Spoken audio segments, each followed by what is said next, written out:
Good morning, distinguished participants, ladies and gentlemen. Welcome to the 9th ASEAN Energy Outlook Workshop on Data Collections. I am Flavia Frederick from Energy Modeling and Policy Planning Department, and it is my honor to be the Master of Ceremonies for today's workshop. Before we begin, allow me to extend my warmest greeting to Ms. Agnes Koch as the representative from REPP SSN, Mr. Benjamin Matthews from UK Mission to ASEAN, our distinguished ASEAN Dialogue partners and experts supporting the 9th ASEAN Energy Outlook, as team members of the AEO9 working group from the ASEAN member states, and all of the participants who joins us at these sessions. Thank you for joining us today. Please take a moment to ensure that you are comfortable and make sure that your devices are switched to silent.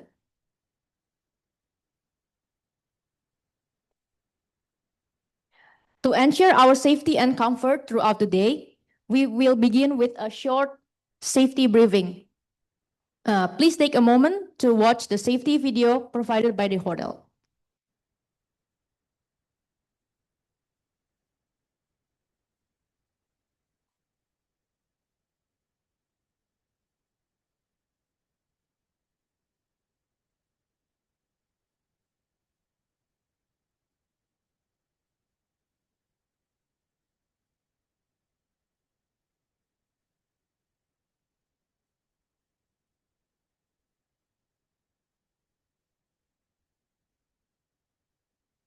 Welcome to the Phoenix Hotel Yogyakarta M Gallery. Your safety is our first priority. For your safety and comfort, please allow us to share the safety briefing in few minutes before this event starts. Selamat datang di The Phoenix Hotel Yogyakarta M Gallery. Keamanan Anda merupakan prioritas utama kami. Demi keamanan dan kenyamanan Anda, perkenankan kami untuk memberikan arahan keselamatan sebelum acara dimulai. Our hotel has been equipped with international standard safety equipment for emergency situation. Hotel kami dilengkapi dengan peralatan keamanan standar internasional untuk situasi darurat. The safety equipment provided are smoke detector, installed in all room ceiling. Its function is to detect the smoke fire. Alat perlengkapan keamanan tersebut meliputi detektor asap yang terpasang di seluruh plafon ruangan dan berfungsi untuk mendeteksi adanya asap. The water sprinkler, which is also located on the ceiling of the room, functions to extinguish the fire through the water jet. Alat penyiram air juga terletak di plafon ruangan, memiliki fungsi untuk memadamkan api melalui percikan air yang dikeluarkan. The emergency lights will help us when the electricity blackout. Lampu darurat akan menerangi pada saat listrik padam. Emergency evacuation routes are provided, installed in every room for evacuation direction.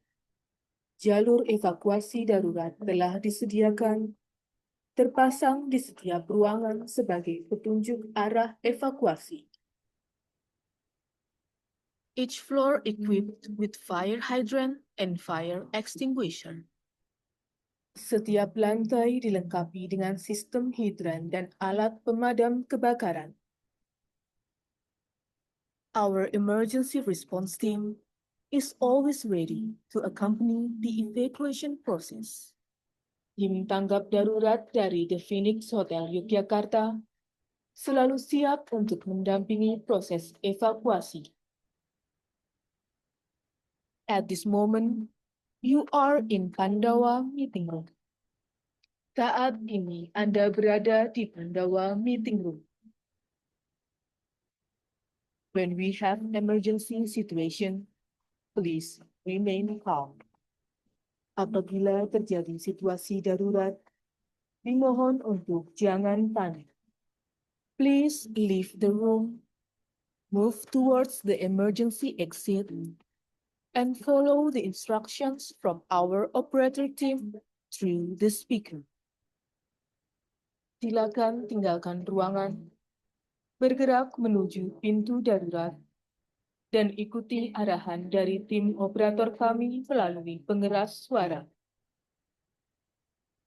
During the emergency situation, do not use elevator. Selama situasi darurat, dimohon untuk tidak menggunakan lift. Please go immediately to the assembly point, which is located in the public area in front of this building. Segeralah menuju titik kumpul di area depan gedung ini. When the blackout happens, the power will be switched to the generator automatically. Apabila terjadi pemadaman listrik, daya akan dialihkan ke generator secara otomatis. Thank you for your kind attention, and we hope you have a memorable experience with us. Terima kasih atas perhatian Anda, dan kami harap acara Anda berjalan lancar.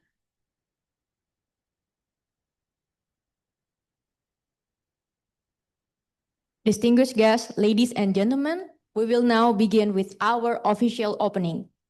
It is my honor to invite you to view a pre-recorded welcoming remarks from Dato Razib Daud as the Executive Director of the ASEAN Center for Energy. Ms. Agnes Go, and Director of International Relations.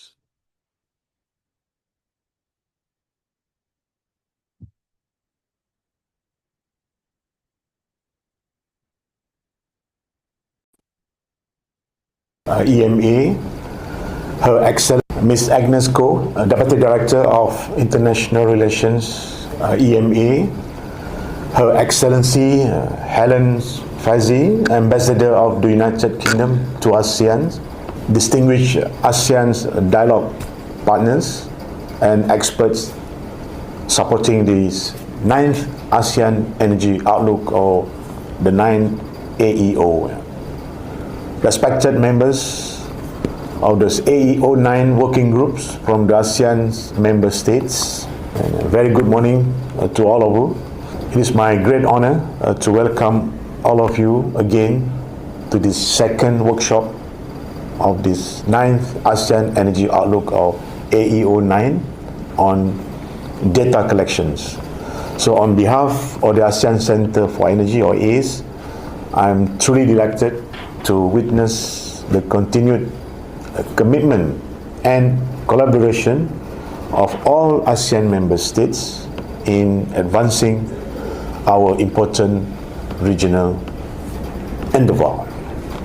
I will also like to express our highest appreciation for the support from the UK mission to ASEAN through the ASEAN UK Green Transition Fund, or GTF, whose contribution has made this workshop possible. This partnership underscores the growing collaboration between us and our dialogue partners in accelerating the transition to a clean, climate resilient and inclusive energy systems. Excellencies, ladies and gentlemen, following the success of the first AEO9 workshop on scenarios development held on 8 to 9 October this year in Jakarta, we now moving forward to the next critical stage of the process on data collection. So this phase is fundamental to ensuring that our modelings, projections and analysis are based or rooted in accurate, comprehensive, credible and harmonized data sets that truly reflect the energy realities of each member state and of ASEAN as a whole. So over the years, this outlook has become our flagship analytical publication, serving not only as a reflection of the region's energy progress, but also as a strategic tool to support evidence-based policy planning under the APAIC, or our ASEAN Plan of Action for Energy Cooperation. As we move into the new APAIC cycle, with the team advancing regional cooperation to ensure energy security and accelerate decarbonization for a just and inclusive energy transition. So this outlook will once again play a central role in guiding regional energy planning towards a more secure, sustainable, and an inclusive energy future. So all of us here, as a policy, data experts, and national representative, play a critical role. The insights and input shared over these 2 days will help shape a credible and actionable framework that balance ambition with feasibility. So this workshop provides a platform for all Outlook data focal points and modelers to jointly refine the data set that underpin our modeling work, spanning supply, demand, transformation, and socio-economic dimensions. Through these collaborative efforts, we will ensure that Outlook remains regional aligned, nationally validated, and analytically robust, setting the foundation for credible scenario outcomes and policy recommendations. At the same time, so this workshop is organized in synergy with the ongoing enhancement of AEDS, or ASEAN Energy Database System. By strengthening data infrastructure and promoting accessibility, both Outlook and AEDS will reinforce one another in advancing ASEAN capability for data-driven energy analysis and importantly, policy formulations. So excellencies, ladies and gentlemen, so this data collection phase is a crucial step in developing the Outlook. With your expertise and collaboration, I'm confident that the 9th edition of Outlook will guide us toward our shared energy policy visions. Once again, on behalf of ACE, I would like to express my sincere appreciation to the Government of United Kingdom for supporting this workshop. And of course, I wish to thank our distinguished EMS working groups. Looking forward to the continued dedication in shaping the 9th edition of Outlook together with us. Let us make this workshop be more than just a technical exercise, but a collaborative milestone that brings ASEAN closer together in shaping our shared energy future. Our mantra, from ASEAN, by ASEAN, and to ASEAN, should reflect our collective ownerships and shared responsibility in ensuring that the outcomes of this Outlook truly represent our region's aspirations. I wish you all a productive workshop and enjoy your stay in Yogyakarta. Thank you.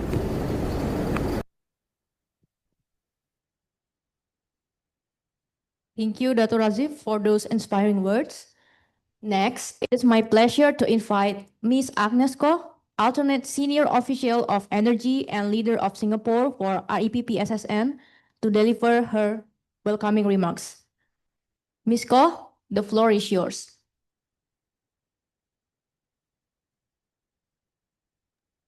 Oh, thank you very much, and a very good morning. Selamat pagi to all. It's a pleasure to join you a bit virtually, and I see that you are in a very deeply heritage and a very nice resort. So we wish we were there enjoying this meeting with you. Well, first and foremost, I wanted to thank ACE for this very kind invitation and to then also host this very excellent workshop and discussions. I do also want to acknowledge the presence of the various dialogue partners and also the various partners from the region, the UK mission to ASEAN, of course, High Commissioner Mekta and also Deputy High Commissioner Lucy. They've been wonderful supporters of the ASEAN Power Grid initiatives and Singapore-UK cooperation. We do look forward to your continued support under the ASEAN Green Transition Fund. Also, I would like to thank APA, the Asia Pacific Energy Research Center, the IEA, UNESCAP, and even the visitors and distinguished experts from the Danish Energy Agency as well. Well, many of you know that 2025 has been a very momentous year for our region's energy development. Among the many, many milestones that we witnessed at the recent ASEAN Energy on Ministers meeting in Kuala Lumpur, we have now seen new and renewed commitment to realize the ASEAN Power Grid by 2045 under the recently announced enhanced ASEAN Power Grid MOU on that we've signed in October. There is also then a greater commitment to implementing subsea power cables and in crowding the necessary financing for ASEAN Power Grid on renewable energy projects for the region. We have also then endorsed the ASEAN Plan of Action for Energy Cooperation 2026 to 2030. And this serves as a guiding blueprint for the region's energy agenda for the next 5 years. So as part of the ASEAN Plan of Action for Energy Cooperation, we have also then set new aspirational targets as we lead up to 2030. First, a 40% reduction in energy intensity based on 2005 levels, 30% renewable energy share in total primary energy supply, TPES, and also a 45% renewable energy share in installed power capacity. These are ambitious targets, and we definitely need the support of the dialogue partners to work and advance energy transition in the region. Well, regional interconnectivity is then crucial to our decarbonization and energy security objectives. The endorsement of the terms of reference for the ASEAN Submarine Power Cable Development Framework is an important step towards connecting our archipelagic region, and also the terms of reference for the ASEAN Renewable Energy Certificate Framework, which was also then announced in Kuala Lumpur, will also then help to incentivize project development for renewables. And today, we know that collaboration is more essential than ever before to develop and implement these frameworks and to reach the ASEAN Power Grid vision by 2045. So the ASEAN Energy Outlook then remains foundational to providing clear direction on the way forward to achieve our targets. And we look forward to the 9th edition that will be launched at the 44th ASEAN Ministers on Energy meeting in Manila this year. This will be then an invaluable resource to equip all regional stakeholders with the tools to set targets, frame policies, and foster international partnerships for ASEAN. Well, as the saying goes, data is king, and the modeling and scenario analysis the necessary steps to then lay the groundwork for regional energy policy planning. And these must be built upon accurate, comprehensive, and regionalized, harmonized data sets. They must also then reflect the latest national and regional energy trends across ASEAN member states. And we know that this workshop today marks an important and crucial step in the AEO9 development process. Well, this will be the first of many more information and knowledge exchanges workshops, and we look forward to your support and continued participation as ACE continues to then develop the ASEAN Energy Outlook. I encourage all of you to engage actively in these discussions, and we look forward to meeting everyone in person in the near future. Thank you very much. Thank you, Ms. Ko, for your valuable insights. Continuing with our opening sessions, I would like to invite Mr. Benjamin Matthews, Deputy Head of Missions and Political Security Counselor, UK Mission to ASEAN. Mr. Matthews, we would be delighted to hear your remarks. Well, thank you very much, Flavia. Excellencies, ladies and gentlemen, Dato Razib Darwood, Executive Director of the ASEAN Centre for Energy, Agnes Ko, Deputy Director of External Relations at the Energy Market Authority and alternate Senior Official for Energy Leader of Singapore, distinguished representatives from ASEAN member states, and colleagues from ACE. A very good morning and warm greetings to all. My name is Ben Matthews and I'm the Chargé d'Affaires at the UK Mission to ASEAN, based in Jakarta. I'm really sorry I can't be there in person with you today. But first, allow me to express our sincere appreciation to ACE for organising this important workshop, part of the series supporting the development of the 9th ASEAN Energy Outlook. The UK Mission to ASEAN is very proud to contribute to this initiative, which reflects our shared commitment to advancing regional energy cooperation. This collaboration aligns closely with the objectives of the ASEAN UK Green Transition Fund and reinforces our collective efforts towards a clean and just energy transition.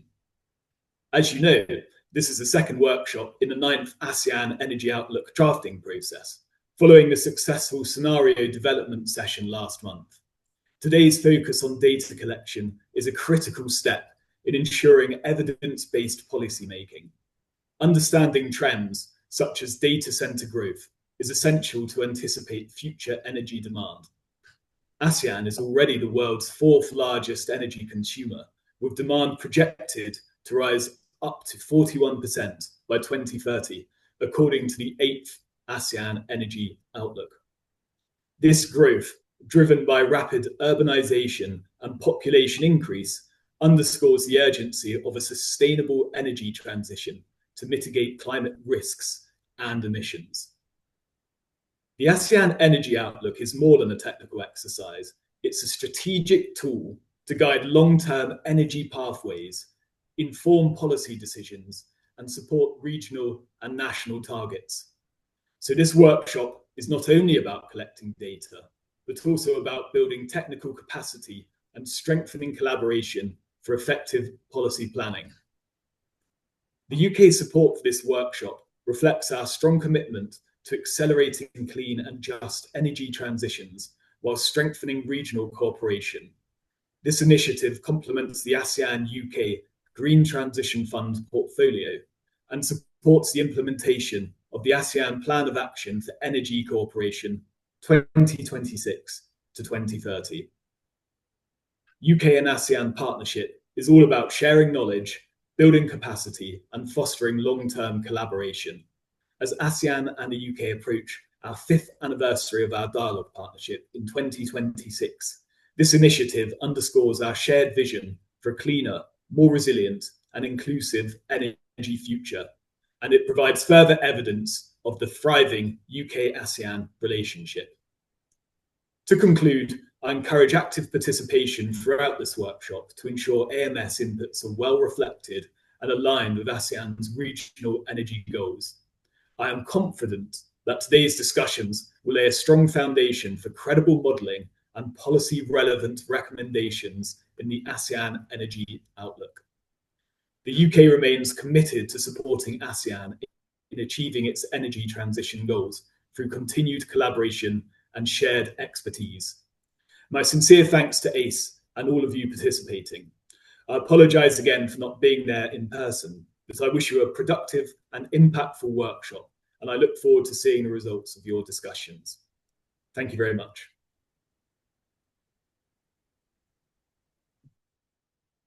Thank you, Mr. Matthews, for your remarks. Distinguished participants, ladies and gentlemen, before we dive into our technical sessions, let's take our official group photograph together. For in-person delegates, I kindly request you to please join me on stage. And for online participants, please kindly switch on your cameras and share your best smiles with us. Let's join me to the stage.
Thank you, ladies and gentlemen. In-person delegates, you may return to your seats. And for online participants, you are welcome to switch your cameras off again.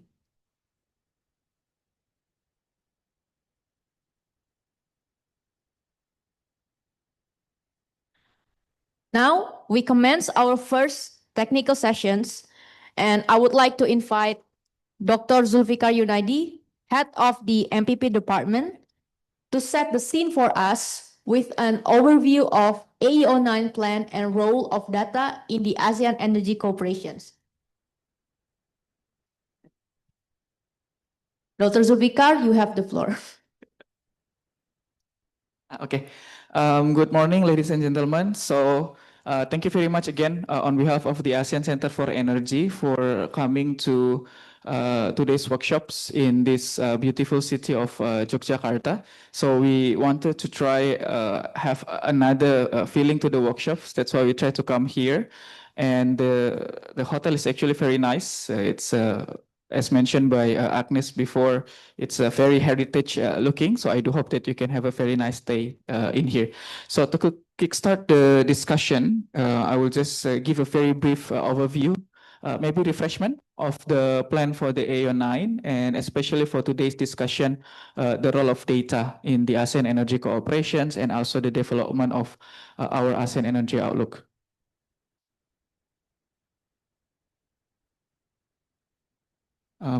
Doesn't kayaknya nggak itu. Can we go next? Okay. All right. So yeah, this is the highlights of the AO9. The scenarios, especially maybe for colleagues that have joined us in the first workshop, you have seen these slides.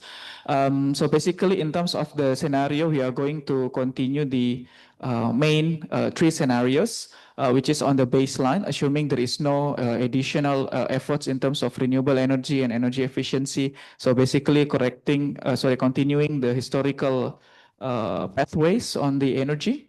We are going still to have the national target scenario, so in which I think today's discussion will be very important for us, not only to collect, to discuss about the data, but also on the latest policy that you have in the national level, in which we are going to apply on the ATS. Next, we are going to the regional aspiration scenario. Maybe also re-emphasize what was mentioned by Agnes before. We are currently have a new set of target for 2030. In renewable energy, we are aiming to get 30% of renewable energy share in primary energy supply. In installed power capacity, we are aiming to have a target of 45% in installed power capacity, so very close to half of our installed capacity is expected to come from renewables. And energy efficiency, our target is to reduce energy intensity up to 40% compared to 2005 level. So all these targets are higher compared to our current target in 2025. So we are going to see how we can achieve that in our regional aspiration scenario. Again, also to support the ASEAN member states in designing the ASEAN energy cooperation to achieve that targets. And the last scenario, we are going to have an additional scenario. We put the name as TBD. In the previous outlook, we call it the carbon neutrality scenario. But we are also receiving some inputs both from the member states and also on targets on focusing this on a more low carbon development that not only achieving the targets of sustainability, but also achieving the target of affordability and also security. So that's still to be discussed, but in an essence, it will be something that are more ambitious compared to our regional aspiration scenario. We also going to expand the optimization that we have. Before, we only have in the power sector. In our outlook product of ACE launched this year, which is the RE long-term roadmap, we started to have the optimization in the transport sector. And in the AEO9, we are expected to have a full energy system optimization in the whole model. Again, this will entail a new set of data, especially in costs for all these technological options, of which hopefully we can also discuss with our expert as well as our member states, especially for our close discussion tomorrow. And yeah, so we are going to data until 2024 as our baseline. Our projections, we are going to run until 2060, but it remains to be discussed with the member states in terms of reporting, whether we are going to report with our usual target year of 2050 or we want to report until 2060. And we are planning to have a more bottom-up approach, a lot more details in our end-use sectors, more what our planning to do is, for example, in industry, we plan to have a more aggregated and process-wise representations.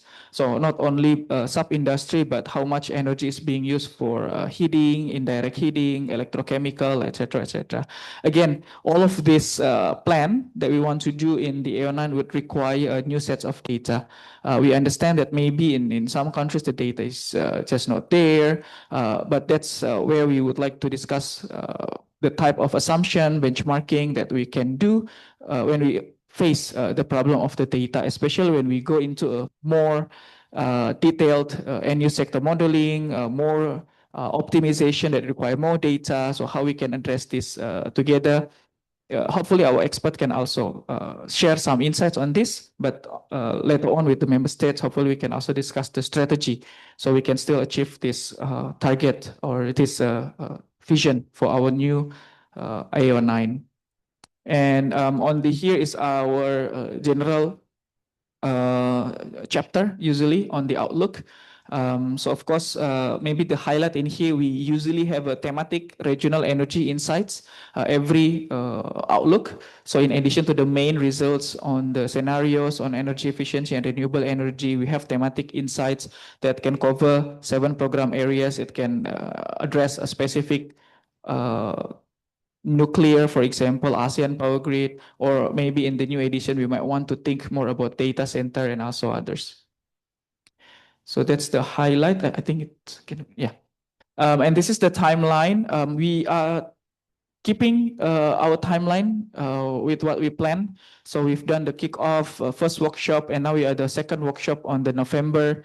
Hopefully we can have a more clarity on the type of data that will be required for the work. And later on, hopefully our member states, when you come back to your country, you can start to get ready for this. And hopefully you can expect us to come to each of the 11 now ASEAN member states for country visit in January and February, during which we are going to have a more discussions on the data and on the scenario. And we are going to bring all of those informations, run our model. The initial target for our third workshop for results is on March. For initial results, and later on we are going to report this result to the whole subsector network, renewable energy, energy efficiency, nuclear, AFOC, and others. And usually it's going to culminating in the report to the REPP and also SOME, which is usually happening on June. And then we can start all the writing and the reviewing processes, during which we are going to reach out, of course, to the experts present today. So you can help us in reviewing the analysis and the data, and also the results that we produce through our work. And then we are going to start the disseminations, especially launching in the AMEM, either on September, also October in Manila next year, and continuing with the post-launch dissemination to the member states. We have basically 2 work stream on the work. So we have a modeling here. So in ACE, we also organize into a modeling team and also on the data statistics team. So on the workshop on the modeling, we have done the first workshop. We are currently working on the demand modeling. So maybe also to share with everyone, we actually just created the version 0 of the AEO9. So we have the first version ready for us to continue build upon and also start to injecting the data, updating the data with the 2024 data set. So we have the 0 model of the AEO9 currently, and we are going to focus on the disaggregation and improvement of the demand sectors, and then continue with the supply modeling and also country visits, so we can discuss the general structure that we have, discussing the data, what will be the challenges, and then continue with the producing the results, hopefully by Q1 next year. On the data, we discussed the data needs in the kickoff meeting, and then we are going to continue a bit more discussion today. And I think our team sent to each ASEAN member states on the data collection template. So we received some informations, but maybe today in the discussion, we can have a more detailed the data that are missing, the data that we probably know it won't be available in the country. So whether we can find it in the secondary sources on the benchmarking, etc., etc. And then we are also going to do a bit of expert consultation. Again, if the data is not available, what type of as robust as possible assumptions that we can use to fill in the data gap. And then processing the data and also validating during the country visits. And then hopefully we can, together with the modeling team, it's going to be combined and finalize the model ready for the results discussion in March 2026. So from the kickoff meeting, just to highlight what we have done so far. So we launched the working group. We designed it to have at least 2 focal points, one for the modeling and also policy, and one from the data and also statistics. And we present the strategies, general idea that we have, the timeline, the scenarios, and of course, highlighting the data insights. We presented the needs of the data, which is quite extensive, and also receiving inputs from the AMS, both on the data, but also on the scenario and also on the questions of the thematic chapters. And this is the way forward. There are strong requests information from the member states to have a more regional alignment. So in terms of the scenarios, we want to have a more on the regionality, interconnectivity, strengthen cooperation, especially on the work. So we want to involve more on the ASEAN member states and the whole work. And to reflect ASEAN diversity, there is still different resources between countries, economic development between countries, which hopefully we can reflect in our model. And in the end goal is, of course, we need to support the overall energy transition of ASEAN, especially in achieving our regional targets and even beyond. The first workshop held in Jakarta. So some of the key outcomes, my colleague later on, Rizky, will explain more on this. So we discuss on the national conditions from each member states, their latest policy and how they want to approach the scenario design, in which we refine more on the scenario framework on these 4 scenarios that we plan to do in AEO9. Again, a lot of integrations, a lot of emphasis on regional integrations, especially in the long-term low carbon scenarios. And there was also, of course, a discussions on the extended analysis. So not only on the general, okay, what are your renewable energy, what are your energy efficiency, but more on the economics, what are the impact on job creations, especially since our new APAEC is also going to center in a just and inclusive energy transition. So way forward, we are working on the scenario development, again, to be shared with the member states in due course. We incorporate expert insights. We are currently also discussing with various experts to get more information on the scenario designs. At the same time, we are going to improve the modeling, the model itself. As I mentioned, we do have a lot of work to do, creating new modules for data center, for example, expanding our industry sector, adding more information for our commercial, especially we are moving now in commercial sector from based on sub-commercial from office and etc., into what type of energy being used for heating, for lighting, for cooling, etc. So that will require a lot of works. And of course, to prepare for the next workshop, which is today, and hopefully it can also lead into a more clarity, again, on the way forward on the data collections and also modeling work related to that. So today's workshop objective is, as I mentioned throughout my session, is that we want to support data quality from the member states. At the same time, I also want to share that we have various activities related with the data. We are working on a data statistics collections, harmonizations for ASEAN. We are updating our ASEAN energy database system. So hopefully today's discussion can also fit into our other works in ASEAN Center for Energy. That's our first part. So we want to support member states on the data collection, processing, and also quality assurance. At the same time, we want to strengthen our analytical base because in the end, our model will be as strong as our data that we have. And enhance the technical capacity of the member states through the knowledge sharing from our experts on how the data collection, data processing is being done in the regional and also global level, to advance regional coordinations. Hopefully, with this type of exercise, we can have a more ownership of AO9 with the member states. And of course, as I mentioned before, we want to have a data-driven policy making for IO9, which will lead and also guide the implementation of our new APAIC 2026-2030. So day one, it's more on the capacity building. So we have almost, I think, 10 or more experts coming, and even more than 10 experts coming to have a set a scene of existing database and data collections, exploring energy data framework and indicators out there, and also sharing session. So hopefully our member states can use this opportunity to have a lively discussion with our experts. And on the second day, it will be a closed session only with the member states in which we are going to discuss on the data and also our ADS in a form of data cafe.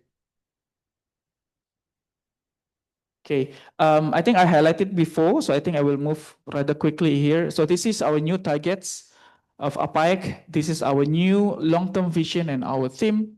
As I mentioned, our theme is focusing on regional cooperations, energy security, decarbonization, but ultimately we want to have a just and inclusive energy transition with these three targets. And we are continuing to have a 7 program area on the APAIC, but we have tweaked at least in 2 on the title. So the second one used to be like Trans-ASEAN Gas Pipeline, right? But now we expand it, so not only on that, but on overall oil and gas, focusing on connectivity, again, on the connection of pipeline or gasification, regasification terminal, on security, but also sustainability. We also decided to reform our coal and clean coal technology into clean coal transformations to include all the sustainability discussion on CCUS, carbon pricing, but also how we transform coal into resources so that we can have a more just and inclusive energy transition moving forward. The rest is the same. We highlighted the REPP because our outlook is going to be parked as one of the key milestones under there in supporting overall implementation of APAIC. Data, as I mentioned, is going to be and continuing to be the backbone for implementation of the APAIC, especially in the program area number 6. We have a specific outcome-based strategy on advancing the profile of ASEAN energy sector internationally. It's always been there for through the APAIC. And the action plan that we need to deliver in support of the ASEAN member states is to develop capacity in high quality data collection. So today's workshop is one of our efforts towards that, to strengthen ASEAN energy database system as a reliable resource. We are currently working on revamping it. Hopefully by ministerial meeting next year, we can launch something. And then, of course, to publish a regular energy outlook, statistic and analysis series, of which AO9 is our flagship publication for next year. Data matter for APAIC, of course, as a reliable regional data system for information for member states and also our partners beyond, to have insights based on scenario for our policy to ensure that reflective realities of the ASEAN member states can reflect it on regional planning, and in the end, on the capacity building and building the expertise of the ASEAN member states on the data and also policy making. This is our ADS. I think my colleague will explain this a little bit more. So we have this since 2001, but we are currently revamping it into a lot of more features to support the data collection from the ASEAN member states. The idea is currently the process here, we are sending email and then you send us the Excel template.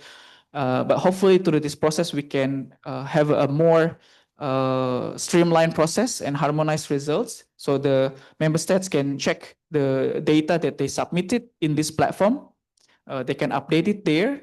And to some extent, they can share the data between member states so they can see the information in overall ASEAN level for their own work in their country. Also, we want to note that there are a lot of interest in ASEAN, so a lot of data requests coming to us. So hopefully this can become a one-stop platform for everyone that interested to ASEAN to get their data. Of course, with different leveling between the member states and maybe our partners and also our public audience. So that's what we are planning to do. ADS is developed by ASEAN for ASEAN, so hopefully we can get your strong support in ensuring that ADS becomes the official database system for the ASEAN that is helpful for the national but also on the regional activities to strengthen the database and share knowledge. So you can, sometimes we receive information from one country, for example, they want to know the electricity price for the whole ASEAN. So hopefully this system can help everyone in addressing that in a quick, in an informative manner. As part of the development of this, we are going to engage the whole ASEAN member states so it can also build their long-term capacity. And at the same time, hopefully it can serve as our future-ready platform for ASEAN energy transition that changes very frequently. So having a strong database system will be very helpful for us in pivoting, in navigating this ASEAN energy transition. So I'll stop there. I think I spent more than what I'm allocated to, but thank you very much.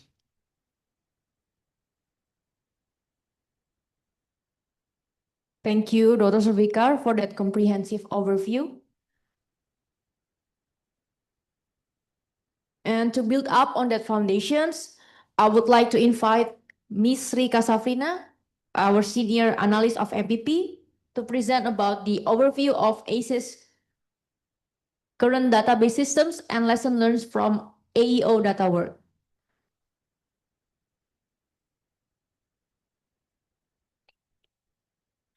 Thank you, Flavia. Okay, a very good morning, distinguished guests, participants, and the AEO9 working group. Also coming in here in person and also joining us online. So here I would like to build upon what Dr. Zulfikar has mentioned before, especially on the AEDS or data-related initiatives in ACE.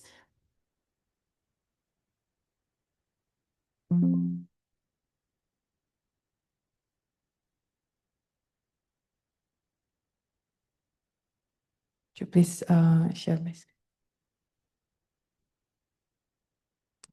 So yeah, the ASEAN Energy Database System, or we call it AEDS, is a web-based system that records the official ASEAN statistics data and related energy news and policies that is collecting from the official ASEAN member states focal points and also from the official documents, literature review and policies database out there, and also from the national statistics website. So our vision is to have one-stop service for comprehensive and reliable ASEAN data and information. So we hope that the AEDS can support ACE to support ASEAN member state as a think tank, knowledge hub, and catalyst. As a think tank, we identify and surface innovative solutions regarding policies, legal, regulatory frameworks, and research analytics. And then for as a knowledge hub, we collected the reliable and all information, official information from the ASEAN member states and curate and collected integrated in one system. And then as a catalyst, we also facilitate the cooperation not only between the ASEAN member states, but also between ASEAN member states and other dialogue partners and international organizations. So there are a lot of strengths and opportunities that we see in the improving AEDS. First is, of course, as a regular data collection from ASEAN member states. So annually, we collected the official data from ASEAN member states, especially to track or monitor the APAEC targets. And then we have this close or intensive coordination with the focal points, not only during the ASEAN Energy Outlook data collection, but also for other studies and research in ACE to support all APAIC program areas, not only REPP. And then ADS also received many requests regarding data, not from the ministries of or government-related agencies in the ASEAN member states, but also from universities, academies, international organizations, and others. So we hope ADS can give or provide very reliable and timely data for all stakeholders to support ASEAN energy transition. So the website is aseanenergy.org/ADS. So it's hosted under ACE website. So for several data, it can be like you can like access like for free, no need to log in. But for spatial data, you need to have the login. Especially for the ASEAN member states, because there are some data like confidential, or we need to ask permission from the ASEAN member states whether we can share it to the public. So it includes statistics data, GIS, data visualizations, news clipping, and policies. So this kind of list of data that we have in our systems. So not only in the website, but also we have it in the our internal database, including TPS, total primary energy supply, TFEC, total final energy consumption, installed capacity and power generation, and other related power data like electricity price, or technology costs, and then APAIC targets, monitoring, energy indicators, and socioeconomic like population, GDP growth, GDP, households, and so on. In terms of energy demand, we collected from several sectors, such as residential, transport, commercial, industry, agriculture, and others, and non-energy. And then for energy supply, we have capacity, production data, and generation data. And then we also collected energy access, including clean cooking access and electrification rate.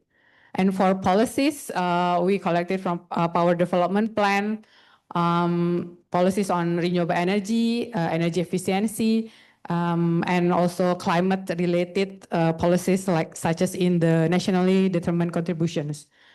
And so for those data that are not there in the website, actually, the ASEAN member states or other our partners or stakeholders can request those specific data through this form.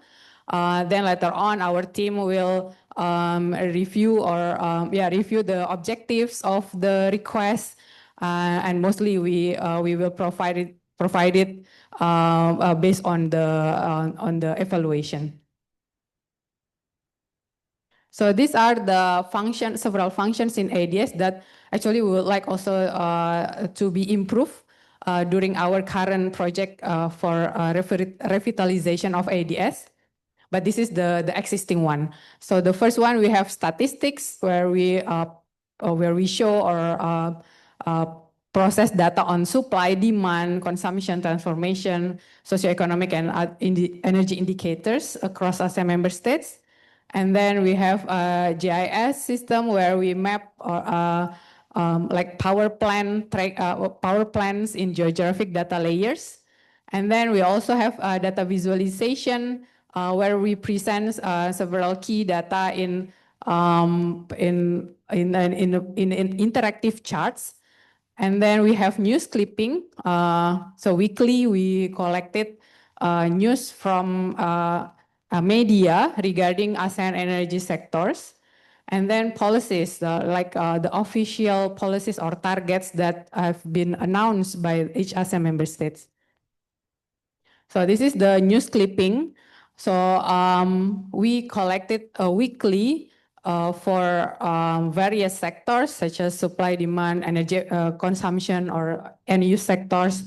And then every week we blast or we send out those list of news to our mailing list subscription. So you can subscribe to our news clipping subscription where later on, so every week you will get those list in your email. And then after we collected those news, not only we send the list to our subscription, but also we try to curate that into several key highlights twice a year. First, in the beginning of the year, we develop like some kind of recap of what has happened in the last year. For example, we have 2024 recap in the beginning of this year. So later on in January or February, now we are developing the news recap of 2025. And then in the middle of the year, we also develop the key highlights of the midterms year from January to June. So all of this can be accessed or downloaded from ACE website. And then we also have these products called ASEAN Energy Statistics Leaflet or AESL. So currently it is every 2 years, so biannual publications. It's also to support one of annual milestones of REPP, which is to enhance the profile of ASEAN's energy sector internationally. I wrote that here is a PIKE milestone 2021 to 2025, but actually in the new APIC 2026 to 2030, this is being kept. So for the next 5 years, we will also develop this AESL. So we had AESL 2021, 2023, and this year in July, we just launched the AESL 2025.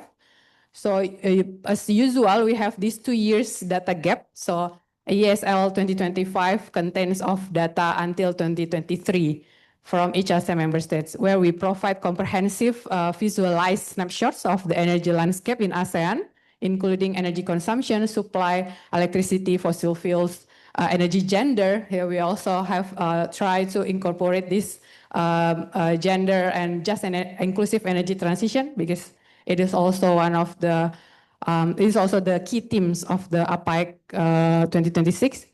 And then all of these data sources of ASL we collected from the official submission from ASEAN member states with the historical data from 2005 to 2023. So these are some of the key highlights from AESL 2025. As mentioned before, the APIC targets for 2025 is to reach 32% EI reduction, or and also 23% renewable energy in TPS and 35% in installed power capacity. How is this being achieved in 2023 data? So as of 2023 data, the EI reduction reached about 25.5%. So there is still few gaps until 32%. And then for RE in TPS, it reached 14%. So it has about 9% gap to reach 23% in TPS. And then for installed power capacity, reached 33.5%. With the gap about 1.5% for 2 years. So it's still like a promising target that we can achieve. But as mentioned before by Dr. Zulfikar, the targets now being raised for APIC 2026 to 2030. So by 2030, the target for EI is to reach 40%. So up from 32%. And then for RE in TPS, is being raised from 23% to 30%, and also for RE in installed power capacity from 35% to 45%, all to be reached by 2030. So how is the progress to achieve this APIC target? So us in ACE, especially in MPP department, we try to monitor these APIC targets regularly, annually.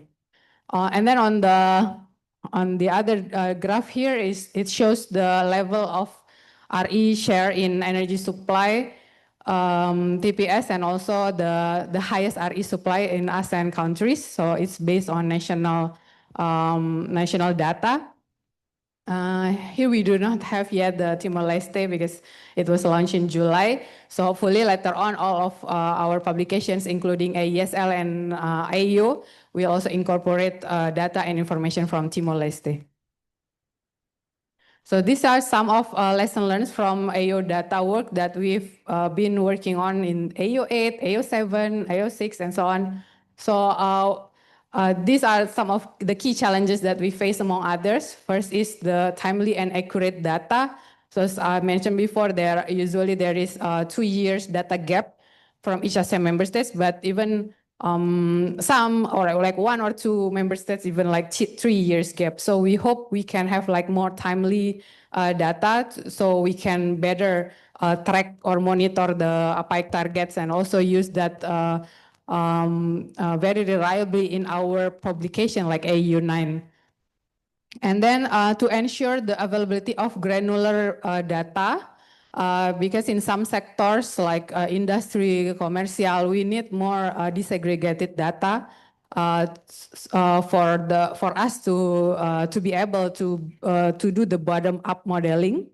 So we need more comprehensive data on technology and costs, especially for least cost optimization scenarios, and also to enhance both modeling accuracy and policy development.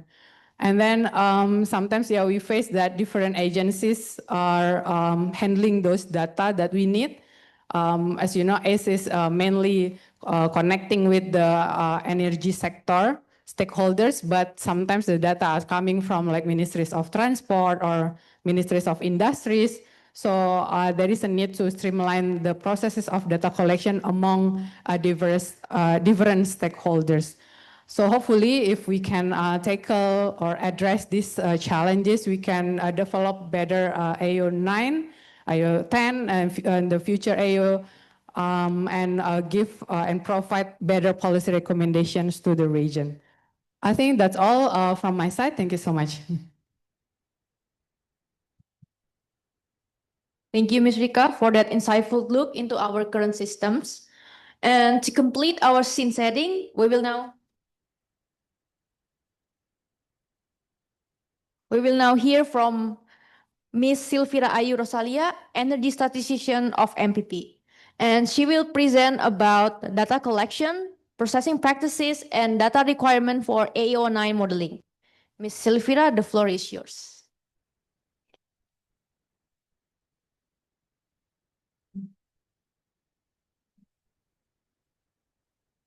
Okay, thank you, Flavia.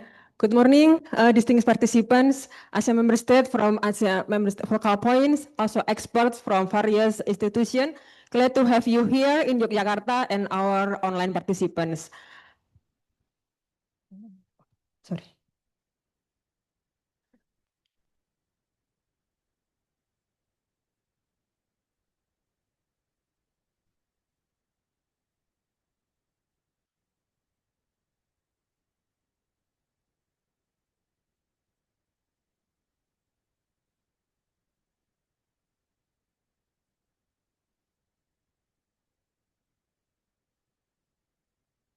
Please wait a moment.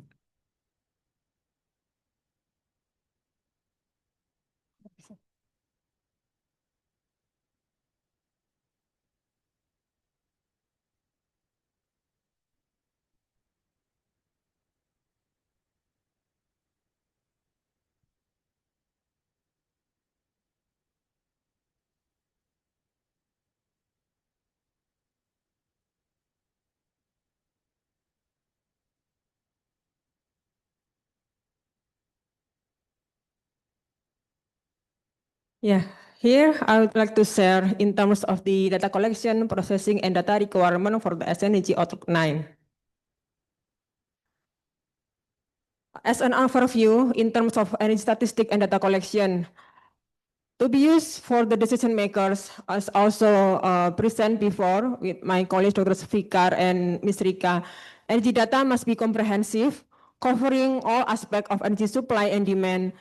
Data also must be timely and reliable so that the result drawn from the analysis can be accepted with the confidence. Also needs to be credible with policy progress tracking and monitor reporting. Need accurate data that reflect the most recent state of energy system. With having comprehensive, comparable, and timely energy data can significantly help countries achieve evidence-based energy policy decision. No need for open, transparent, And consistent data is required to support governments and other stakeholders in tracking the goals with accountability and transparency. And we also acknowledge the component for the energy data. We know that we have the different state of format and definition, and the source of data is dynamic, so it keep revising the database, and we need to have the standardization of data sufficient for regional energy modeling. In terms of the collaborative way, we need to provide the essential information to understand the current energy situation. The data need to be effectively used in the policy planning and modeling works. Furthermore, to support energy modeling, as you know that the data is not only coming from Ministry of Energy, but also from the Ministry of Transport, Environment, from the other institutions. So we need to work effectively across institutional and organization, work together, collaborate on data collection and knowledge sharing. Here, I want to highlight, as mentioned before, under APAEC, we need to have to monitor the SNG target. Also, as mentioned before, we have several targets, and we need to assess it yearly. Here, I would like to share with you the current practice in the case of 2025. As you know that we have 2 years data gap in 2025, so the recent data is 2023. So to monitor the RE share and energy intensity reduction here, most of the data is coming from energy balance table submitted by ASEAN member states. The recent year's data is 2023. However, not all ASEAN member states submit the data to us. So we need to have some assumption by using the GDP growth for the 2023 data for the complete measure for the energy target. The below one is the timeline to submit the data, as we have several subsector network meetings from the ASEAN member states around April and May. We need to report our target during the SSN meetings, and then continue with the SOME meeting, senior on Minister of Energy meeting on June or July. And then we also report in AMEM on around August or September. If we receive the data, the 2023 data post AMEM, so we need to revise the SNG target that we report in AMEM in the upcoming years. For checking our data collection sources, as also mentioned before, for the SNG Outlook 9, we need to compile the recent available data. The latest year is 2024. Here, several data that we require for the SNG modeling. We need the energy balance table, power data. For power data, we have like coordination with Hapua, head of power authorization focal points, the power utility one. And the socioeconomics, as also mentioned before, we also export data for national statistics, World Bank, ADB, and other institutions, policy data, and the important disaggregation data on demand. We need the official data, but we also need to have collaboration with Energy Efficiency Department, Ministry of Transport, in terms of industry with related ministry in industry. And for detailed technology and cost, since we have limited sources from the ASEAN member states, we need to explore from the literature review.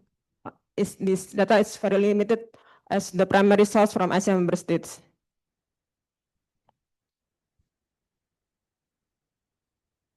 Here, I would like to have like some sort of review. It's important that we know that each component, demand, supply, and supporting analysis here relies on specific sets of data. As listed here, we require data on socioeconomic in the orange box, and then continue with sectoral energy use, followed by transformation analysis by technology, cost assumption also supported by policy targets. Our objective is to clarify what specific data are needed from ASEAN member state to ensure consistency, transparency, and accuracy across the all components from the ASEAN Energy Outlook model here. This is like summary from the socioeconomic detail and then from demand, energy supply. And we noted that this aggregated data is essential for improving the accuracy of the model and the development for the more targeted policies. I want to highlight first on the socio-eco data here. As you know that this indicator serve as the foundation for the assumption for the outlook modeling. The data list in terms of demographic, macroeconomic, energy access here, we obtain the also we receive the ASEAN member state submission, but incomplete data we also assess from the other institutions like WDI, ADB, and other institutions. So we need to encourage ASEAN member states to provide consistent and complete socio-eco data set, as this data enhance the credibility and accuracy for long-term energy scenarios. And then this is related energy policies. As also mentioned in the previous presentation by Dr. Sufikar, as we have the ASEAN member states target scenario or ATS.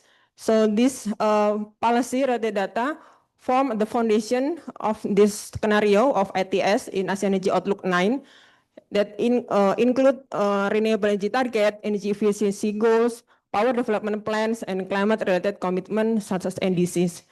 And we also expect that we can have the most recent version of this policy document, including any implementation timeline of supporting framework in terms of this energy-related policy. And then we touch down on the demand sector. As you know that for ASEAN Energy Outlook 9, we have the improvement for full energy system optimization and more disaggregation data we need to support this demand sector. The bottom-up approach, we put it in residential, transport, industry, commercial. As to emphasize here that if we want to deep dive into the data implication of bottom-up modeling, we also know that the richer policy analysis and detailed breakdown by end-use technology, it comes with higher data demands.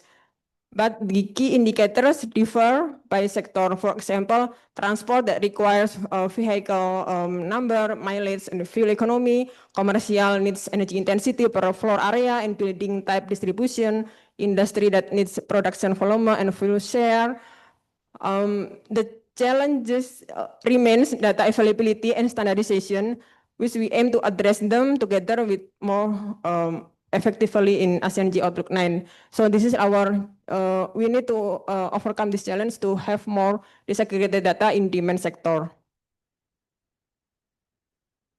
Here, as I mentioned before, the extension of the bottom-up model in the demand sector, the industry and commercial sector is, we want to have disaggregation by subsector. And then for transport and residential, we would like to have the disaggregation by technology breakdown. In terms of data collection here, first on demand industry, we need some indicators to measure this demand industry, including the energy intensity, volume of production. But in ASEAN Energy Outlook 9, we would have to optimization in high energy consuming industry. As mentioned here, we are focusing in iron and steel and cement with this more detailed technology, and the data requirement on each subsector option, including the cost data, energy intensity, and associated emission. So the previous source that we have, we obtain the data from the Industry Association report, National Industry Policy data. So hopefully we can have more primary data from ASEAN member states. Next, on the commercial data, we plan to have this aggregation more in technology by building type. Previously, we used the appliances, but here in ASEAN Energy Outlook 9, we want to expand the technology and by building type in commercial sectors. And also we add with data center, some data requirement here in terms of data center is data center by type, capacity, the energy consumption itself, the power usage. So we need to explore more on this commercial sector for the more disaggregation and optimization of technology. And then for the transport sector here, for the bottom-up approach, we put it in road transport. The indicators that we have, the number of vehicle mileage, fuel economy, and in current ASEAN Energy Outlook, the AEO9, we plan to have list cost optimization on the passenger vehicle shares. The data requirement is quite extensive here in terms of cost, the biofuel import price. Previously, as also mentioned by Dr. Sufika, we have the publication ASEAN Renewable Energy Long-Term Roadmap. So we also use the reference from our previous publication from RE Long-Term Roadmap to inject the data here. But we also emphasize that it will be good if we can have the primary data from ASEAN member states, since previously we still have the regulatory review from secondary data. And then in terms of residential sector here, we still use the appliances disaggregation, but here we would like to have the optimization for the residential sector, so we need more data on cost. Previously on demand, here on the supply modeling structure, so we also need some data to support our supply side energy modeling to estimate overall fuel requirement by considering fossil fuel reserve and RE potential. This is like an overview supporting ASEAN Energy Outlook 9 for the supply side. We have this kind of data on transformation module, but as the improvement in current ASEAN Energy Outlook, we plan to have more supply side from the previous our publication, as I mentioned before, RE long-term roadmap, including the biofuel trading, optimization in biofuel production, optimization in renewable diesel production, and also ASEAN Power Grid interconnection, and also that will include in ASEAN Energy Outlook 9. So this kind of data that we have in the previous RE long-term roadmap, so we want to have like validate and checking again with ASEAN member state whether you have more updated data for this ASEAN Energy Outlook. And we move to the socioeconomic and environmental impact. As you may aware, in our previous ASEAN Energy Outlook, we also have this kind of analysis.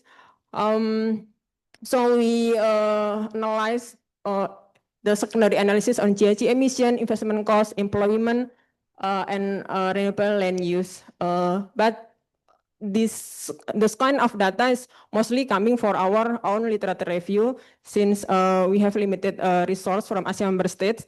So hopefully in this ASEAN Energy Outlook 9, we can have more primary data from ASEAN member states to support this analysis on socioeconomic and environmental impact. I would like to also share with you our process to acquiring energy balance table as our main source as submitted by ASEAN member states yearly. We receive several template format from ASEAN member states, so we need to standardize the template. And hopefully, as mentioned before by Ms. Rika, under the ASEAN Energy Database System platform, we can have like more standardized format to acquire this flow to process the energy balance table from ASEAN member states, as this is like the main source to develop the model of ASEAN energy outlook as we currently doing. I think this is my last slide for the discussion point, and we will have in the second day on the Data Cafe, we will check on the data availability from the ASEAN member state data submission in terms of yeah, they can provide some kind of reference or information that we can have. Also checking the potential data source where we can maybe coordinate with other ministry beyond the Ministry of Energy. And then we would like to have maintain timely data update, since previously we still have several lack of the data update here. And in terms of enhanced energy statistic data system, that's why we have a panel discussion today, so we can have like more in-depth discussion how to enhance our energy statistic and data collection to have more comprehensive and valid data through the discussion and information from our expert here during the panel session after this. Thank you. I think that's all my presentation. Thank you for your kind attention. Thank you, Ms. Silvira. Ladies and gentlemen, that concludes our first set of presentations. And for your information, there are refreshments available at the back of the room. And we will now have a brief 5-minute break, and you are welcome to enjoy the refreshment while continuing to follow the ongoing panel sessions. And the first panel sessions will begin at 10:35. Enjoy your break.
Okay. Ladies and gentlemen, may I kindly request you to get back to your seat? You can have the coffee and the snacks at your table.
Ladies and gentlemen, let us now start with the first panel sessions that will be focused on the strengthening data foundations for national, regional, and global energy modeling. And this session will be moderated by Mr. Muhammad Rizky Krasnawan as the Senior Energy Modeler at ACE. Mr. Rizky, the floor is yours.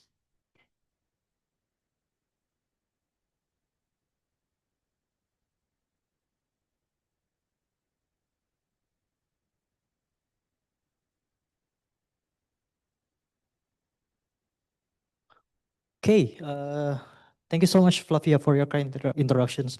So, yeah, I would like to come to the stage first.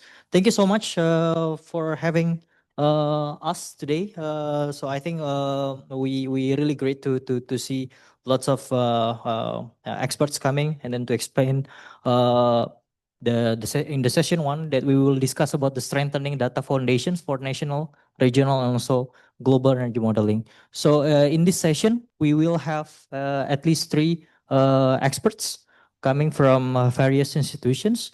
But in this session, we will invite them to present first and then come with the discussion session.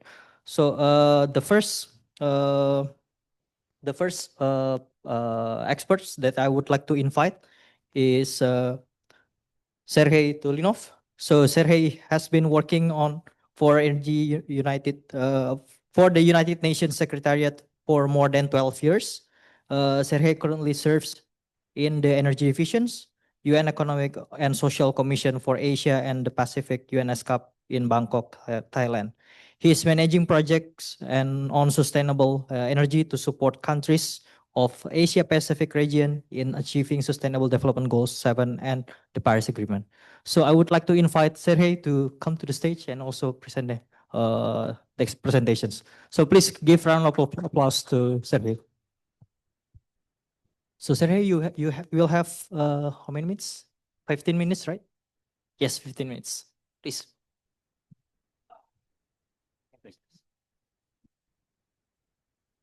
So thank you very much, Mohammed, for introduction, and thank you very much, colleagues from ASEAN Center for Energy, for inviting UNESCAP, inviting me to speak this very important session and very important topic.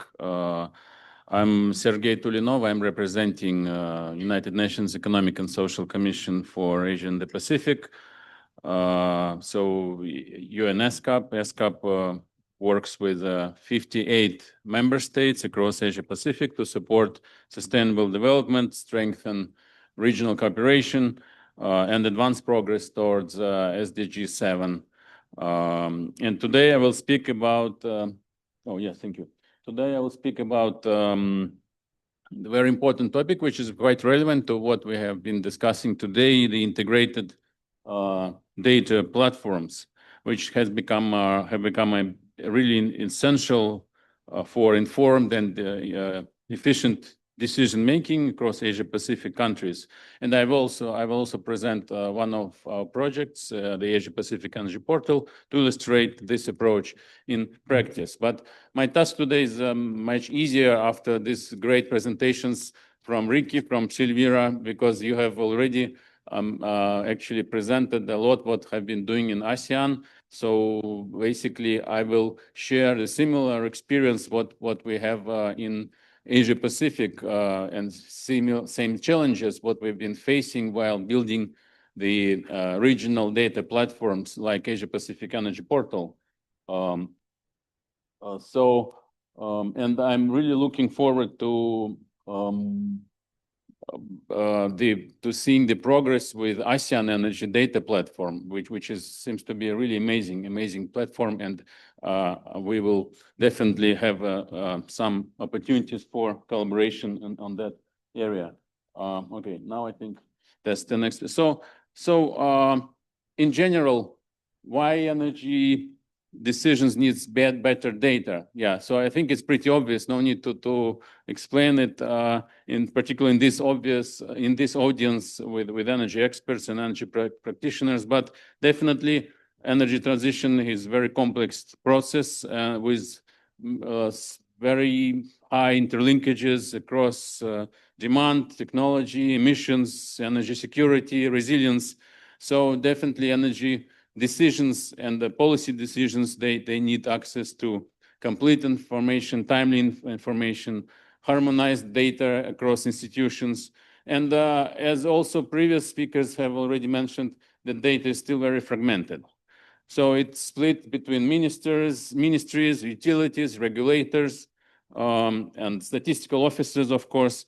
So, and because of this fragmentation, definitely, governments not always can see the full picture, which is necessary for planning, for modeling, of course, and policy alignment. So integrated data platforms directly address this challenge. And by bringing all essential types of energy layers, data layers together. So what is basically integrated? This is very, should I? Okay. What integrated data platform actually means? Yeah.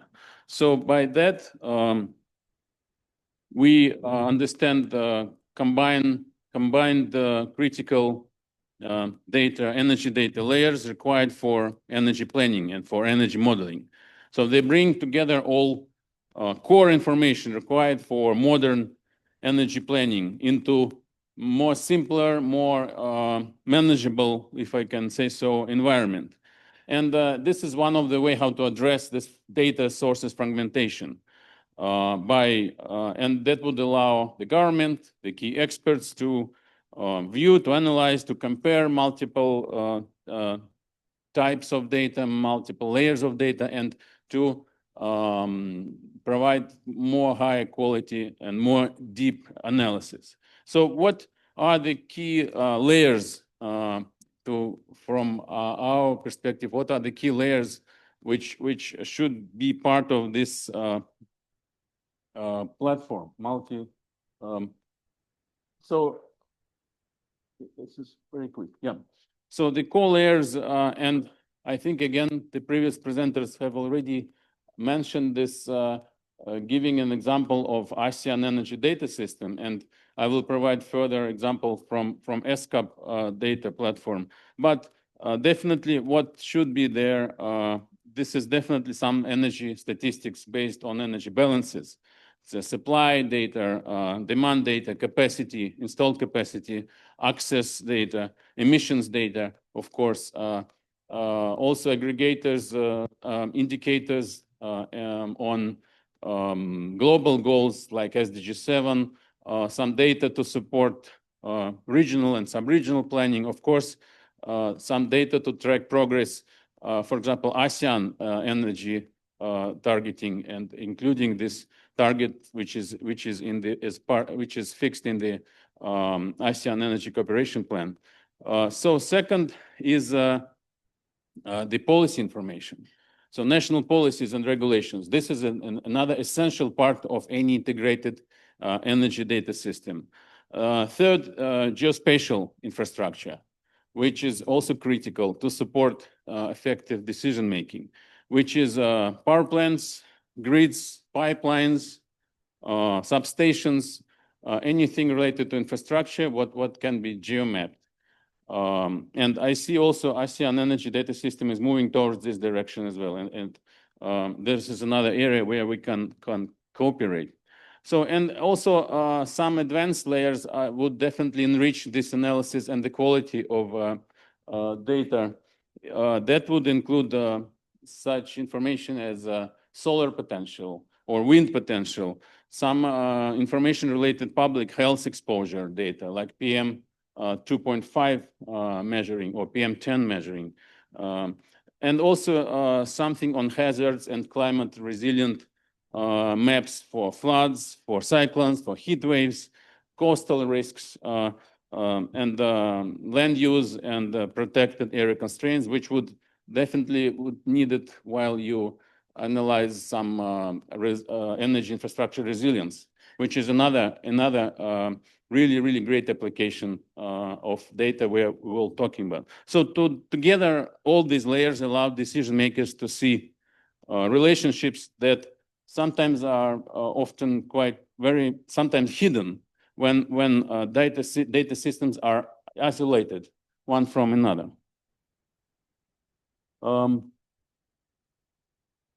Okay, so, but of course, while building this kind of integrated systems, there are certain challenges, and also, Ricky Safrina also has mentioned this with an example on ASEAN. First of all, it's very challenging, the data collection and to ensure consistency between countries. This is really what is what is a must, what's really important to be able to compare data between countries. So it means you need to ensure that countries have been using similar standards and similar definitions like renewable energy capacity, access, final energy demand, and so on. Yeah. So to make the regional comparison. Yeah. Also methodological divergence. So the difference in methodologies, surveys, modeling assumptions, classifications, etc., etc. Another very challenging issue, what we've been facing in UNESCOP, is delays in data updates. So the data collection and all the efforts, what requires, it takes definitely time. So we will only be available to get now to operate data from 2022, 2023, which makes analysis really very quickly outdated. In particular, when we work in some fast-growing areas like solar or wind, or EVs. Yeah, if we operate with 2023 data, it's completely outdated because we live in another world in terms of EVs, for example, in comparison with 2022. So this is a big challenge, and yeah, it's good also to have a discussion how to overcome this. Also, what I have mentioned, some fragmented institutional responsibilities in terms of like energy statistics, policies, geospatial data, emission inventories, and so on. And the limited geospatial integration capacity in general. And last but not least, the restrictions on data sharing. Yeah, this is also quite challenging, at least what we've been facing when we work with our member states. Yeah, information, in particular, geomapped information on energy infrastructure has very strict sharing policies.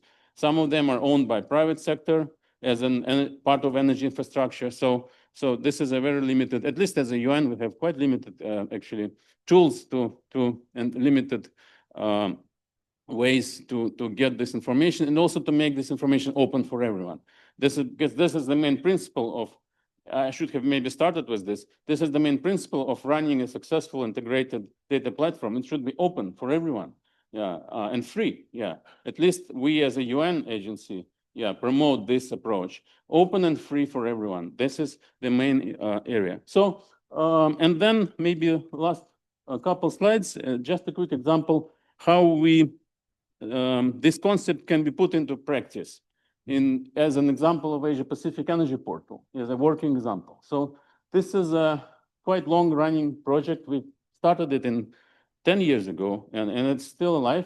I can't say the same about all web-based projects run by the UN. The lifespan is quite long actually because this is another change to the sustainability of online projects. So you need basically resources to run it on a regular basis. So we are still alive, and it's quite successful. So we have collected data about more than 7,000 mapped power plants, like more than 3,000 policy documents.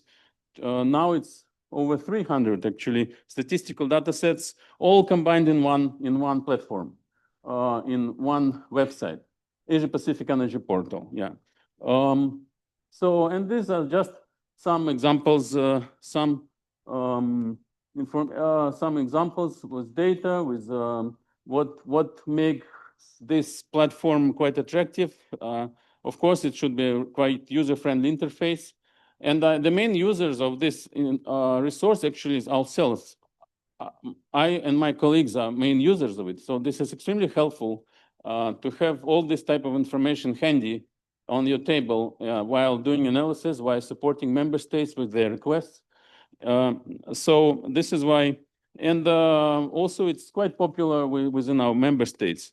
But if you go to this resource today, actually you will see the older version, because it is right now it's undergoing major transformation, major modernization.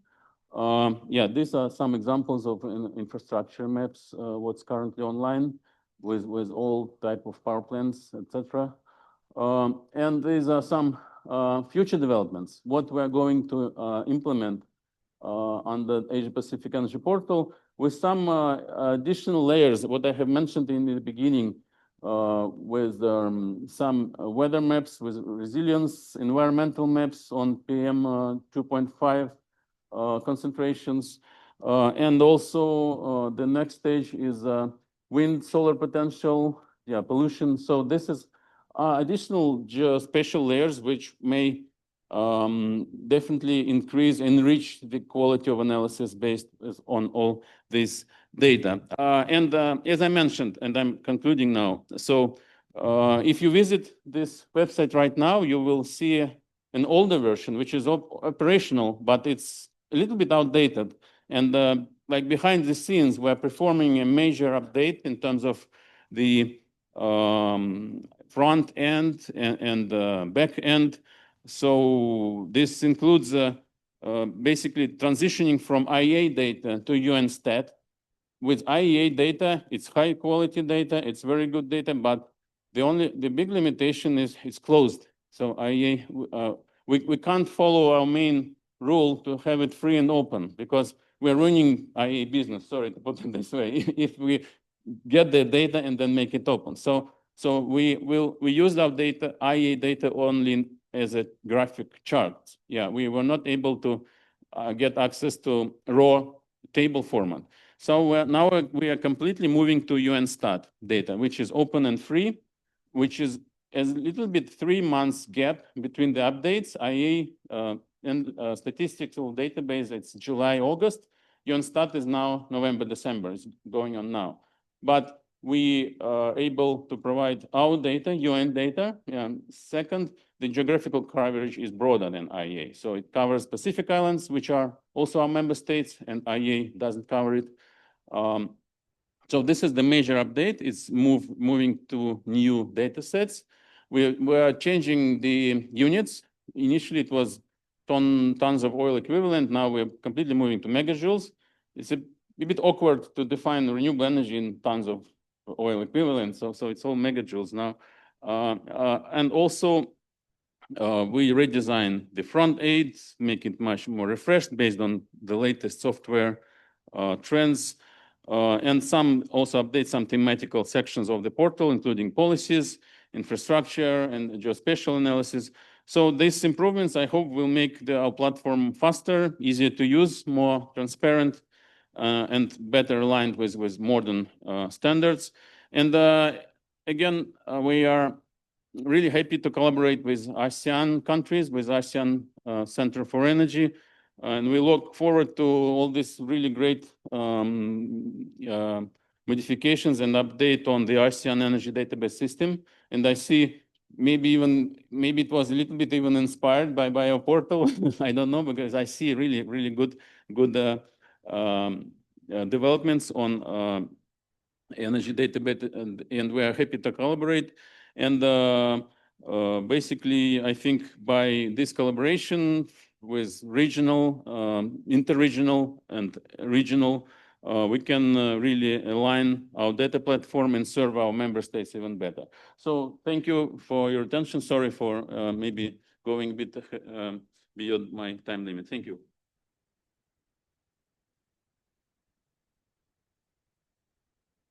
Thank you. So thank you so much, Sergey, for your interesting presentation. So I noted that there are quite a lot of notes that you presented. The first one that I highlighted in here is actually data fragmented. This is something that also we face in ASEAN Center for Energy as well. And some of the challenges like lack of consistency, methodological divergence, delays in data updates, and also another things like where the data sits in different ministries. So I think it's really interesting to discuss with you after this. So the second, so I move to second panel, second expert that we invited today. So I think we have Mr. Duncan Miller. Yeah, I think we already have him online. Duncan, can you hear us? Okay, thank you. Yeah, sorry, I can hear you. I was just putting myself off mute. Sure. No worries, Duncan. So Duncan is a senior international energy and also statistics advisor for more than 30 years of experience as analyst, statistician, and policy advisor. He has served 15 years as chief statistician of national statistician within national and also international organizations, including chief statistician of IEA between 2015 to 2019, and also chief statisticians at UK Department of Energy and Climate Change from 2008 until 2015. Duncan has authored numerous publications, including policy briefs, guidance reports for organizations such as AFREC, IEA, ASEAN, and he holds a first-class bachelor degree in mathematics and is a fellow of Royal Statistical Society. Duncan specializes in energy statistics, policy monitoring and evaluation, sustainable development, and building statistical capacity to support evidence-based policymaking. So yeah, we will hear more on what would be the presentation from Duncan. It's mainly about the Energy Data Foundation and also overview. So Duncan, you have 10 to 15 minutes to present. So please, I will pass the mic to you. Please give a round of applause to Duncan.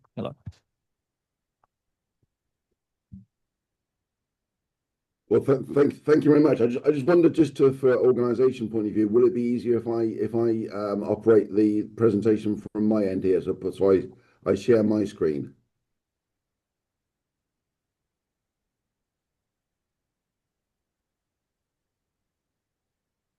Hello.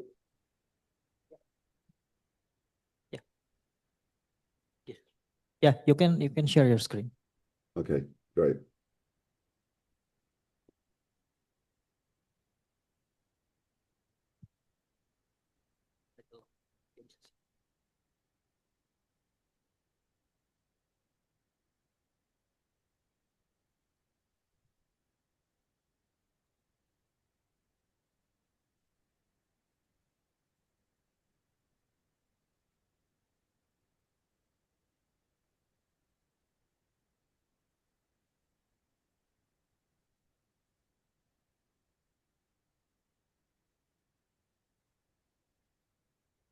Well, good morning, everybody. Although I think it's still morning over in Jakarta. While I'm still waiting for my screen to actually share, let me just say I'm delighted to be joining you for today's session. I'm sorry that due to a prior engagement, I'm only able to join for this first session. But I trust that the seminar and the workshop you have tomorrow proved to be very successful in your efforts to improve the energy data to support the work you're doing on energy modelling. So I'm going to be talking about some of the very basics of energy data. Now, my original presentation I shared, I was asked to cut back on due to time constraints. So there's some issues I will just be skating over. But I hopefully give you an understanding of three main areas. Firstly, the way energy statistics can and should be used in policy making. Then an overview of energy balances and importantly, looking at IRES here and the international recommendations for energy statistics. So we have comparable energy data across all countries. And then just some thoughts on the institutional arrangements that help support energy statistics.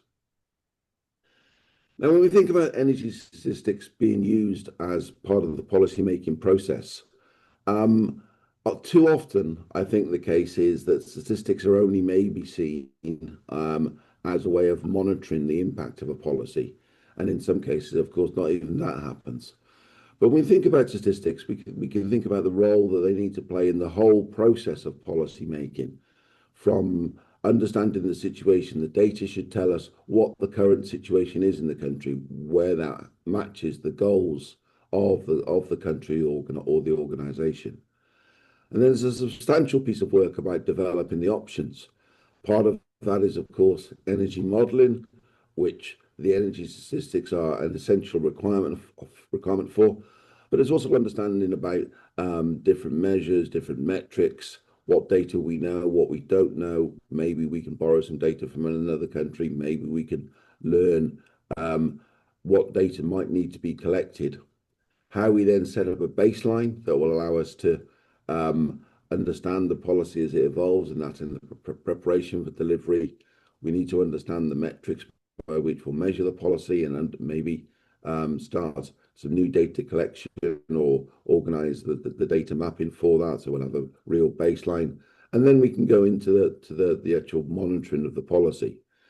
So it's very important that statistics and statisticians are involved in the whole policy development cycle. And this was something that I really pushed when I was in the Department of Energy and Climate Change in the UK, and we established really effective policy development and policy monitoring that was based on real data, which proved to be very successful. Now, when we're talking about data, what do we need for data? The key goal is all around energy balances. Now, ideally, I would like to be spending more time talking about energy balances today, but all I'll be able to do is to give a quick overview. Hopefully, you're all familiar with an energy balance, which is essentially an accounting framework that allows us to pull all the elements of energy in a country together, so we can combine all the fuels that are used, electricity, biomass, petroleum products, coal, all of them together in a framework that allows us to understand the total use of energy. We can understand the relative contributions of different energy sources and the importance of different energy sectors. We can understand transformation efficiencies. And from an energy balance, we can develop high-level indicators such as self-sufficiency, CO2 emissions. But vitally, an energy balance allows us to improve the quality of the data. Because it's a framework that has all got to fit together, it helps us understand where some of the data may not be robust, where there might be gaps in the data. And that helps us improve our overall understanding of energy statistics and allows us to develop certain elements. Now, when we're looking at data and the activity that ASEAN are undertaking with their energy outlook, what's really important is there's comparable data between countries.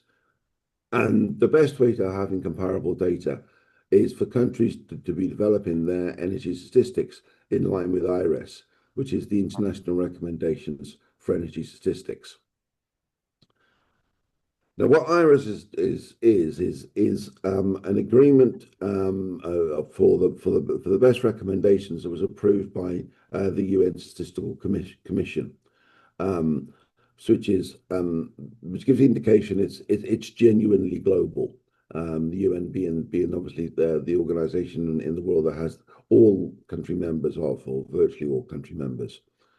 It was developed by two groupings, firstly of international organizations, containing organizations such as the IEA, APEC, OPEC, EU, UN, others, and a group of countries who worked in the Oslo group, and there were around 30 to 40 countries involved in that, including some ASEAN members such as Thailand and Malaysia. What IRES does is promotes comparability. So it provides a framework that all countries are suggested to follow, whilst recognizing that countries may start from different points. It may be that a country can only start to develop a relatively basic energy balance, but if it's done in the same framework to start with, it will be comparable with other countries. So we might see countries that have got more data on the supply side than the demand side to start with, because the supply of energy is quite often easier to monitor. A key part of IRES is actually what's known as the Standard International Energy Product Classification. And what that is just it's a tree-based structure that allows us to use the same terminology and same names for all energy products. And that's really important when we're doing cross-country comparisons. Of course, it allows countries to use their own names for a fuel, and quite often you will see paraffin used as a name. What's really important is you use both terms. You talk about paraffin and in brackets maybe put kerosene. So we can understand exactly the fuels and be able to understand the overall contribution that all fuels make then at a regional and a higher level. You've got the link through to IRES there on the screen. If for those of you who are unfamiliar with it, we'll be able to have a look at the guidance. Countries that are producing data in line with IRES, as many in ASEAN already are helping international comparability and regional work to a significant degree. Looking at an energy balance, hopefully you're all familiar with this. What we have is what we call we have the products, which are the columns in the balance, and we have what we refer to as flows, which is the actions that happen to energy, and those are split up into three component parts. There's the supply of energy, which is where we get it from, which could be production, trade, or energy taken from stocks. We have the transformation, which is how energy changes from one state to another. So that's where electricity generation, when made from non-primary electricity generation, for example, gas being used to generate electricity, that happens in the transformation section. And then there's final consumption, which is the ultimate use of the energy, the use of energy in households, businesses, and in transport. And that's the framework that we have for an energy balance. And so when we look at an energy balance, here's an example of an energy balance. You'll see the supply, which is a relatively small section. We'll see production, trade, stock change. You'll see the second section, the transformation, and that allows us to calculate then the transformation efficiencies of different fuels, and the final consumption, where berkeley there's a breakdown of the industrial sector into about 16 subsectors, transport broken down into 5 sectors, and then the other sectors. Although increasingly the services sector can be broken down depending on the structure of the economy in countries.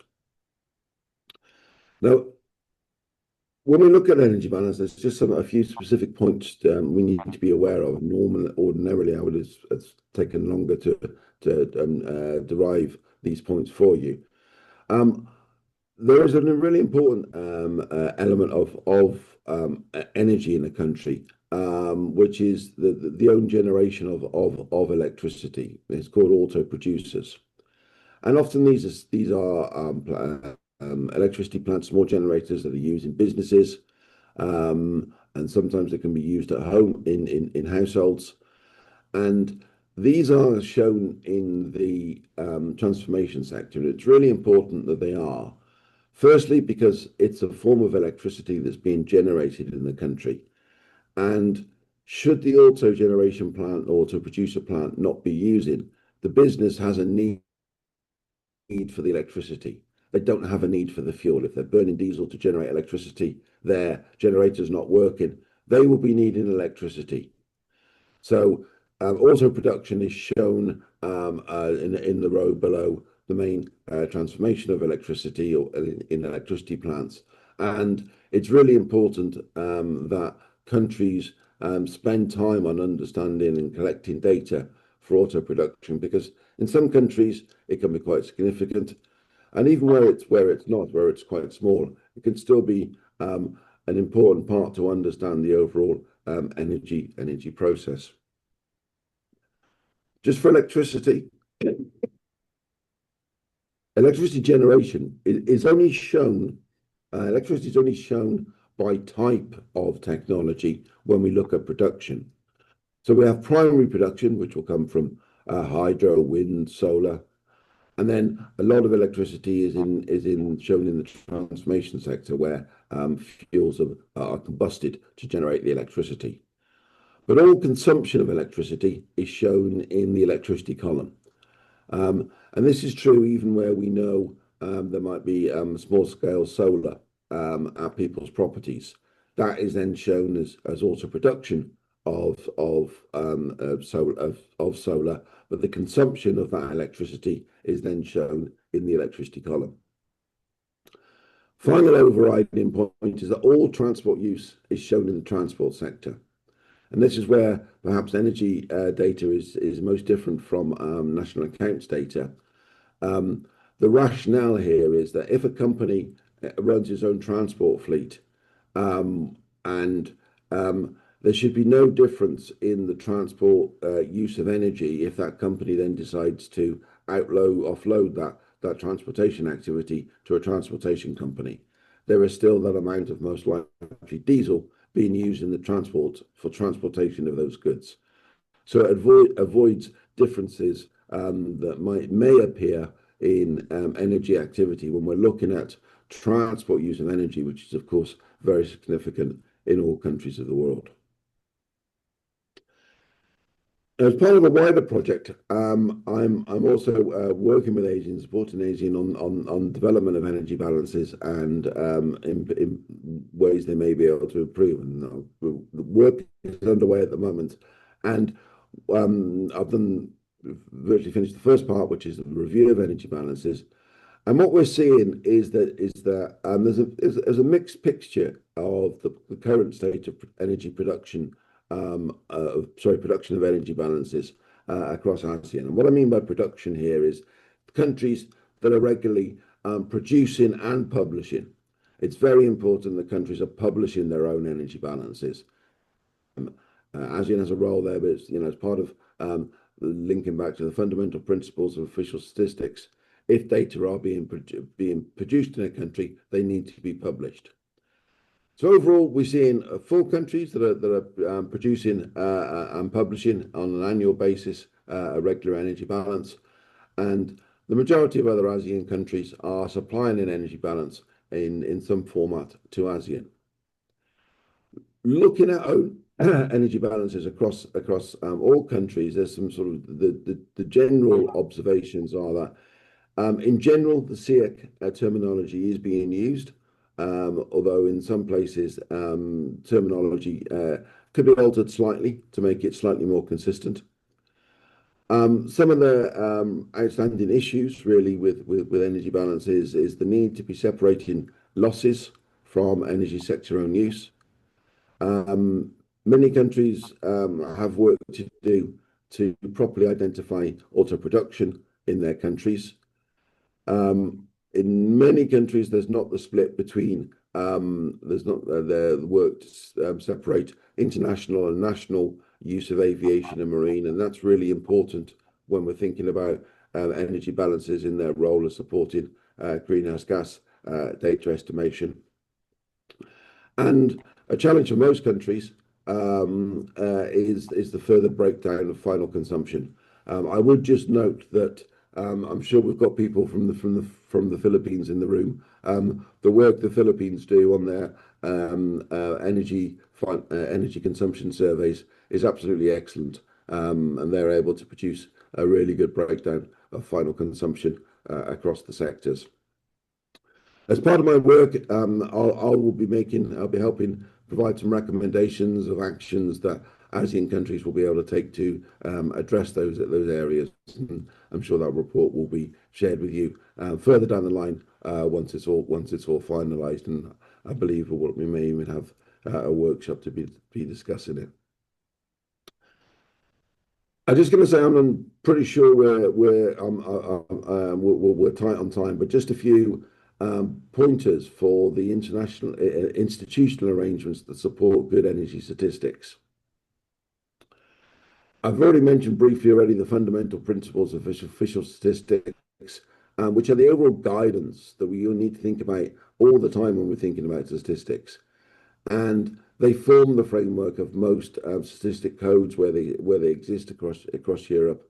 And as I've already said, probably the most fundamental point about them is that statistics, when produced, should be published. What they also mean is that what are our goals for energy statistics? And broadly speaking, it's about making them relevant. They measure what needs to be. They're reliable in terms of they're done in a consistent way on the same time period. They allow comparable over time in between countries, and this is where countries adopting and using IRES really helps that situation. Excuse me. Now, when we think about energy statistics, they can be done in lots of different ways. And we see all these across the world. They can be centralized, for example, or produced in the National Statistics Institute of the country. Or they can equally be centralized as in or produced in the Ministry of Energy or Energy Regulator. In a number of countries, they may be developed across different departments. Some countries, for example, I know Canada do this. They develop energy balances firstly in their provinces and then pull them together to get an energy balance for the overall country. Agencies, regulators are often very important in energy statistics, and we know across ASEAN that for example in Malaysia, it's the energy regulator of Malaysia that's producing the energy statistics. So the actual approach is less important than the understanding of strong data governance, who is doing what, and vitally cooperation. Energy statistics, producing energy statistics will need cooperation between different players within the governance framework for energy statistics. The Stats Office, the Ministry of Energy, regulators, other ministries all need to be working together, sharing and using data to produce the overall energy data.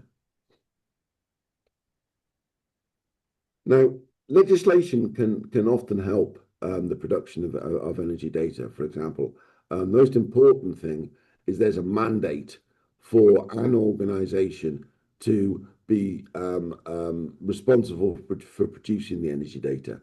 So it's in the structure and work content and work program of a country to produce the energy data.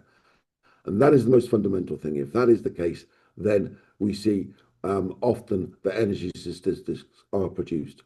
Without that mandate, we see, and this is not so obvious across ASEAN, that energy statistics aren't being produced.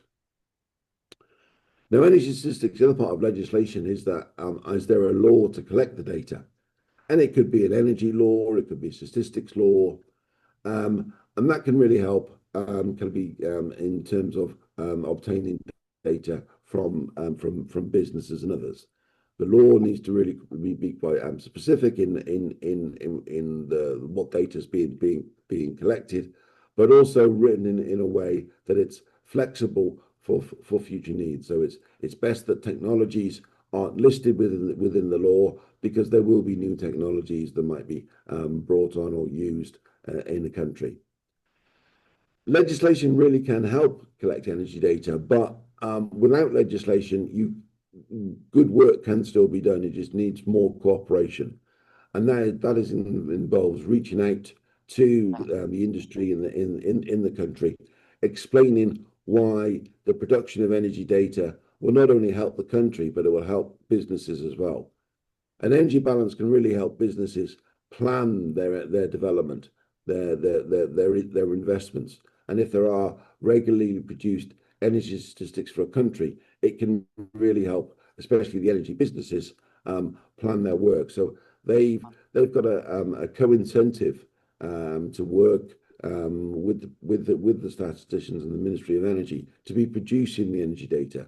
So, and if you have that cooperation, which happens in a lot of countries, then the need to be legally enforcing the collection of energy data falls considerably.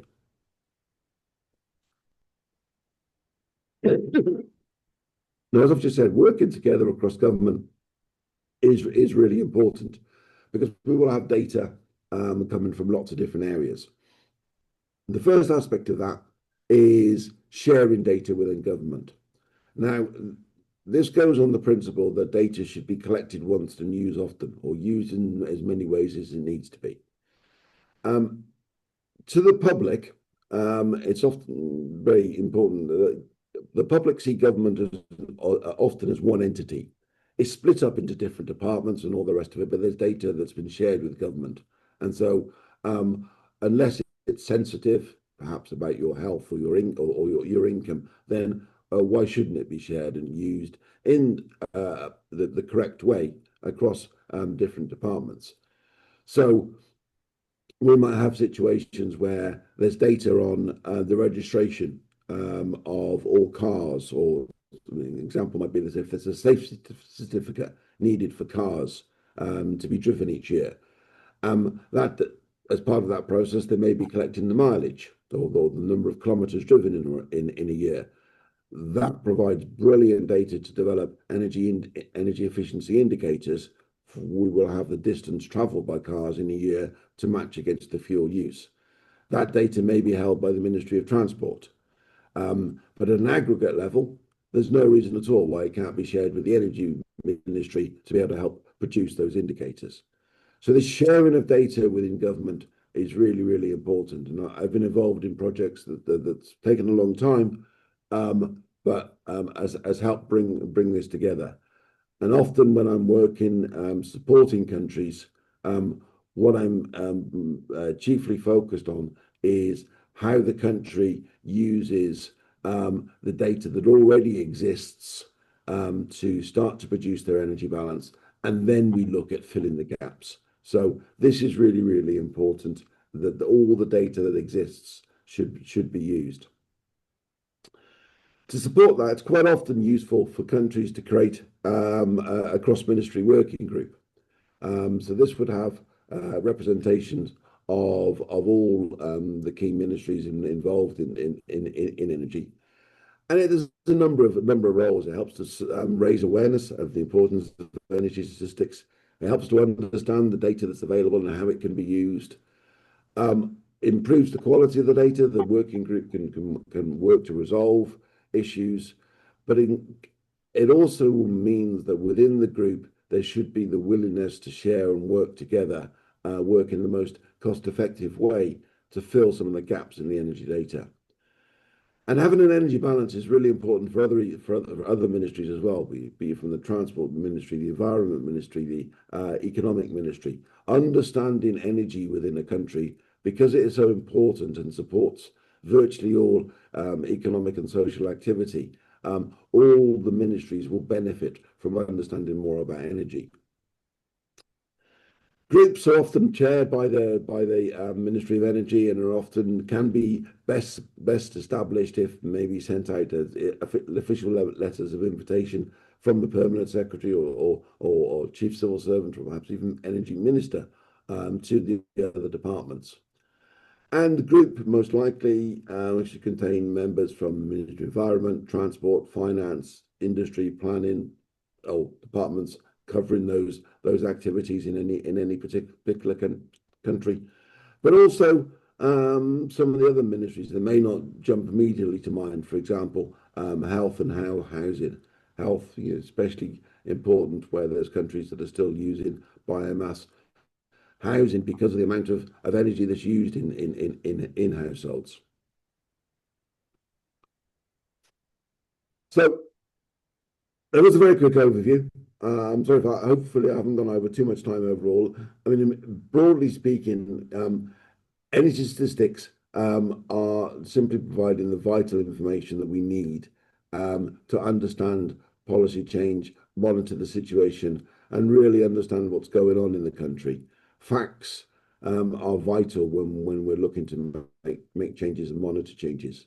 So they're needed for policy planning and for monitoring climate change, for energy security, for investment. You cannot effectively have policies or looking at any of those areas unless you've got robust energy data to support them. And that's also through the development of those policies through modelling. What we're looking at when we talk about energy statistics, we look at energy balances, we look at the time series data that the fuels provide us. And from those energy data, we can then produce energy indicators. For example, the share of electricity generation from renewable sources. Countries are encouraged to use the IRIS format, and using the IRIS format will mean data are consistent and comparable across countries and can be used then at regional levels as well as within countries levels, and that's a key goal for the work going forward in ASEAN, how we further support that. When you think about data collection, only collect the data we need, but first to use all the data that already exists in the country, and then think about data collection to fill the gaps. And we have to have the right data governance structure, making sure that everybody's clear of the roles and responsibilities and what they need to do, how they're contributing, and to work together to ensure consistent energy data are produced on an annual basis and perhaps more frequently in a country. Final point is when we're producing an energy balance, is the more detail the better. You will be going on to discuss some of the challenges you have in energy modeling. Many of those will be rising because there's currently insufficient data, especially on the demand side, across many ASEAN countries. And the work to look to expand the energy balances so it's covering all the elements of production, transformation, and supply will not only provide a more precise picture of energy in each of your individual countries, but it will also make the work on energy modeling and energy planning so much easier, because there will be less uncertainty, and the overall outputs of all that work will then be far more accurate and reliable and usable than would otherwise be the case. So that was a very quick overview. You'll have copies of the presentation. Here's some links, both to IRAs and various links that I've pulled together from different organizations on my website. My website is not good, but the information on it is. There's a couple of links to it there, and there's also there's a short 3 or 4 page note I've written to as an introductory guide to energy balances, so that information may also be of use to you. So I hope that was helpful. That was a lot covered in very little time. I hope at least the headline levels and the key points made were clear. So thank you for your time, and of course happy to take in any immediate questions. After that, I'm afraid I will have to go because I'm talking at another event over in where I currently am in Saudi Arabia today. So thank you very much for your time, and I'll stop sharing my screen now. Yeah. Please give a round of applause to Duncan. Thank you so much, Duncan, for your presentation. So noted that you will be leaving because you have another agenda, but thank you so much for making time to speak in our events. So I think if any other participants would like to have address any questions to Duncan or to Sergey later on, please just let us know. So I think thank you so much once again, Duncan, for your time. So I think we move on concerning about time. So we're just moving on to the third panel of today's discussion. So we have Matthew Dumlau from Asia Pacific Energy Research Center from APREC. So Matthew is currently a researcher at ESTO and also APREC in Tokyo, Japan. His primary responsibilities include collecting, processing, managing energy data for Asia Pacific Economic Cooperation or APEC member economies. He focuses on annual energy supply and demand and also of the 7th APEC Southeast Asian economies. In addition, he supports ESTO's training program, workshop, other activities related to ESTO's role as the secretary of our APEC expert group on energy data and analysis or EGEDA. He's also responsible for the Philippine chapters on APEC Energy Overview and APEC Energy Demand and Supply Outlook. He earned his Doctorate of Science in Energy Science in Kyoto University, Japan, and also holds a bachelor degree in Electronics and also Communication Engineering and Master in Electronic Engineering from Ateneo de Manila University. Before joining APEC, Dumlo conducted postdoctoral research at Kyoto University. And in this role, he focused developing smart and data-driven technologies for energy conservation and optimization. So without further ado, I would like to invite Matthew Dumlo to present his presentation. So he will talk about harmonizing supply and demand energy data in APEC region. So please give round of applause for Matthew. So Matthew, you have 10 to 15 minutes to present before we move to the discussions. Please.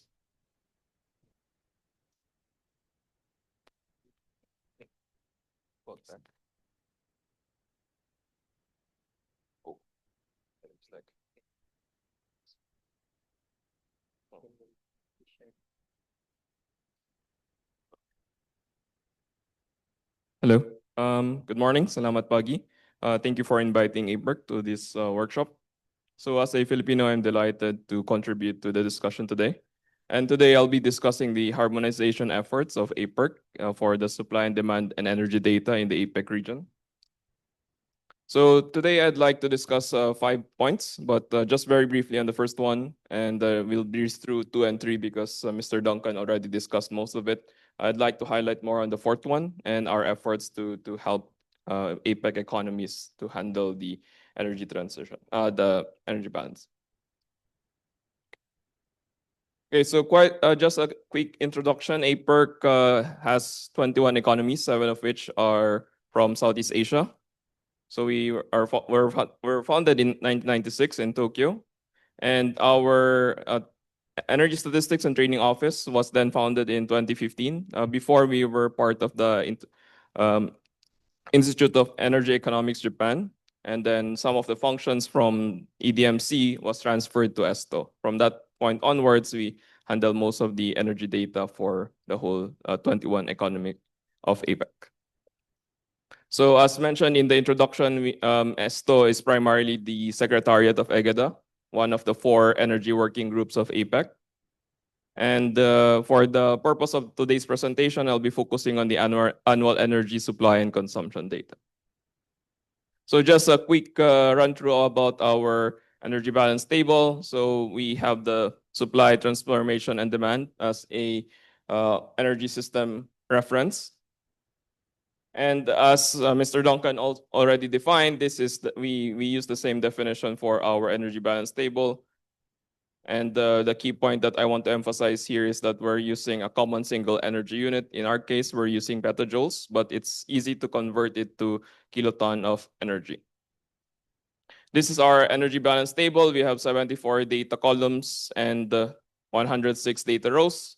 And it's quite small, but what I like about this structure is that the logic behind the products and flows are built into the coding.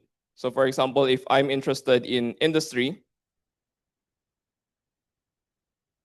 I have the 14. I can just select the whole 14, and then it should all the sub nodes should add up to that value.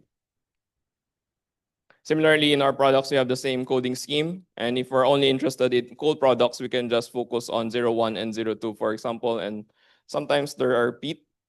And if we're analyzing oil, we can just focus on crude oil, NGL, and petroleum products. So that's the built-in logic behind our energy balance table. And if we just want to look at it from the top perspective, you will have this form. So it's just the top 6. We have 19 columns and 19 rows. So now I'm showing the energy balance table of Thailand that we processed last year. So in year 2022, similar to the earlier presentation, we have the 2-year data lag. So this year, we're just finalizing the 2023 data set.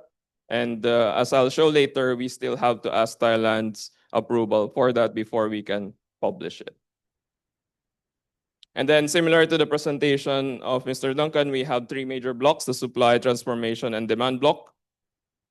And the beauty of this one is also we can specify certain parts of the table that we can print and analyze. So for example, here I'm showing the oil section, which includes the crude oil and petroleum products. So we can see immediately the transformation sector and the consumption of crude oil, etc. So here I highlighted the line for oil refinery. And if we want to focus more on the transformation data, we can do that as well. But we have to focus on that particular segment of the table. Okay. So that's the brief highlight of our table. For me as a data analyst, I think the energy balance table is very nice, and the data is very dense. We can select certain parts of it if we want to do certain analysis. So here I'm putting the 7 economies of Southeast Asia under APEC side by side, so we can quickly analyze them, for example, in TPS, in electricity generation, TFEC, TFEC by fuel, because we can also disaggregate that in that way using the same table. And we can also do the oil consumption by sector.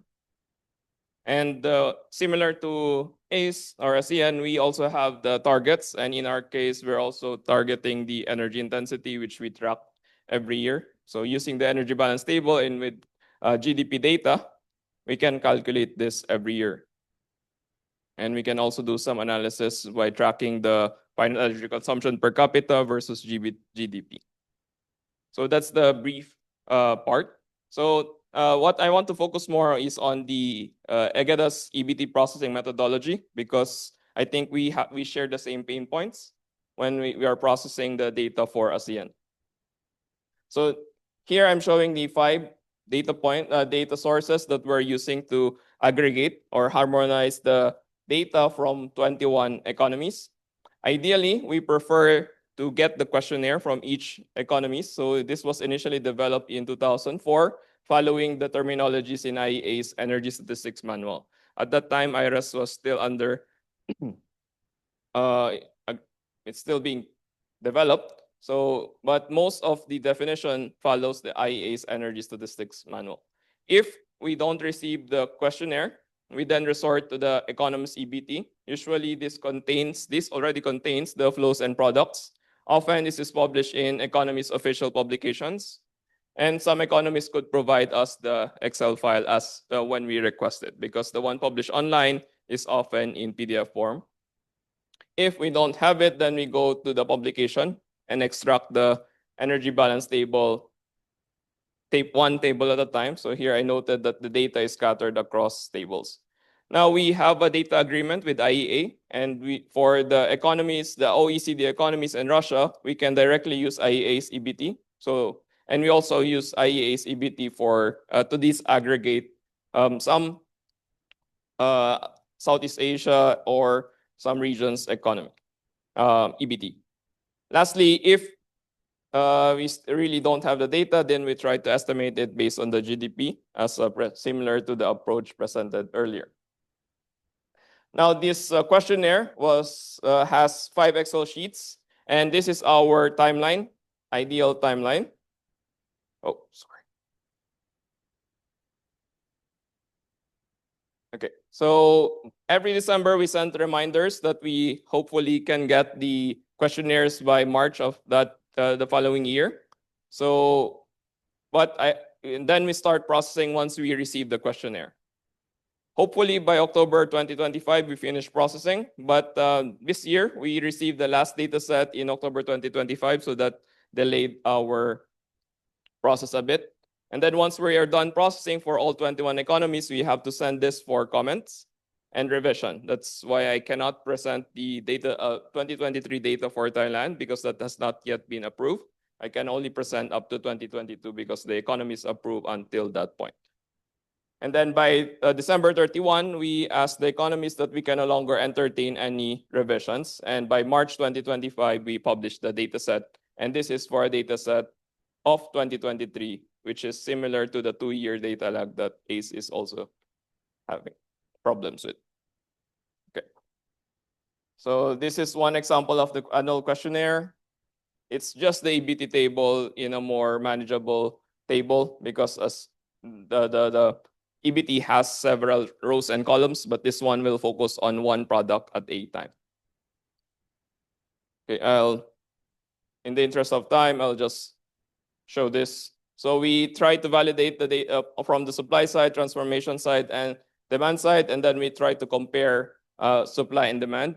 And then we also compare it all the time with the previous year's balance. And once we detect an anomaly, we try to ask the economy what caused this and if it's logical. So here, I just want to emphasize that in our data sharing with IEA, since we're using the same IRS definition, we can easily adapt the data from IEA into our energy balance table, which I think we can also do for Southeast Asia. And then the same terminologies are employed in the APEC questionnaire, so further streamlining the data consolidation. Last, in this slide, I just want to highlight that if the standardized items in the questionnaires are not submitted properly, we have to ask the economists what do they mean by a certain product, because we have to adapt that into our energy balance table. So this one I noted particularly when the data point diverges from the IRAS classification. Okay, so just to wrap up the presentation, we understand that it's very difficult to get all this data together. So we provide some capacity building. So we have this 2-week program for the energy statistics training program every year in Tokyo. We invite economists. Ideally, they are beginners in energy statistics and are responsible for the data collection processing in their economies. And hopefully, once they are trained, they return to their economies and do the work. And the other one is the workshop on energy statistics. So here, the purpose is to improve the timeliness, completeness, and quality of data across APEC. So the first one is more on foundational. This one is more future thinking.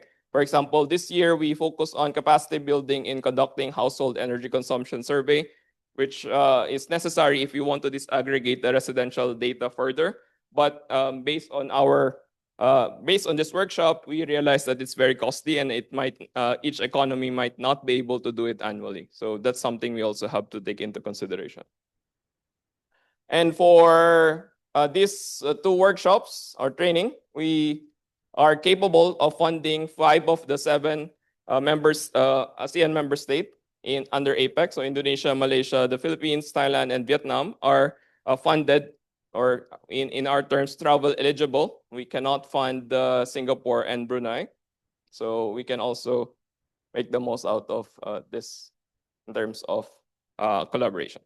So just data sources and major references, we publish the APEC energy statistics every year. So, and we have the EGADA database, but I think this one is more on a table form compared to what ACE is envisioning in the ASEAN energy database.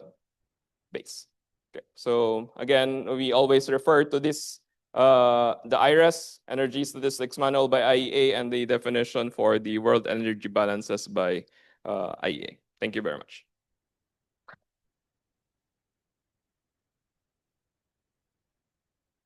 Thank you so much, Matthew. Please, you can take your seats. So yeah, we have another microphone, so each one of you can have it. So we will start with the discussions. We heard from various speakers previously.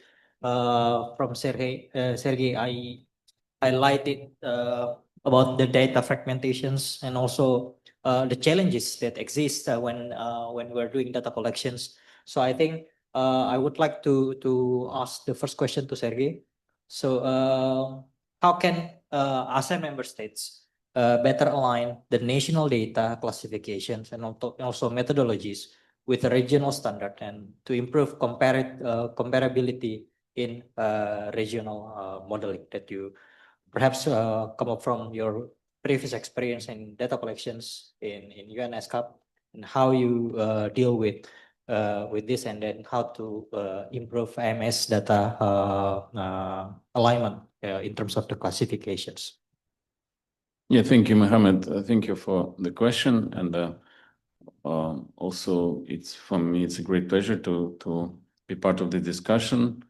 And answering your question, also referring to Duncan, because I think it's difficult to say it better than he expressed. And I'm also, by the way, happy to virtually sitting next to him. We met many years ago when he used to be chief statistician in IEA, and I think for me, he's one of the examples of really great professionals with so high dedication to to this energy statistics. And Duncan, I will definitely visit your website to learn more about it. So, but coming back to your question, I think also what Duncan said in his presentation, I fully agree with it.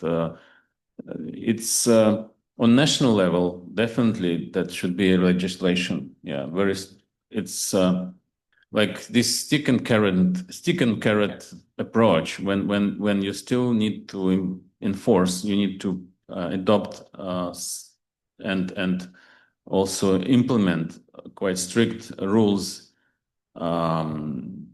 legislation to ensure this pipeline, to ensure the reporting line, to ensure that energy statistics has been collected properly according to the rules. But sticks not always works or don't work without carrots. So, and carrots, this is to demonstrate advantage for economic actors, yeah, for national agencies to follow this procedure, to promote these benefits of cooperation, to promote the benefits of reporting and participating in the reporting process. So, and there are many, of course, there are many, and our role as international organizations and think tanks and institutions is to promote international standards. Yeah, and of course the Red Book is this international recommendations on energy statistics, which been produced by United Nations Statistic Division, and this is the main source. So there is no need to invent bicycle every time. We just need to work with our countries, with our clients, and to promote it, to facilitate. And I'm really happy also to know that APEREC actually put so many efforts on training, on inviting people, even sponsoring young economists, statisticians, how to use the internationally recognized rules. And this is the main core of successful data collection process. And also you can save so much resources and efforts if you have collected consistent data which fits international standards. So there's no need to go back and forth and clarify, adjust, etc., etc. So it means the very important process of data collection is to well-trained statisticians to use unified, internationally agreed rules, and they exist. So this is probably part of the answer of your question. Thank you.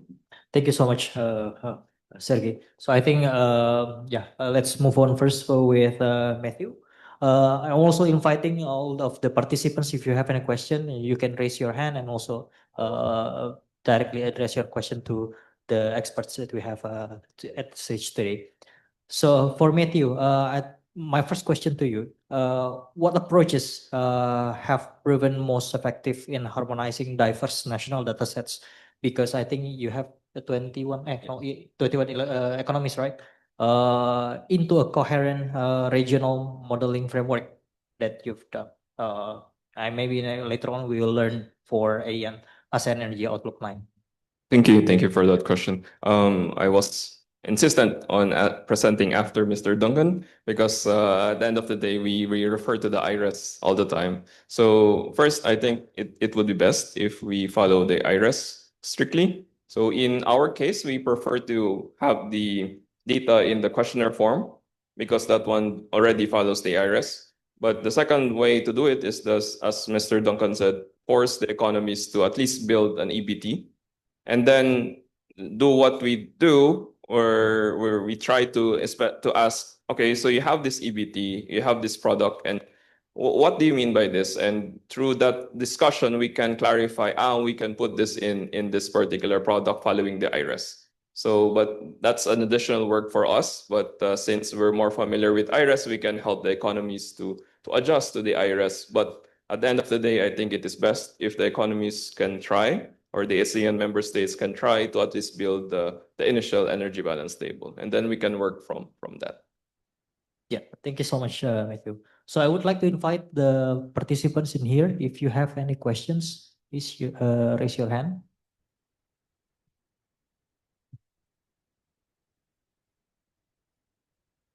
If no, I think I move on to my second. Oh yeah, please, Mr. Pontiano, do you have any microphone left? Yeah. So I think we have a question from Timor-Leste.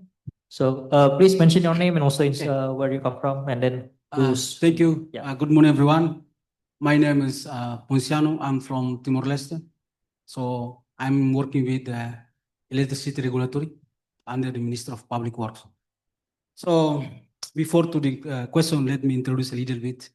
Timor-Leste is a new member of ASEAN. So now we're still in early stage to strengthen our national energy data. But we face several challenges like incomplete historical data and also especially in energy balance. So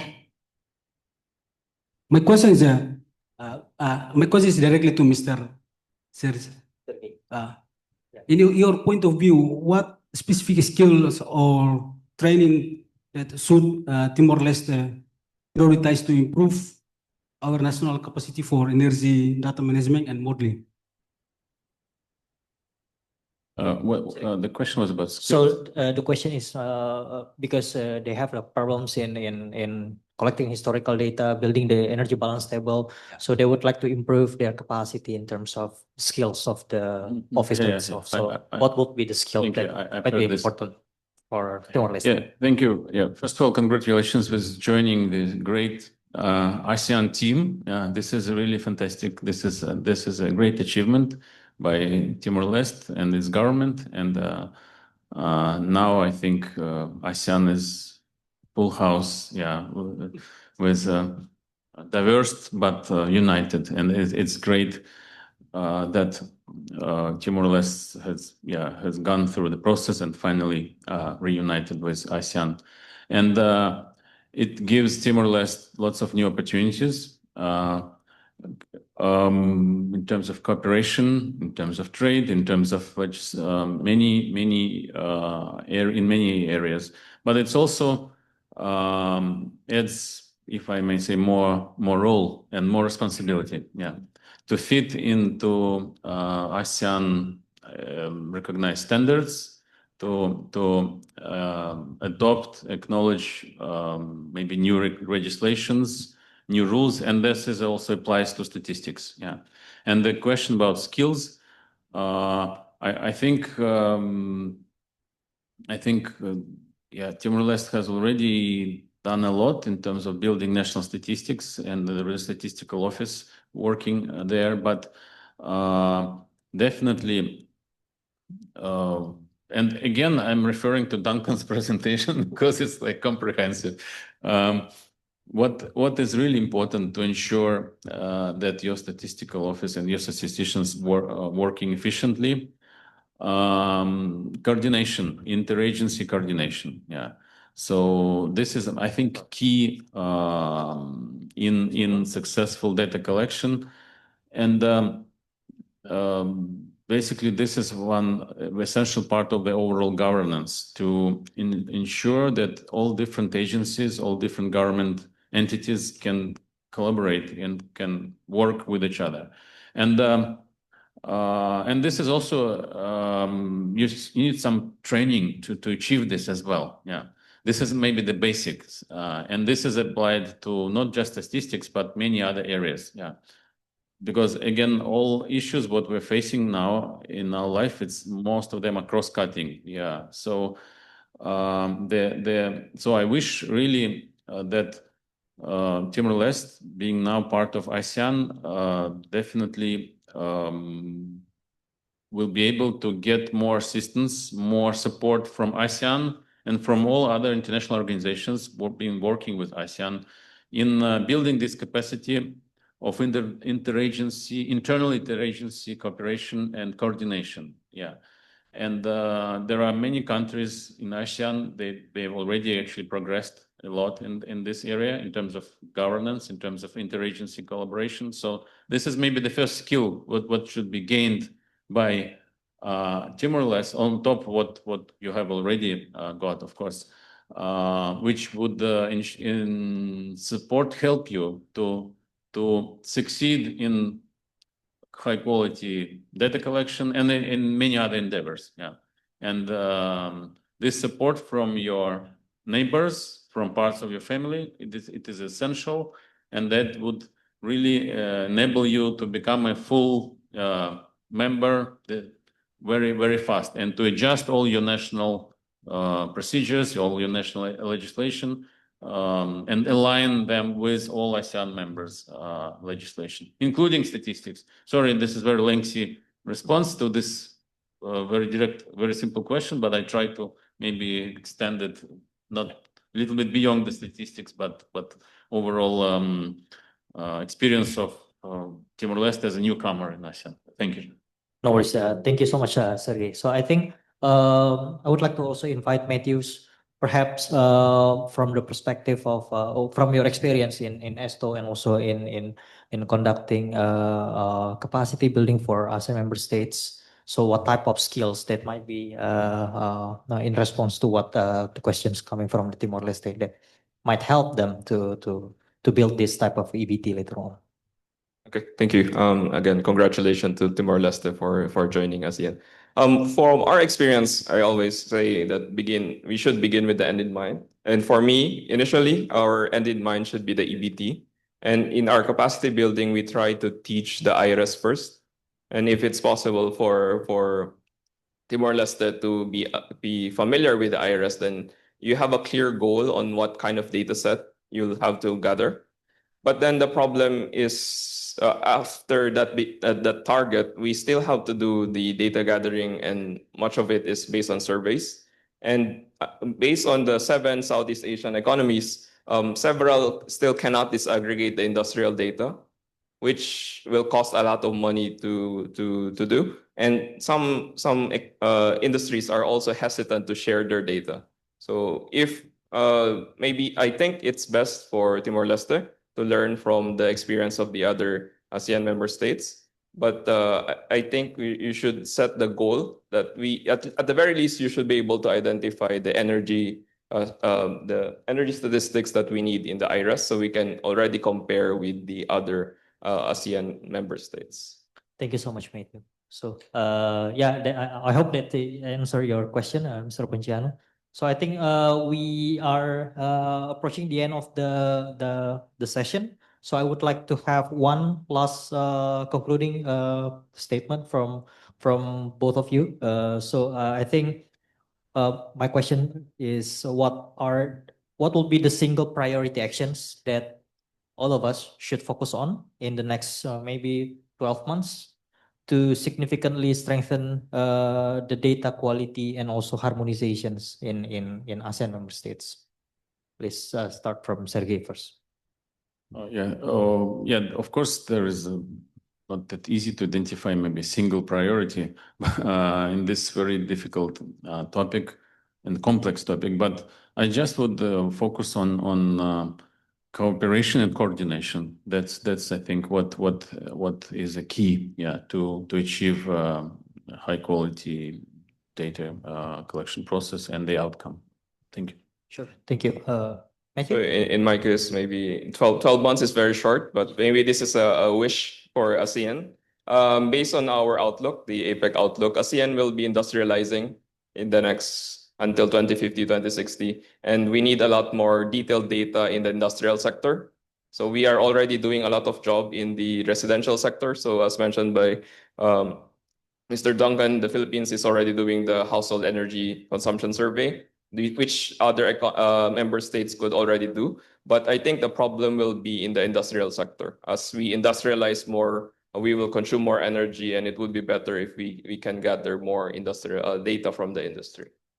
That's something we should. So maybe not in the 12 months, but something we should aim for. We develop the best scenario for 12 months.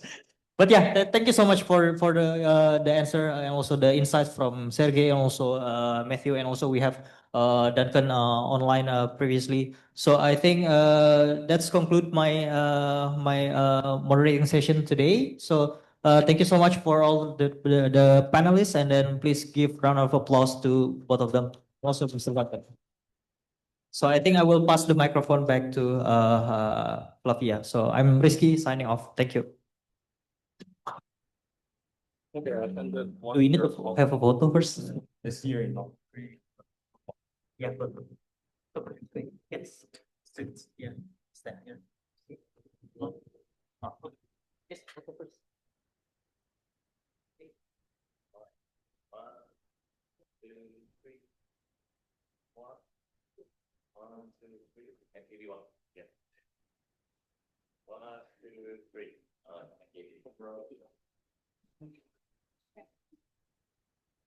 Thank you to our moderator, Mr. Rizky, and to our distinguished panelists for a truly insightful and foundational discussions. And before we continue, we will have a lunch break, and lunch will be served for in-person participants at the same room as the breakfast located just beside this room. And we will reconvene our next sessions at 1 p.m. sharp. Enjoy your meal.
The second will focus on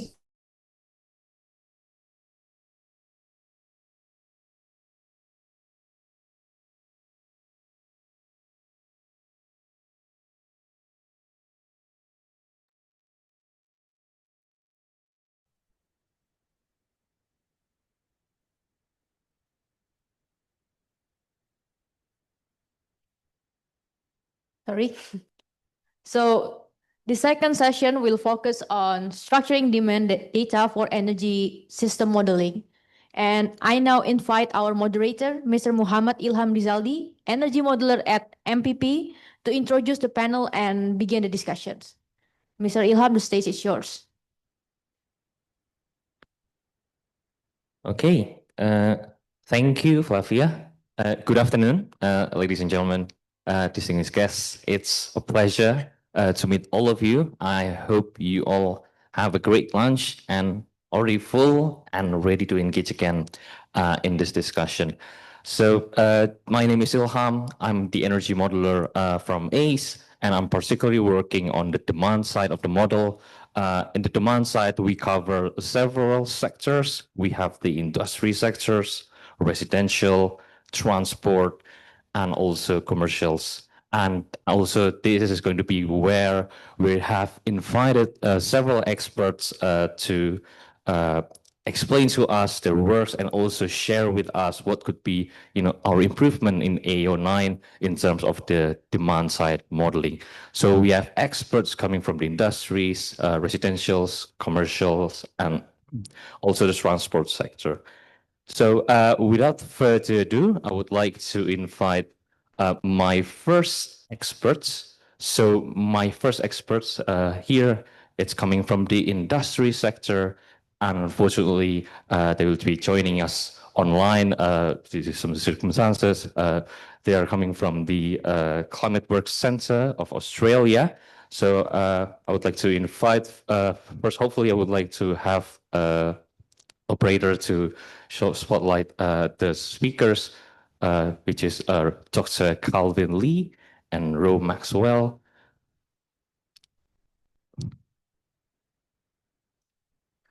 All right, great. I've already can see your face. I hope you can hear us well, Dr. Calvin Lee, Ro. Oh, great. All right. Just want a brief introduction about the experts. So first, Ro Maxwell. So Ro is a project lead in climate, senior project manager in research in Climate Works Centre.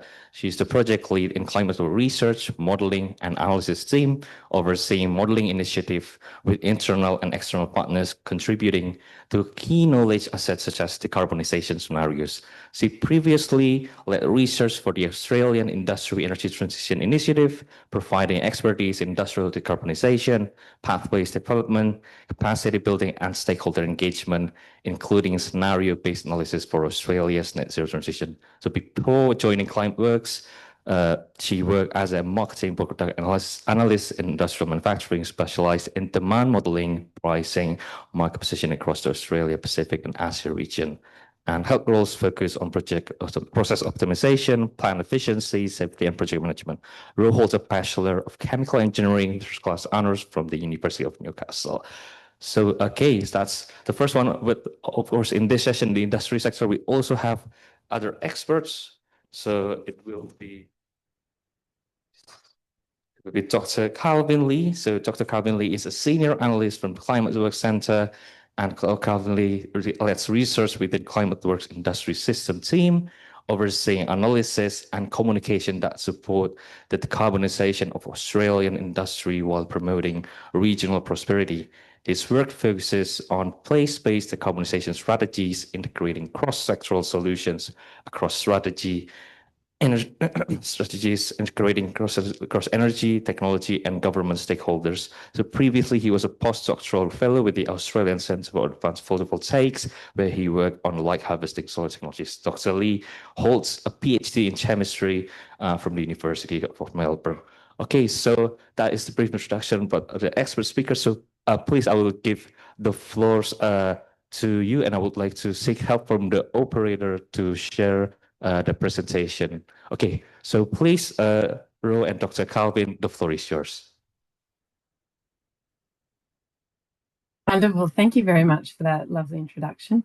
I'll get the next in 2 more slides, please, to an acknowledgement of country. Thank you. So I'd just like to start quickly by acknowledging and paying respect to the traditional custodians and elders of the lands and waters that Climateworks Centre works upon, including the Awabakal people who are the traditional owners of the country that I'm joining you from today. So as we go on to our next slide, I'll tell you what Calvin and I will be discussing with you today. During this session, I'll provide an overview of the AusTimes model and share some details about how industry is represented in the model. And then I'll hand over to Calvin to speak to you about how the economy-wide modelling we do is complemented and also improved by taking a place-based approach to industrial decarbonisation. Climateworks has been modelling decarbonisation pathways for the Australian economy for almost 10 years. The AusTimes model was co-developed with Australia's National Scientific and Industrial Research Organisation, CSIRO, based on the Times model generator from the IEA. AusTimes generates cost-optimised emissions trajectories based on a large number of input assumptions, ranging from projected subsectoral energy demand to carbon budgets, targets or prices, to costs and emissions impacts of different actions or technologies. The chart on the slide is just an example of a high-level output for the sectoral level emissions trajectory from the model. We mainly use this model for Australian economy-wide modelling, but have also applied it for projects specifically focusing on one sector, such as the Australian Industry Energy Transition Initiative, which I'll call the ETI, and we'll be referring to that a little bit later. On to the next slide.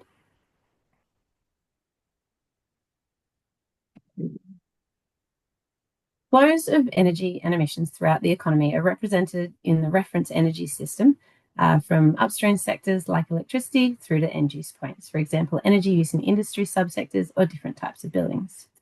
The AusTimes energy system is broadly aligned with Australian government energy use and emissions data, which is published annually, and this is used to inform our base year assumptions. While the system is aligned to the boundaries of this data, there's still a number of transformations required before we can use it in the model. This includes making assumptions to allow us to split the data between states, as not all subsectors are represented at a state level in the published data due to confidentiality reasons, and also sometimes to disaggregate the broader categories into the set of subsectors we are using, which is numerous, as you can see here, greater than 40 industrial subsectors. Where required, the team does desktop research to propose state-level splits for each subsector, prioritising credible or government publications. The types of evidence we would use range from actual production from company annual reports, especially where there are a limited number of facilities, to using employment data for a subsector to act as a proxy for production. We have to do this sort of state-level breakdown for 9 of our subsectors, including iron and steel, aluminium, alumina, other mining, chemicals, and petroleum refining. A very similar process is used for the disaggregation of the granular subsectors from the higher level categories. For example, we split alumina and aluminium production out of a higher level basic non-ferrous metals category by using annual data on alumina and aluminium energy use for Australia, which is published by a peak body called the Australian Aluminium Association. And then we need to make some assumptions about the fuel use of these sectors and then allocate the remainder to an other non-ferrous metals category. This process is different for each subsector and has been iterated over time as either new data becomes available or perhaps the government data unfortunately becomes more restricted. And it's reasonably time intensive to research and set up the assumption set, but the benefit is the significantly more granular outputs we're then able to investigate. The next slide, we'll talk a little bit about the technologies in the subsector setup. So for each of the subsectors outlined in the previous slide, we then introduce the applicable demand projections and decarbonisation technologies. Our current model structure represents baseline industrial demand via the actual energy used to produce that subsector's outputs. So for example, the petajoules of energy used to produce alumina in 1 year. This base year comes from the government energy data, as explained previously, and then the demand projections are informed by macroeconomic modelling work that Climateworks Centre has done, or for specific projects, sometimes subsectoral growth data is provided by the client. For the technologies available to the model, we broadly group them as energy efficiency, electrification, and fuel switching, or other abatement technologies. To implement these in the model, we use cost data, lifetime, and availability information, which includes the start year and the share of energy or emissions within a subsector that the technology can act on, as well as the build rate for the technology. Some of these 40+ subsectors currently have the technologies implemented in a very detailed manner, representing the specific costs and availabilities of those technologies for that subsector. However, some are represented in a much more generalized way, with a range of standard energy efficiency or electrification options made available to the model. To elaborate, using the standard options, we can allow electrification in one or more categories for a subsector, including the categories of low temperature heat, high temperature heat, electrification of haulage, or electrification of boilers. And each category has its own cost, availability, and lifetime assumptions. This split of generic versus customized inputs is dictated by a range of things, including the amount of energy use and emissions and the economic importance of the subsector, also the availability of reliable and credible data, and also whether we've had the opportunity to update the data via specific projects, such as the Energy Transition Initiative that I referenced earlier. This large piece of work provided information to update the iron and steel, alumina, aluminium, liquefied natural gas, and critical metals sectors through thorough research and stakeholder consultation. It's an ongoing process to improve the granularity of the more generalized sectors in our model, and we're continually doing further research and updates to make this more clear. On to the next slide, please, where I'll share an example of a granular subsector representation. So here we see the alumina sector represented by two main energy services or processes: digestion, the first set of orange boxes, and calcination, the second set.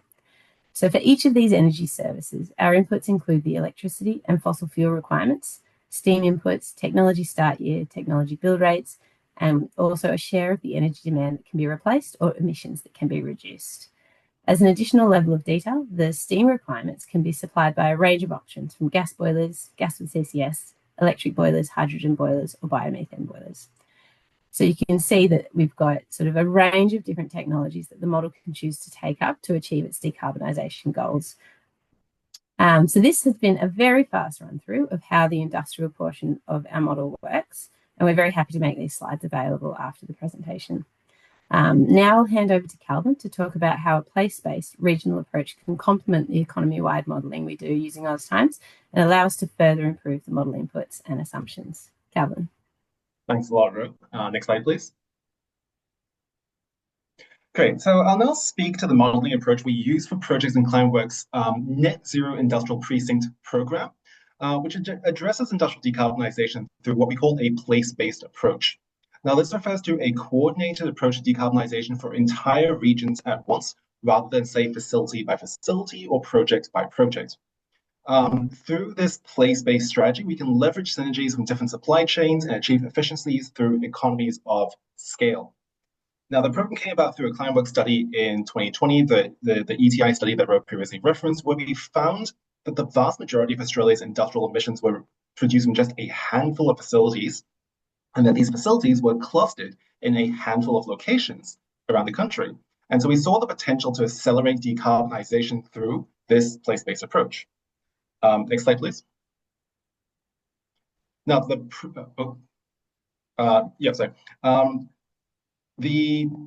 maybe go back a slide. I think this is thank you.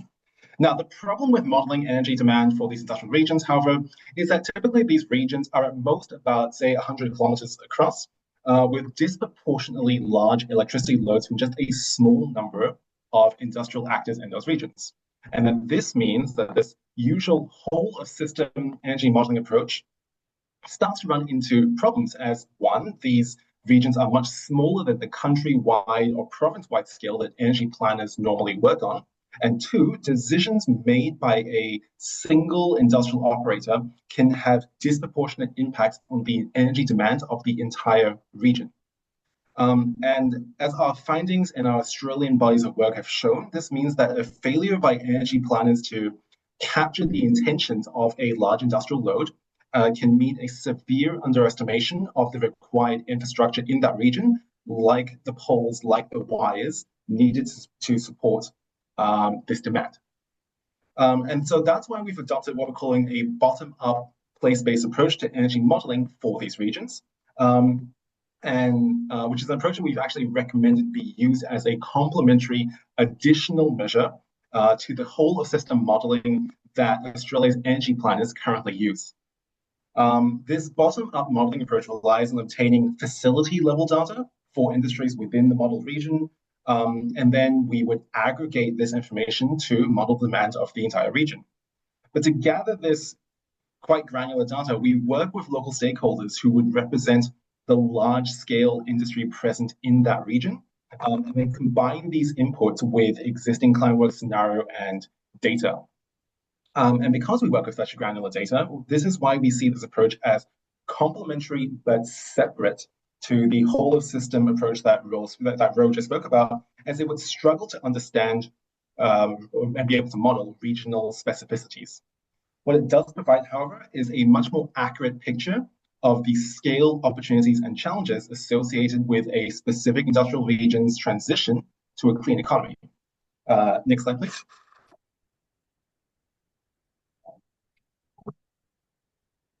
Sorry, next, thank you. We've applied this bottom-up approach to Gladstone, which is a key industrial region in Queensland, Australia, which hosts a wide range of heavy industry supply chains, the ones that you see on the bottom of the screen here. Now, I'll speak briefly on methodology that sits behind this bottom approach. So heavy industry, especially in Australia, is poised to undergo a period of rapid change over the next decade or so as it decarbonizes, which means that in order to understand energy demand for this region, we'll need to understand the technological pathways for decarbonization for each of these industries. Now, many of our initial assumptions for these pathways in an industrial region are initially informed by lots times in terms of both its inputs and its outputs. For a given region, we identify local and national policy settings like, say, emissions reductions, like renewable energy targets, like industrial subsidies that can guide which of the key times inputs we select in terms of parameters for decarbonization or for industrial activity or productivity. Now, these parameters are then used to develop time scenarios, which will inform our initial technological pathway for the region, including assumptions on what kind of technologies are deployed and when they're deployed and in what quantity, what mix of these technologies is deployed. We then further refine these initial assumptions through both stakeholder consultation, where, say, we'll speak to the large industrial companies themselves in order to validate or modify our findings, or we would also conduct additional regional level analysis where we would assess, for instance, whether a region has the feedstock potential to support mass, say, bioenergy uptake. Additional consultation through specific industry or regional groups. So, for instance, the peak body that Rose spoke about, the Aluminium Association, or say city governments, or drawing on publicly available data like corporate transition plans, can further refine this technology development pathway. Now, we've used Gladstone's case study to demonstrate how the Australian government that they should incorporate regional energy plans using this bottom-up modeling approach and incorporate it into their whole of Australia energy demand assessments. Now, we did so by forecasting both the energy demand and the change in energy type that would be required in order to meet the decarbonization ambitions of Gladstone's companies. And so that's the central image that you see on the screen there, that shift in energy through to 2040. How we put this together, we heard from these companies what their decarbonization plans were, what technologies, what fuels they plan to deploy in order to meet corporate or Australian mandated decarbonization targets. And we're able to model this energy demand that took into account local constraints and local enablers that a whole of system approach would not have been able to determine. For instance, the region of Australia that Gladstone sits in has excellent renewable energy resources, and combined with things like nearby port facilities and ideal mix of existing off-taker industries means that the use case for green hydrogen is much higher in Gladstone than it might be in other parts of Australia. And another example, consultation with local government informed us that Gladstone did not have the geological capacity to support large-scale carbon dioxide storage. It doesn't have the underground caves to support it, meaning that carbon capture and storage technologies were less viable in that region, and so we discounted it in our modeling. So there's energy forecasting and the associated decarbonization pathway for Gladstone. This is actually, so if you could click on the slide, please. This is actually featured in a publication that that came out last month. So if could you click on the slide? No, okay, never mind. Well, well, anyway, to finish off, I just want to stress that this is an this bottom-up modeling approach. It's an iterative process. So at the conclusion of the project that formed these modeling results, will incorporate information we've obtained from industrial stakeholders back into odds times to ensure that it makes decisions based on the most up-to-date industry-informed data, and then the whole cycle can begin again. Thank you, and thanks for listening. Okay, I think that's all. Thank you very much, Dr. Calvin Lee. Please give a round of applause to Dr. Calvin Lee and Ro. It's very interesting to see how you made this model, and also I think for us, because in AEO9 we are planning to getting into more bottom-up approach, so it's good to see this methodology being explained to us and also the member states to learn more about more. And I hope that we can discuss this again in the discussion. I know that Dr. Calvin Lee, you'll be leaving, but thank you very much for giving us your time. And I hope, Ro, you will still stay here and we'll be joining for the discussion. Thank you very much. Okay, so moving on to the second speakers. So the second speakers is going to be from the transport sector. So I would like to invite Dr. Nuang Shulakop. He is the Low Carbon Energy Research Group Director from the National Energy Technology Center, or in short, it's called NTEC. So Dr. Shulakop has worked at the National Science Technology Department, CDA, on transport biofuel until 2009, where he was awarded Green Talent 2009 by Federal Ministry of Education and Research Germany.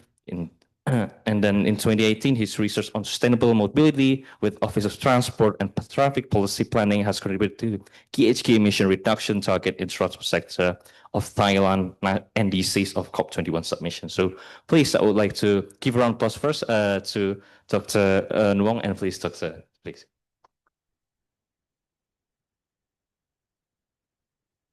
Hello. Okay. I think I should go around here because I know everyone had a good lunch.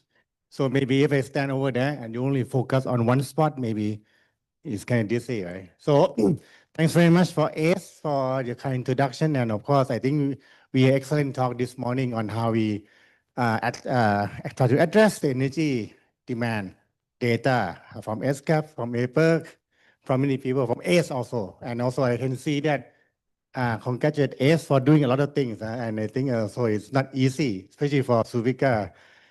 I'm doing the data for one country, one sector transport. It's giving me enough headache. And like you are 58 and you are like 21 and like ACE at 10 or 11 now. So I'll try to share you what Thailand is doing. And of course, we are not the best or perfect, but we keep improving. And of course, we welcome any room for suggestion. So my name is Nuang Chulakup. I've been working in NTEC for the past 21 years. And in the past year, I'm second man at this Office of Higher National, oh, sorry, let me read this. It's a long name. Office of National Higher Education, Science Research and Innovation Policy Council. So now I'm trying to, more on the technical and maybe, no, less technical and more on the policy level in the ministry. So I have 15 minutes. I know that you have a lot of data modeling. I won't bore you to death, but I'll just show you what Thailand is doing for transport sector. Just only a tiny point in Thailand. So I have 3 bullets. I will first, of course, sell my organization a bit. So NSTDA is actually like a ministry level. If you compare to Indonesia, we like BPPT before you move, you merge into BRINS. So we actually a technical research center working with industry per se. We're not LIPI, but we are actually BPPT. And then under that, we have 5 national centers. So we have biotechnology, biotech, tech on AI now, semiconductor, M-tech on materials, nanotechnology, and also N-tech, which is actually recently recognized. So we have about 2,700 staff, and more than 70% are researchers. So we are also trying to do many things. We have like national center, we have national quality infrastructure, and we have like also the physical infrastructure management. And then at NTech, we also focusing on many things. And one of them is also the biofuel, where I've been working for quite some time. And of course, with the EV, how you can cope between electric vehicle and biofuel. And biofuel now not only on road, we get on rail, on air, and also soon to be on a marine. So with that decarbonization trend, how can we utilize many mode of transportation to achieve net zero? And we just had COP30, just not too long ago, and I hope no one didn't get fire in the accident when they have happened in the COP30 in Brazil. This is my current second now. Is actually like a more on the policy level, but mainly addressing higher education and also research in the STI basis. So I'm trying to see how can we utilize the budget, national budget, on channeling into different research until the STI development. That's enough for my 2-minute selling point. So basically, what I've been doing in the past 10, 20 years, trying to look at how can we do the bottom-up approach. I think we have addressed earlier, and also the previous speaker addressed on the industry sector, me focusing on transport sector. And of course, the equation is simple, right? If we know how many vehicles on road, if we know how many kilometers are running per year for each type of vehicle, and how much it consumes energy, it's simple. That's also the overarching equation. But how can you address 23 million motorcycles in Thailand? How can you address 12 million passenger cars in Thailand? How can you address 6 million pickup trucks and 1 million trucks in Thailand? Of course, as the same as industry where you don't get data, of course, for logistics, you don't want to share the data to the competitor on the logistics, like how many kilometers and where you're going. So that's all very sensitive. But of course, in terms of the Ministry of Transport, we can regulate somewhat on how each vehicle are running on the day. We can do it from the registry. We can do it from the car dealer. We can do it on the insurance. There are many types of data that we can cross-check. Of course, official data are more reliable.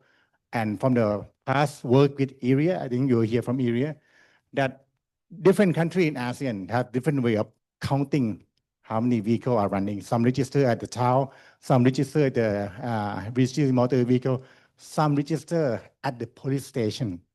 So different countries have different way. But how can we go back to what Suvika has addressed, harmonization of data?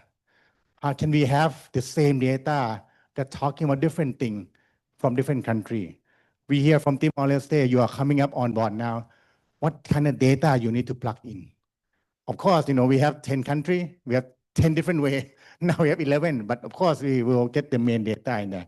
And once you have that, of course, you can look into the vehicle ownership model, and of course, with all the theory that as you get more and more GDP per capita, you're moving away, or you're actually getting more motorized. Look at Vietnam. You get bike, you get motorcycle, you have cars. In Thailand, we have not so much bike because it's hot. And people in Thailand, of course, you can ask Sergey that driving like crazy in Thailand. So fast, and of course, trying to get away from the sun as much as possible. But when you look at that, how can you get a good check on the model? Model is model. I think we heard this morning. You put in crappy data, get crappy output, no matter how colorful you can make your graph. Then at the end of the day, you have to cross-check whether it's true or not. And of course, what we do is we have this convection factor. You have bottom up, right? You know how much energy you consume. You know how much fuel you sell. But of course, you don't know this diesel is selling to pickup truck, or this diesel is selling to truck or doing the bus. you have to somehow balancing and vehicle transport. You don't always use the energy at the same place. Unlike industry, you have your power plant, you have factory, you use energy in there. But for mobility, you fill it up in this province, you drive over in the other province. How can we keep track of those kind of things? So this is basically a challenging of, I think everyone is facing, but at the end of the day, we have to find the best guesstimate model that we can actually come up with some theory, cross-check, and also look at the supply side. We have to always matching demand and supply. Otherwise, you have some, like accounting, you have to debit and credit. If you don't end up with the same name number, then you're in trouble. So what we are doing now is also we're using Leap. Leap also, I think we all saw this morning, but only for me, we're focusing on the transport sector. We have some underlying assumptions. So this assumption is actually has been used for our NDC, National Determined Contribution. So before, of course, we have a target for APEC, right? How many renewable, how much EIU, energy efficiency you want to improve, energy intensity. But of course, now we have a new target, net zero. Of course, Thailand, which is announced in COP30, we want to shorten by 15 years. What we did here for the Ministry of Energy, and Ministry of Transport have to be accelerated so that we can shorten the 15 years goal that we have announced. But of course, that's a long-term target. We look at GDP, we look at population, view economy. I think this one is also quite challenging. How can you characterize all those vehicles? Everyone know new vehicle consume less energy per kilometer. If you have old car, and in Thailand and like many other countries in ASEAN, we don't have end-of-life vehicle. We cannot retire the old vehicle yet because it's somewhat means for transportation for low-income people. How can we do the basically the spot check like in UK or in other countries where they actually take out the old vehicles so that they improve the energy efficiency as well as improving the emission? Look at motive. Motive something is quite difficult, but most effective in terms of decarbonization. How can you prove that those people taking the urban train actually driving a car? So this kind of thing you have to do like a survey that has been discussed earlier. And of course, now with the technology, you can have tracking. You can use one of those, basically the card that you track around if you're using the urban rail. Of course, EV is coming up strong. I think in Thailand, we have a quite high increase of the EV integration, but that on the expense of some subsidy, not something, a big subsidy. So now, as of today, 13 new, 13, not 30, 13 new passenger car are BEV. And of course, as you know, the price war in EV is actually driving this integration further and further. We have many kinds of the vehicle, but we can summarize in like passenger car, electric, we have motorcycle, pickup truck, and truck. We have two fuel cell vehicles in Thailand for demonstration by Toyota Mirai. But of course, that's something in the future. If we want to bet in the year 2050, how can we decarbonize transport sector? We have biofuel blending, and of course, cyber coming. So now, how we address those kind of things?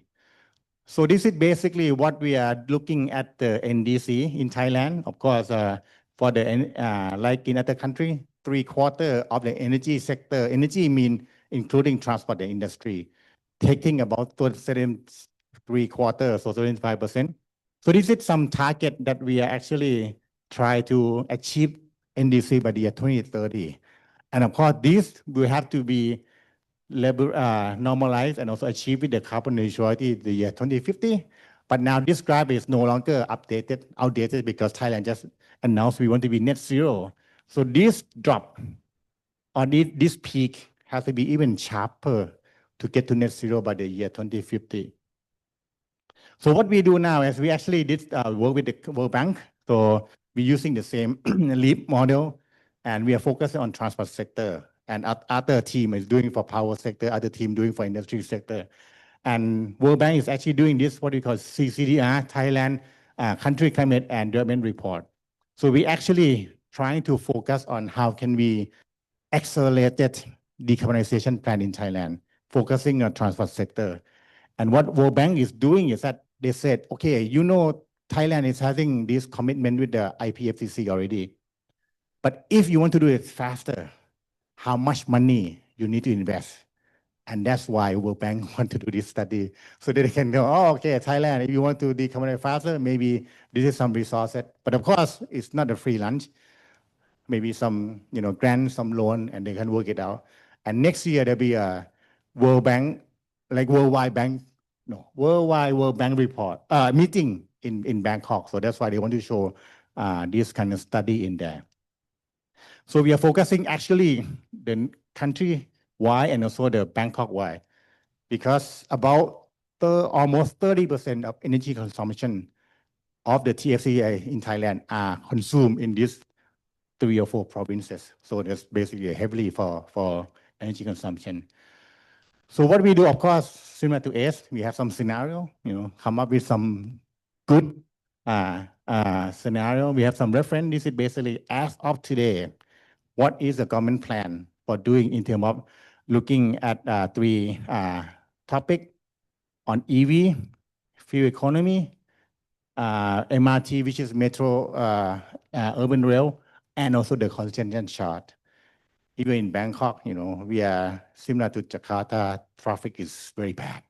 And every time you're stuck in traffic, you're burning fuel and you're creating CO2. Even though you are EV, you don't emit emission, but you are wasting energy that could have been used in the transportation. We also have something called the carbon neutrality. That's actually the year 2050, and we are trying to looking at the EV target. We are putting in 2% improvement. In Thailand, it's about 1% because we changed from CC-based excise tax to CO2-based excise tax. So that actually improved a lot of the fuel economy, but it's only on a new vehicle.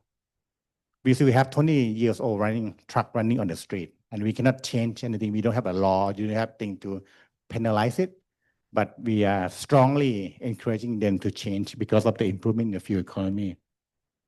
We have MMAP, which is also mass rapid transit master plan in Bangkok Metropolitan. We have been, I think, expanding a lot of the infrastructure in the past 10 years on trying to connect between different metro city, between different urban rail.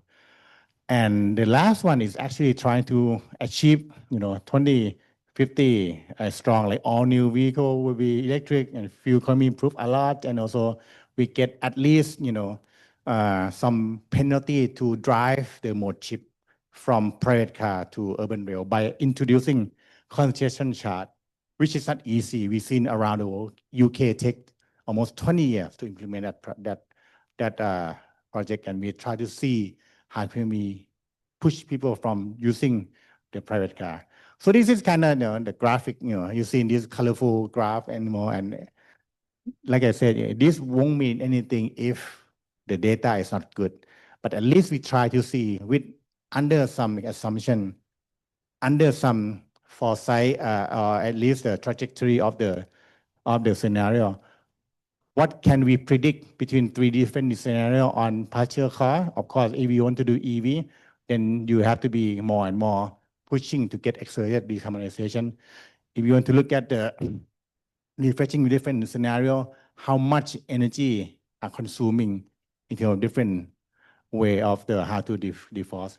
And we look at congestion chart. This is actually the work that has been done earlier by OTP, which is a Office of Transport and Planning Policy.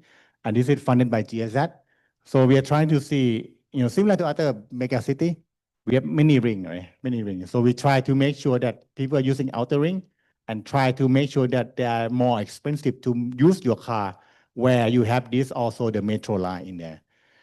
If you implement congestion chart, but you don't have alternative way of people to go in the city, then of course they are resistant. Nowadays, when I change my office, I used to have to drive about 60 kilometers daily. Now I change that to train into the city. So I have more time to do on the train, even though I have no seat because it's crowded anyway, but I actually can do some text messaging or some email reply. But at least this is what something that we try to look at. How can we reduce the VKT? And of course, everyone who work in the transport model, you know that vehicle kilometer of travel, simple definition, but very difficult to assess in terms of the different vehicle. But of course, we try to have some model to run that one. And at the end of the day, we are actually trying to look at 3 scenarios. If you have too many scenarios, it's confusing. And of course, for World Bank, they don't like too many IEA, APEC, or even AS. We don't get many scenarios. We want to see how much we want to decarbonize, from this BAU to actually some carbon neutrality or even some acceleration one. And also we try to look at the right implementation between the countrywide and also the citywide, where we actually trying to use a more chip and continuous charge to come. And I think with that, we're trying to do this. And of course, is World Bank who do the financial calculation, how much investment you want to make, how much carrot or stick you want to try to implement, how much concession charge you need to impose in order to make people give up driving into the city. And with that, I think this is something that we conclude. Of course, BEV is nice, but it comes with cost, infrastructure, and also you want to change the behavior of the person. It's not easy, but in Thailand, people start to get used to buy BEV, but this only the private sector, the passenger car, not the logistic fleet yet. We have some metro that we want to also try to make into the making people chip mode. And then we also try to look at how much greenhouse gas emission we can reduce from different one. And also, of course, if we want to get really, really challenging, we need to get at least 50% of the share public transport by 2050. Otherwise, we cannot really decarbonize those transport sector emission. And I think that with that, this is the latest one from COP30 Brazil. So we actually shortened this by 15 years. So these are the new data. Then we have to work with the Ministry of Transport and Energy again to how can we accelerate our emission profile and projection in the future. And I think with that, thank you very much. Thank you, Dr. Nuong. Very interesting presentation. I think you've comprehensively present how the Thailand work. I think it's also a good reference for us to develop the model. I hope we can discuss this further. So please join me in the next seat here. So I'm going to invite the third expert.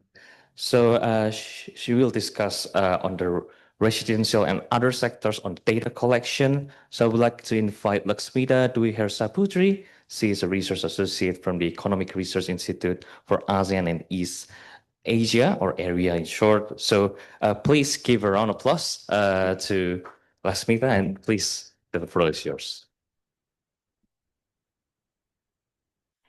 Good afternoon, everyone. My name is Laxmita. I'm a research associate of the Energy Unit on area. And thank you for the opportunity.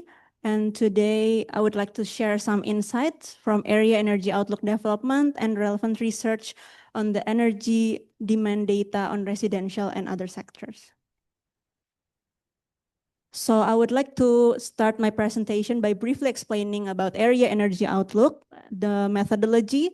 So Area Energy Outlook is a biannually research since the establishment of AREA in 2008. And we're covering 17 countries, which is ASEAN and East Asia Summit countries. And we're using a top-down approach using econometric modeling, linking energy demand with socioeconomic activities and future macroeconomic assumptions. And we're using a regression analysis to forecast the future energy demand. And the demand equations will be the input for the demand projections in LEAP. And the demand functions is actually consist of variables such as income, energy price, consumer price index, and energy demand at the previous period. It is slightly different with the residential demand, and it also varies between countries in each year. So specifically for this workshop, I'm going to share AREA's previous study about the energy consumption survey in Brunei Darussalam and Philippines. So the first one is the Brunei Darussalam's energy consumption survey in residential and commercial and public sectors. So it is a collaborative study between AREA, Ministry of Energy of Brunei Darussalam, Brunei National Energy Research Institute, and Institute of Energy and Economics Japan, in which we conducted the first nationwide household energy consumption back in 2015. And the primary goal of this nationwide household energy consumption survey is to get the comprehensive data to analyze the end-use, residential, and also commercial and public sector energy consumption. So the methodology is that we gathered 1,000 samples across 4 districts in Brunei Muara, Blai, Tutong, and Temburong. And the questionnaire data were later processed, validated, cross-tabulated, and then analyzed. And the questionnaire of the residential sector includes the household income, household characteristics, and energy use, which is the electricity cost, consumption patterns, frequency of outages, also the common household appliances and electronics such as the type, number of years in use, power rating, hours of daily usage to assess their efficiency and potential electricity savings. And also the use of LPG or natural gas for private transportation and its consumption profile, such as the vehicle ownership, type and age, engine capacity, and also travel patterns. And here's the survey result of the residential sector, in which on the left-hand side, we see that there's a share of household electricity consumption by appliance type. For the Brunei Darussalam, the highest share is in the air conditioners, which is almost 60%, and also the electricity consumption per appliance is also the highest in air conditioners, reaching almost 3,000 kilowatt hour per unit per year. And this is possibly due to the long hours of use of air conditioners and the low electricity tariff in Brunei back then. And the residential energy demand in Brunei Darussalam is primarily electricity, 76%, with 13% of LPG and 11% of natural gas, which is mainly used for cooking and water heating.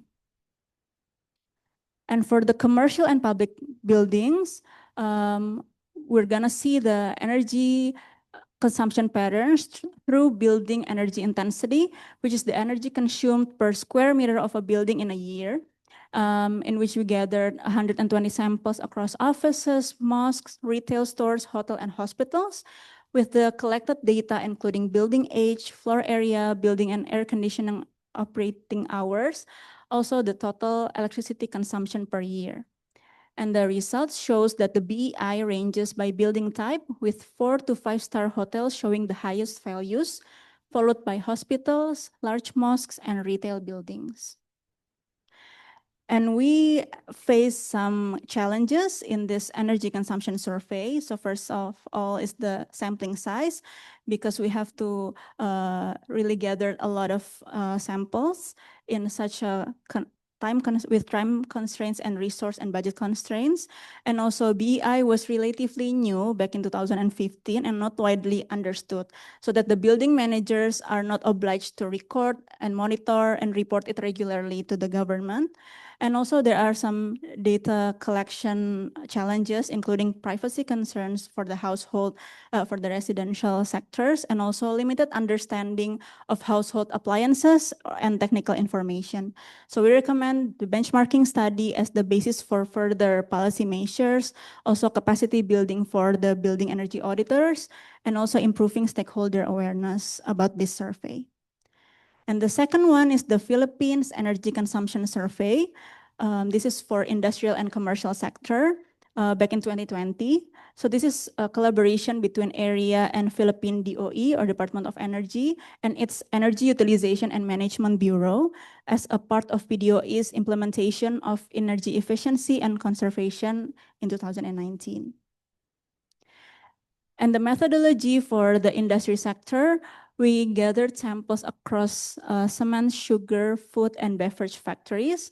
And we will see the energy use intensity to indicate the energy performance of those factories. And AREA also trained enumerators to know about the survey objectives, key concept, data requirement to ensure consistency of the data. And the questionnaire for the industry sector, including industry category, products, production process, types of fuel use, and calorific values. As for the energy consumption data, we also see the fuels and electricity from the utility and on-site power generation, also other fuel usage and production output data. Also, the energy consumption breakdown, such as steam, heating, drying, and other industrial processes. And for the commercial sector, we're gathering samples from offices and retail buildings, same as the one in Brunei. We're seeing the BEI, or building energy intensity, with the questionnaire or data that we gathered, including the building category, functions, fuel and electricity used, gross floor area, details of air-conditioned space for estimating the energy consumption, and also lighting installations in the building. And here are some of the snippets of the results of the industrial sector. So for instance, in the second line, which is the B13, it is a beverage factory. We see that the energy use in 2019 is 0.66 megajoule per liter. And with the distribution of energy usage is 59% blended fuel, 36% electricity, 4% diesel, 1% LPG. And all of this energy goes to heating, with 60%, and 40% others goes to process cooling. And on the third line is the other sector, which is sugar factory. It uses a high level of energy, which is 68,000 megajoule per kilogram of sugar produced. With the distribution of energy usage is 76% bagasse, 16% wood, and 8% of bunker or heavy fuel oil. And this data is very much needed for the energy demand modeling. And here are the survey results of the energy use intensity. And based on our lesson learned from the Brunei survey, we see that there's a need to benchmark to other countries. And here for the commercial sector, we see that the survey result of the Philippines is actually comparable to the EUI in Singapore and Malaysia. And for the industrial sector, we can see that it is also quite different with the target of Japan and Indonesia for the cement and sugar industry. So for this specific survey in Philippines, we also came across some challenges, including that this survey is actually conducted during the COVID-19 pandemic situation. So the survey was conducted remotely through email and phone calls, and there is a low response rate and incomplete data. So it is really important to have a physical interview and on-site data collection. And we also encounter administrative issues and different factories' condition and operational differences, such as the energy use that we see beforehand, that the sugar factory has a high level of energy use, which may be because the age of the factory is quite old compared to other factories. So this is the end of my presentation. Thank you very much. Thank you very much, Ms. Laksmita. I think it's a very fundamental data sets that have areas been collected, and it's also going to be very important for energy models. I mean, all the regionals efforts in energy modeling. So would like to discuss more after this. But last but not least, I will have the expert coming from the commercial, which is Mr. Ambolas Manuel Manolo. He is a senior associate energy efficiency from ALCBT, and also a project lead in Asia from the Global Green Growth Institute, Triple GI. So he plays a key role in the Joint Secretariat supporting Indonesia's Green Growth Program with extensive experience in government-led sustainable development initiative. And he previously served at Ministry of National Development Planning, contributing to renewable energy, low carbon development, energy efficiency programs in collaboration with a lot of international partners. So please, Mr. Ambolas, the floor is yours. Thank you very much. Distinguished colleagues, I think I would say colleagues, yeah. Actually, I'm not an engineer, so I'm following the presentation. I think it's a really good session. I mean, until now, it's really deep and really, rich topics and presentation till now, but I'll try to follow the tone like I'm managing this project. So actually, we are implementing this project, this AC low carbon buildings transition project with ASEAN Center for Energy. So we're collaborating on this, and I would say I'm trying to package my presentation here to what can we do after this project to contribute into developing a better data system in the government, at least for Indonesia, for the building sector. I mean, so yeah, GGI. I'll be quick on this. So we are an international organization based in Seoul, but we are not a Korean-based Korean agency, but we have 40 plus members, nations at the moment. And yes, I'll be quick on this. I'll be moving to the project itself. So we are at the moment implementing a regional project called ALCBT, which is implemented in 4 ASEAN countries plus 1, India, Cambodia, India, Indonesia, Thailand, and Vietnam for 5 years until 2028. We want to contribute to government that we are developing the tools, standardized tools, capacity. We are doing implementing capacity buildings and developing investment scenarios, investment models, and also knowledge sharing. And I'm interesting with what our colleagues from area just presented. I think when you do the survey into 2015, it's at the moment we are going to do that again, more or less, but with better situation, which is more regulation, more awareness from the publics, from the government, and from the building owners, building managers. So what we will do under this project is we want to look the energy profile from the building sector from these 5 countries. Not only the operational carbon, I mean, not only the energy side, but also the embodied carbon of the buildings. And to do that, I think we, for example, in Indonesia, we will look into the government building data management system and also the government energy monitoring system. It's called SIMBG and POME. And we will look the potential of integration of those platform. So we will combine the data of buildings and buildings data and also the energy data. So starting from that, I think the government can combine the calculation. I mean, to look at the profile in a bigger, strategic way. And also we will add features on embodied carbon. I think that's also, our contribution to the government for the until 2028.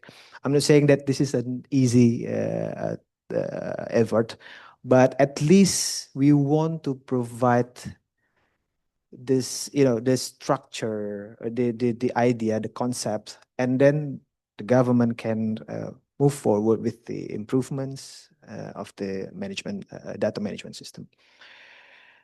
Yes, we will start with 2 locations in Indonesia, Jakarta and Semarang, and we will look for 1,200 buildings, and with deep dive assessment of at least 200 buildings, with more or less the same criteria with what area did in 2015.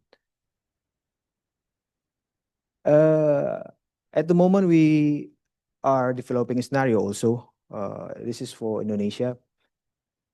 It's not done yet, so I'm not confident to share the details. We are going to develop. We are going to conduct a workshop on this and surely will invite all of you to scrutinize the model.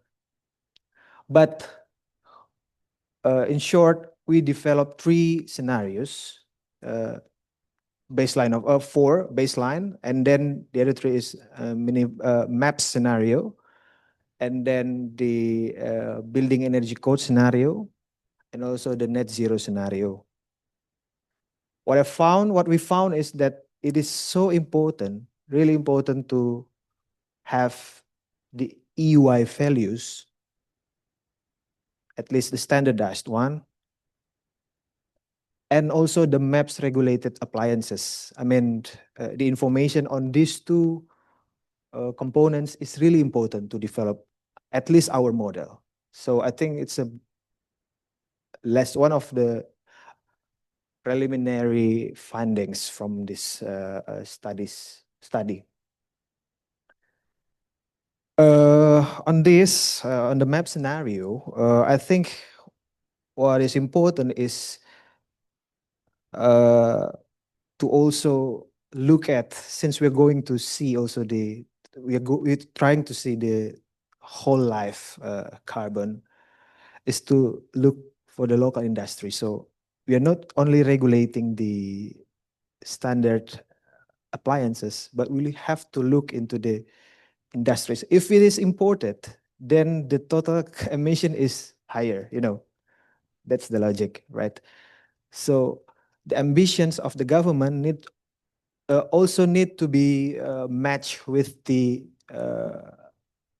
situation on the market. And then for the building energy code, I think what's crucial is the enforcement. So the government regulates the building and energy codes. Without enforcement, it's nothing. I think how sophisticated it is, but without enforcement, it's nothing. So how to integrate the design, the permit, the HVAC system, and so on. I think it's really important when we look at the enforcement side. And for the net zero, we need to look at the technology. I think that's the the main driver of those scenarios. And for the net zero, I think to be able to effectively implement this is to look for the new buildings, not for not for the existing.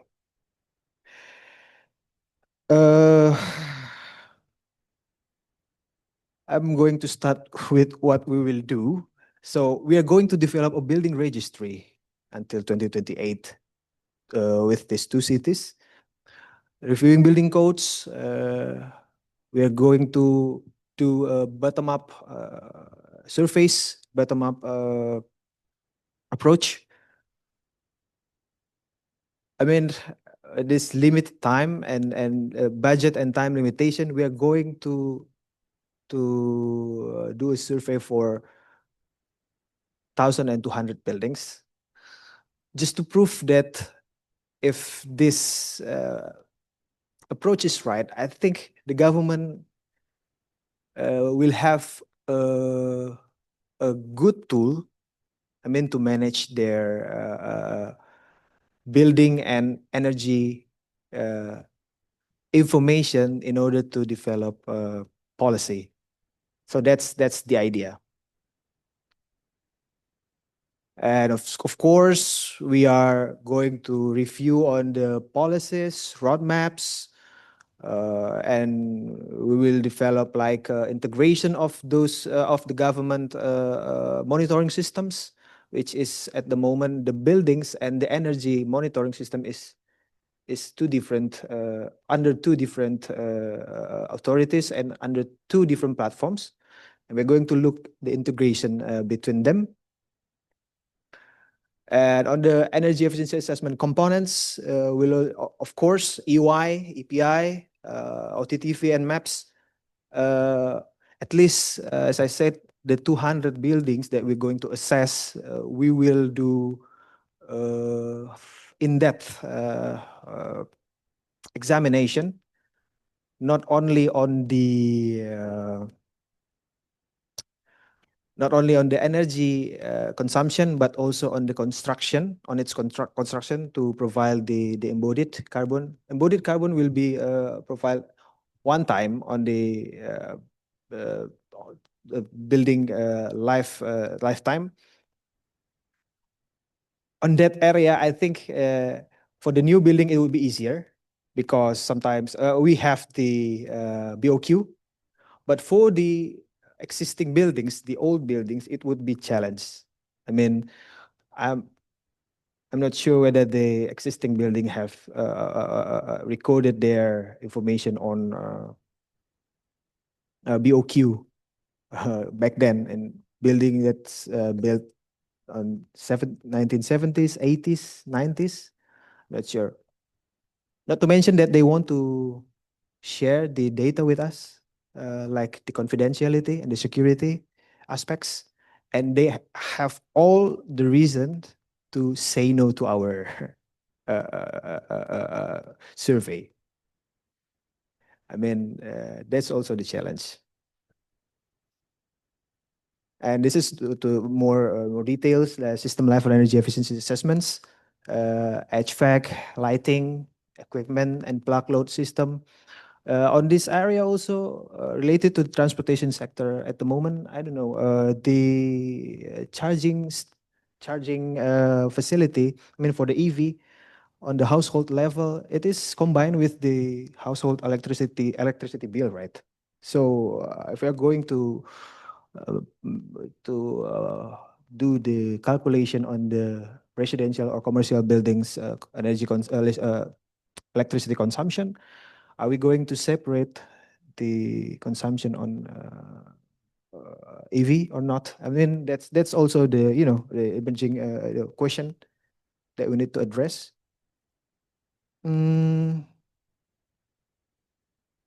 Yes, and this is I think this is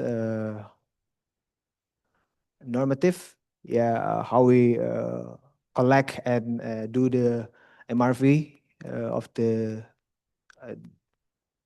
data, the utility data collection.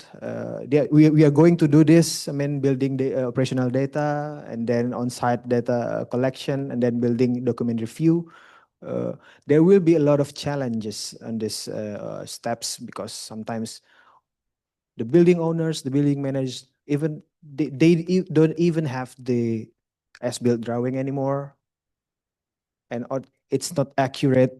They built the building. The building was built in 1990 and then renovated in 2000, and then there's no record on that. It would be challenging to collect the correct information in order to do a correct calculation.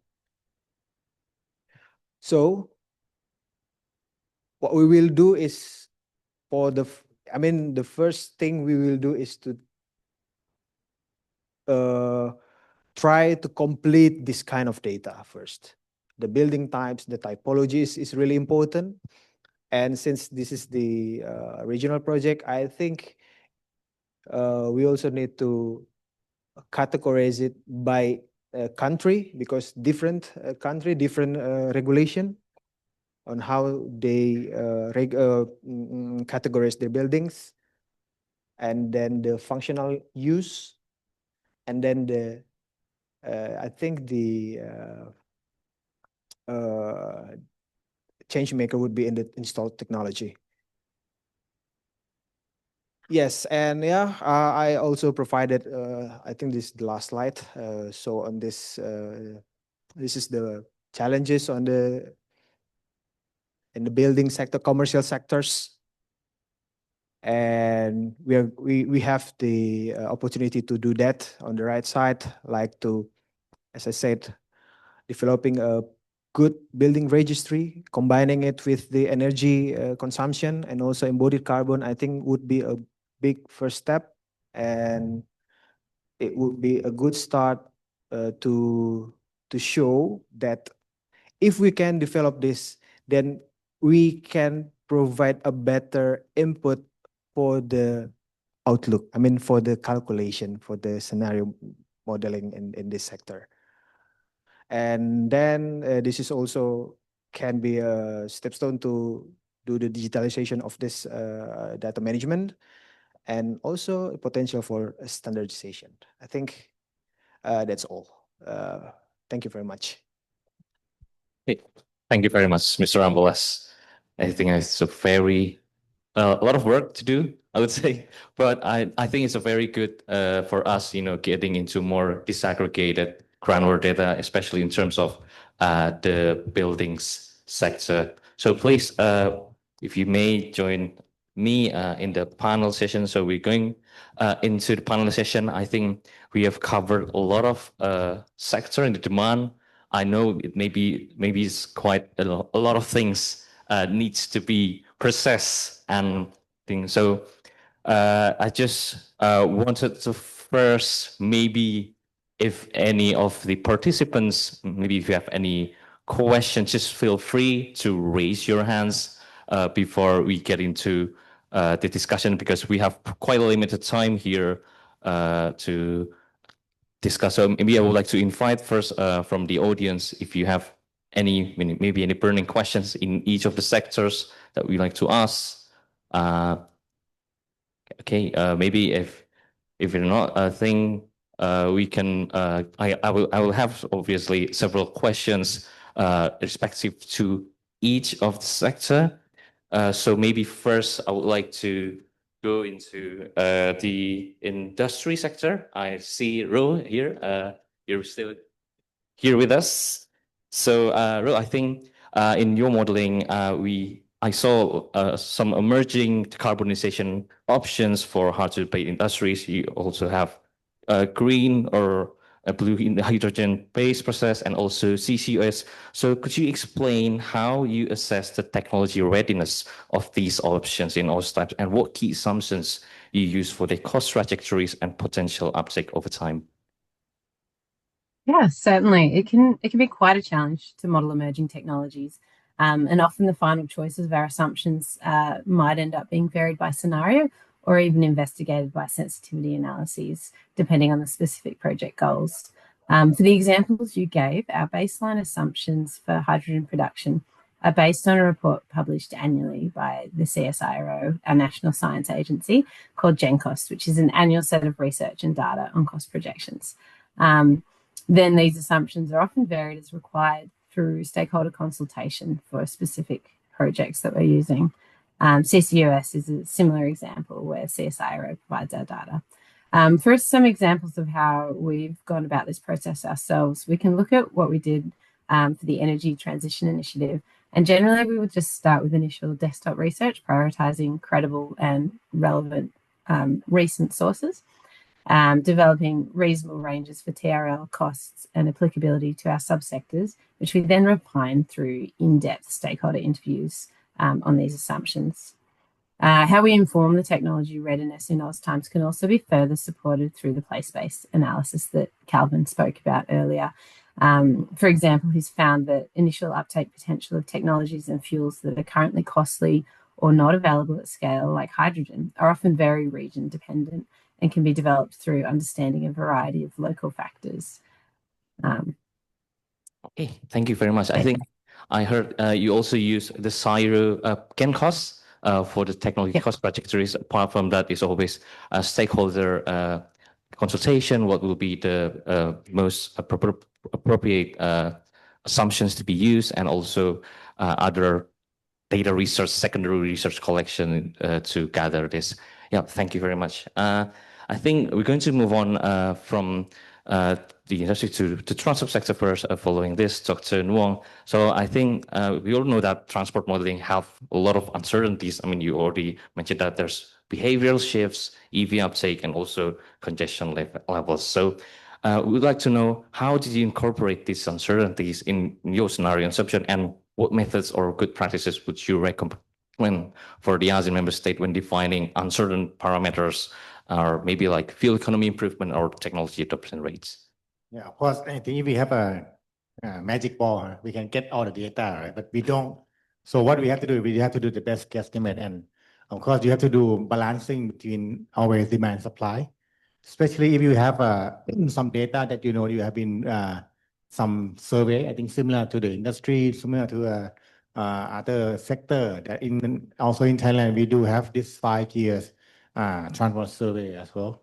And then of course, we have to try to get as much as the data set and also getting more and more, I think, accumulative database and try to balance that with the supply side. So which is the fuel consumption. And I think also VKT, FE, I think this is something that has been nagging all those transport sector modeling. And in Thailand, what we really do is actually we have a good kind of the registry model. And of course, we can track that along by the Ministry of Transport. For fuel economy, we have this labeling, I think similar to other country. We now also have the economy labeling. Then we know the new vehicle are getting improvement in the fuel economy. But what is also seems challenging is how we can estimate the deterioration over year. And not only the FE, but also VKT. When you have an old vehicle, you tend to use less. If you have more than one vehicle at home, of course you have one vehicle, you only use it with your lifestyle or commuting. But you have two, you have option. Then how can we also simulate that deterioration of the VKT over year as well? So this kind of thing is actually having bit and bit on the survey project, and also that can be built into the national database. But of course, in terms of AS, you have to do 11 countries. I think that also something very challenging. I mean, look at Indonesia by itself. You have different islands. Right? In Thailand, we still have one big chunk and small island. But even that, we still find it's difficult. You moving around. But if you have different country, I mean different island, like Indonesia, Malaysia, and Philippines, could address those things. And so that's something that I think you have to look at the sectoral data, local data, and the global as a country data to try to match between demand and supply and build that uncertainty into the scenario of if you can control this and make it happen other area, then how can you improve the trajectory of your model? Yeah. Thank you, Dr. Nurul. Yeah, I think, of course, in terms of the data collection that we have 11 countries. That's quite challenging, but I think good to know, I mean, like the process from Thailand first, and hopefully this also will be a good lesson for us and other member states as well to gather the data that will be eventually will be useful for the analysis. Okay, moving on to the residential sectors, Laxmita. So I think you have presented several limitations from the past surveys and also the recommendations. So I would like to understand, is there any ongoing or planned initiative within the area to improve data collection framework so they are more scalable, standardized, and easier for governments to implement? Okay, so thank you for the question. So I think it is one of the objective of the workshop is to learn from each other's experience and study, and especially for areas previous study in Brunei Darussalam back in 2015. So of course there are rooms to improve. And while areas current energy outlook development is not based on the survey data, we're more on the top-down approach, and we are currently not running any large-scale survey.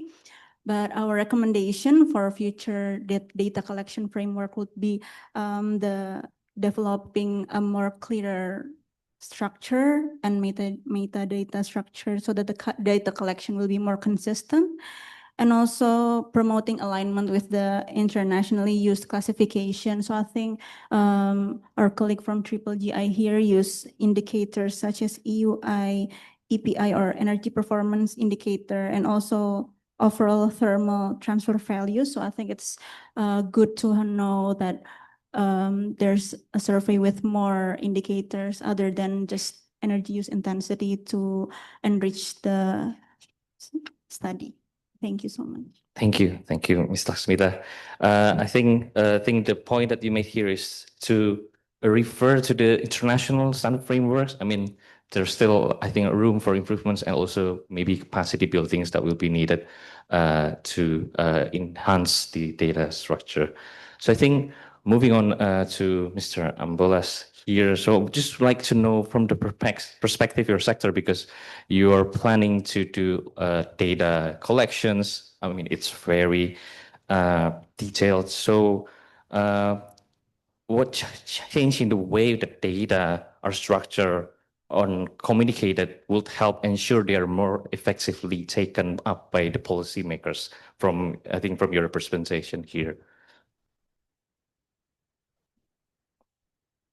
Yes, to ensure. Yeah, I mean, how do you see that? I mean, from your experience, you've been collecting these data sets.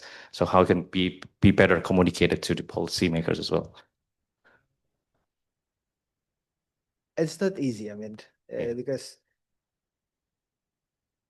I don't know how to say this. Yeah, we're going to do this for two different sectors. So the energy and the buildings. And what we understand is that sometimes the government don't talk to each other. So the idea of integrating the data would be, I mean, would be not challenging, but how to politically correct saying this is like we need a lot of effort, I would say. On bringing up the idea that this is a good idea is one thing, and working on the back end side on how they store and develop the assumptions, the data structure, and the features on their data collection is another thing. I mean, in order to integrate the data management system, each institution needs to open their own, I would say, the kitchen on how they manage data. So if we can do that, I think there's a big possibility for us to improve the actual data management system. And then on the another track is how to advocate that on certain level that this country or that country need this feature on their data management in order to develop a better scenario in the future. Like, for example, in Indonesia case, buildings in under the Ministry of Public Works, energy is under Ministry of Energy. But if we are going to discuss to talk about embodied carbon, we also need to include Ministry of Industry. And I'm not sure to what extent did the level of awareness or importance of these issues are on these three ministries. I mean, whether this is a priority for them or not. I mean, or there will be an arising question of who's going to take credit if we are going to do this? Is it the Ministry of Energy, Public Works, or Industry? So that's the actual challenge. I mean, the calculation, the substance, we have a lot of options. We have a lot of experts, a lot of models. Like it's on the market, it's on the research center. We have all of that, and we can develop this in just a year. But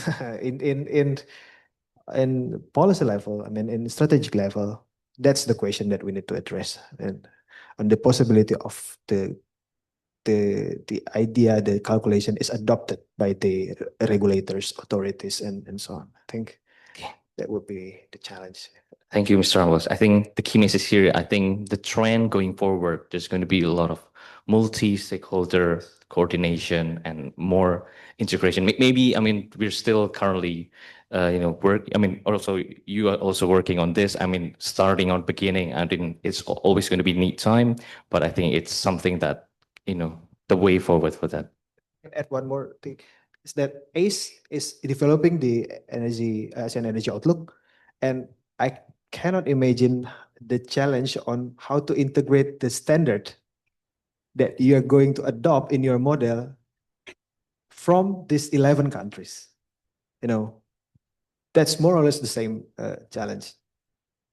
Yeah, I'm talking about different ministries in one country, and you about 11 countries, which will involve a lot of ministries. I mean, that's yeah. I think that's what we do. I mean, like we always try our best to create standardization and harmonization, but obviously it will be depending on each country because each countries have different characteristics as well. But that's always the natural, the challenge. But I think that's also where we try to work, we try to align, we try to harmonize it. So I mean, we have a similar challenges as well, but yeah, but I think it's good to share it. Okay. Thank you very much for sharing that with us.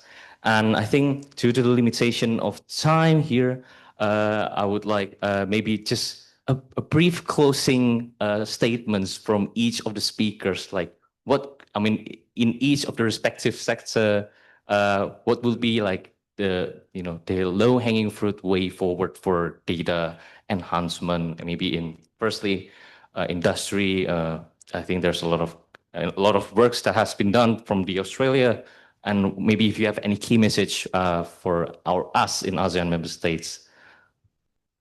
So maybe starting from you, Ro, thank you.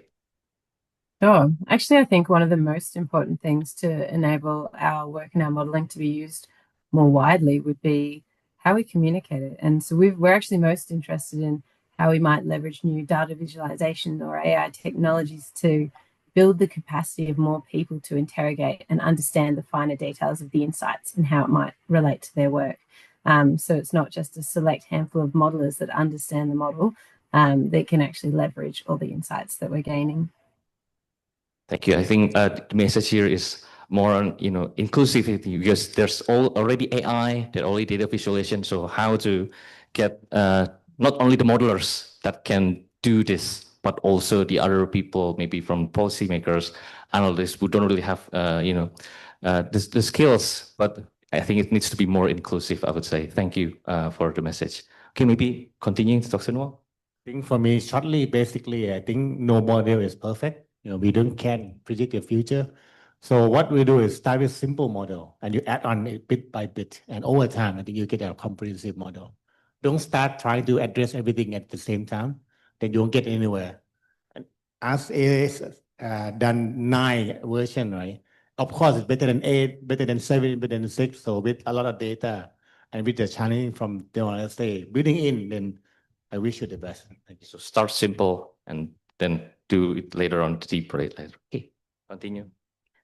Maybe for me, the data consistency is very important because especially for residential sector, there are a lot of socioeconomic data all around from different sources. But if we want to make an energy modeling for all ASEAN countries, it is very important to have the consistent data. So it's very important. Okay, moving on to Amolas. Yeah, I think I just want to add, I think private sectors will also is also playing a good role in collecting data. I mean, when we cannot do the surveys one by one, we can do the private sectors as a proxy, as an aggregate data. And I think the involvement of private sectors, not only for the investment side, but also for the data collection is also important. Yeah. Okay. Thank you. Thank you very much for sharing, all of you. I think there's a lot of, food for thoughts, I would say, for the audience here. I mean, there's still a lot of work needs to be done. But firstly, give a round of applause to our expert panelists here that has been sharing with us. So with that, I would like to conclude the session. So my name is Ilham. I'm signing off. So thank you very much. And I'll give it back to MC.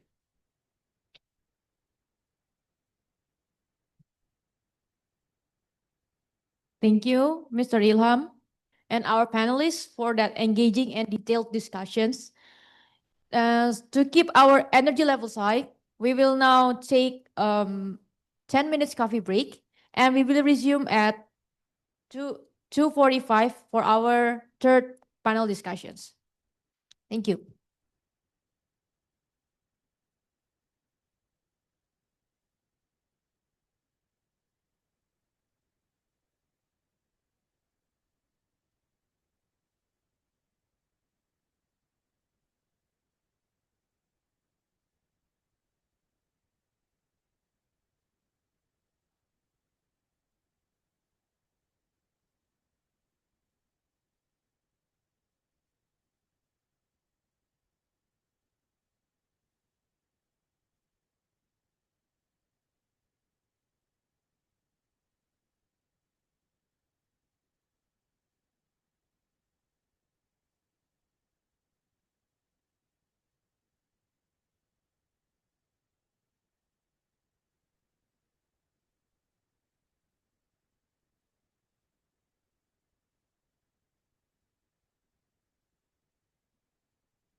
Ladies and gentlemen, may I kindly request you to get back to your seat?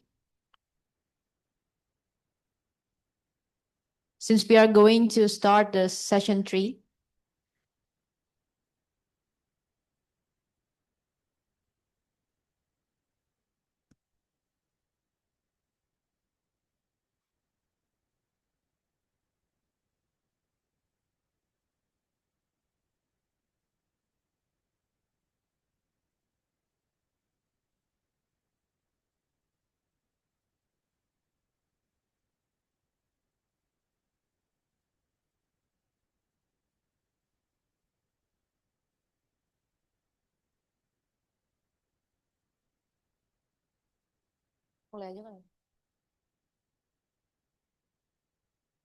Right now, we will start the third panel that will be focused on structuring energy supply and transformation data for energy system modeling. And this session will be moderated by Mr. Lazuwardi Imani as the energy modeler at MPP. Mr. Lazuwardi, the session is yours.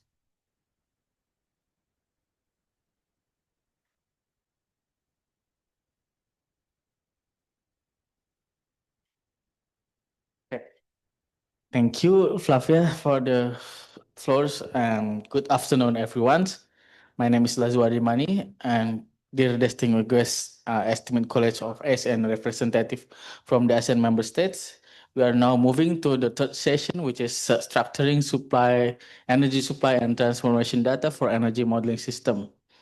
In this session, we will have three experts that will speak about the energy supply. And for the first one, we will have Mr. Thierry Badouard. The brief introduction for he is a head of Energy, Climate, and Statistics Department, leads a team of energy statistician analysis who collect, monitor, harmonize, and provide energy, climate data and statistics worldwide. He has been involved in several energy statistic projects dealing with national information energy system for the Algeria, the African countries, and then the ASEAN Center of Energy. And he previously headed research departments which analyzed the renewable energy, electricity, and gas markets. Let us begin from Mr. Thierry Badouas. The floor is yours. Hello, can you hear me? Yes, we can hear you clear. Can you share my slides, or should I do it?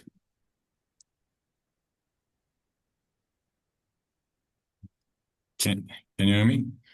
Should I share my slides, or? Yeah, I think you can share your screen.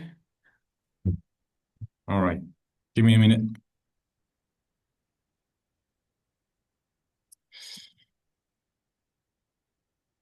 Okay. How do I take? Oh.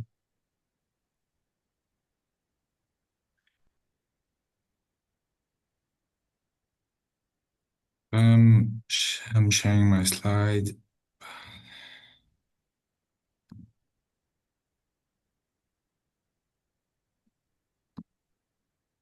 Can you see it? Yeah, yes, we can see the slide. Okay. So hi to everyone. Thank you for giving me the micro. So I am Thierry Badois, head of department in Enea Data, focusing on energy statistics. Enea Data is a 35 years old company doing several things. On one side, we do modeling. We have a large team of people doing many kinds of energy modeling, long-term modeling, prospective, and also quite a focus on energy demand modeling.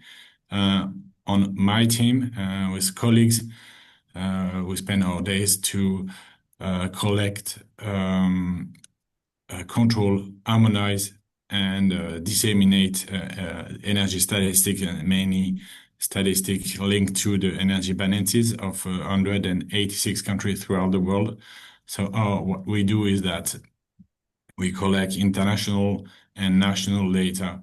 We combine them into a big database using many data process to make sure that the data we provide are up to date and also in line with international standards of energy statistics in the way that Modeler and other. Sorry, Mr. Thierry, can you open your camera first? Yeah, sure. Okay. Let me check when I do that.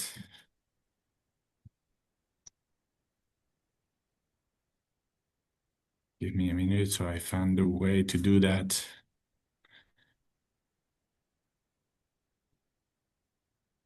Okay.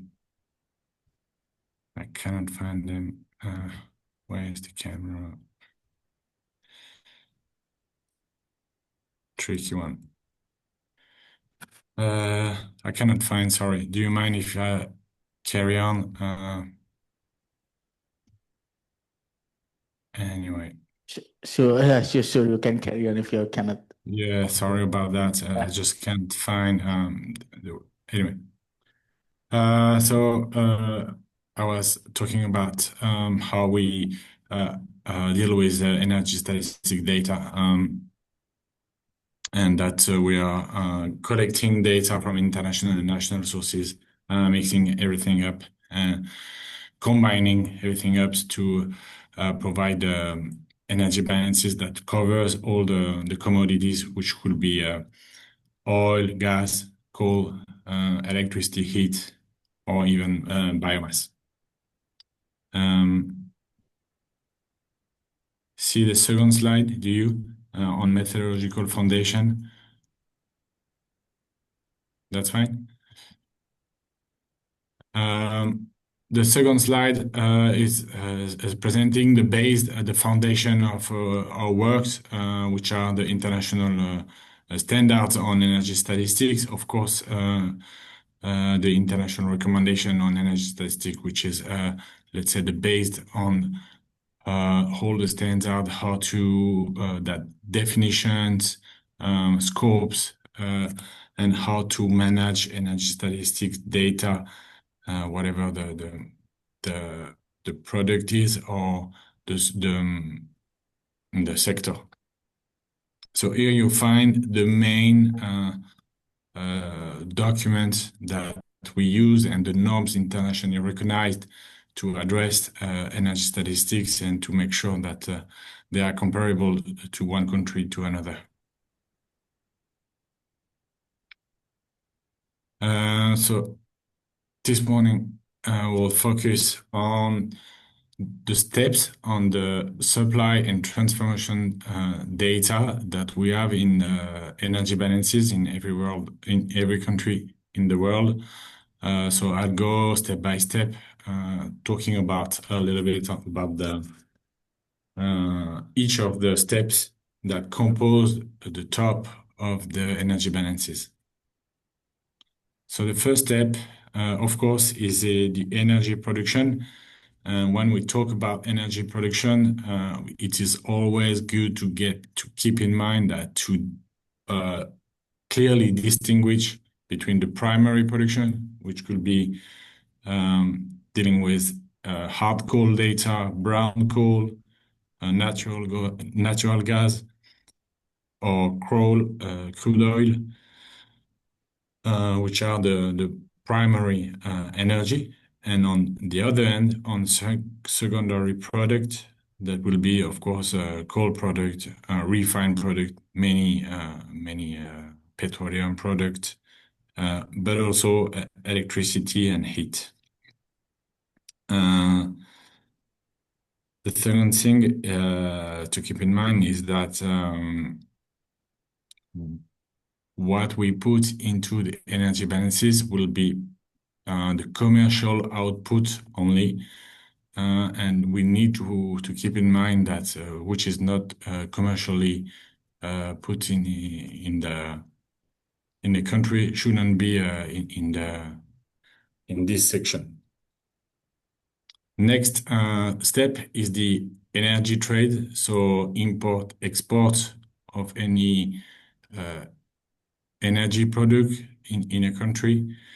And here also, this data usually mainly come from custom offices that provide such data because this is usually the main offices in any country that provide, let's say, oil product import and export. If a country do those, the two export and import.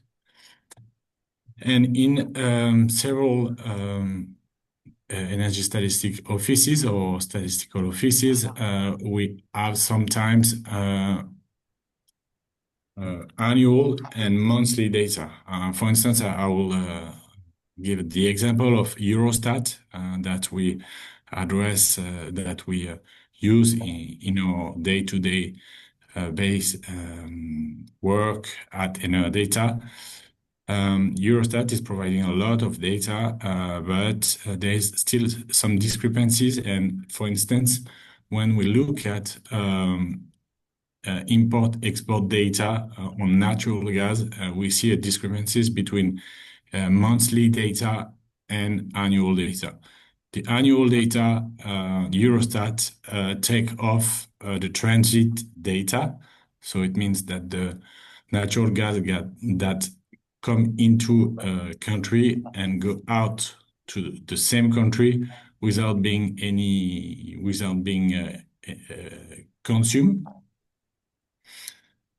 So this is well addressed at on annual basis, but on monthly basis, conversely, the Eurostat data include the transit.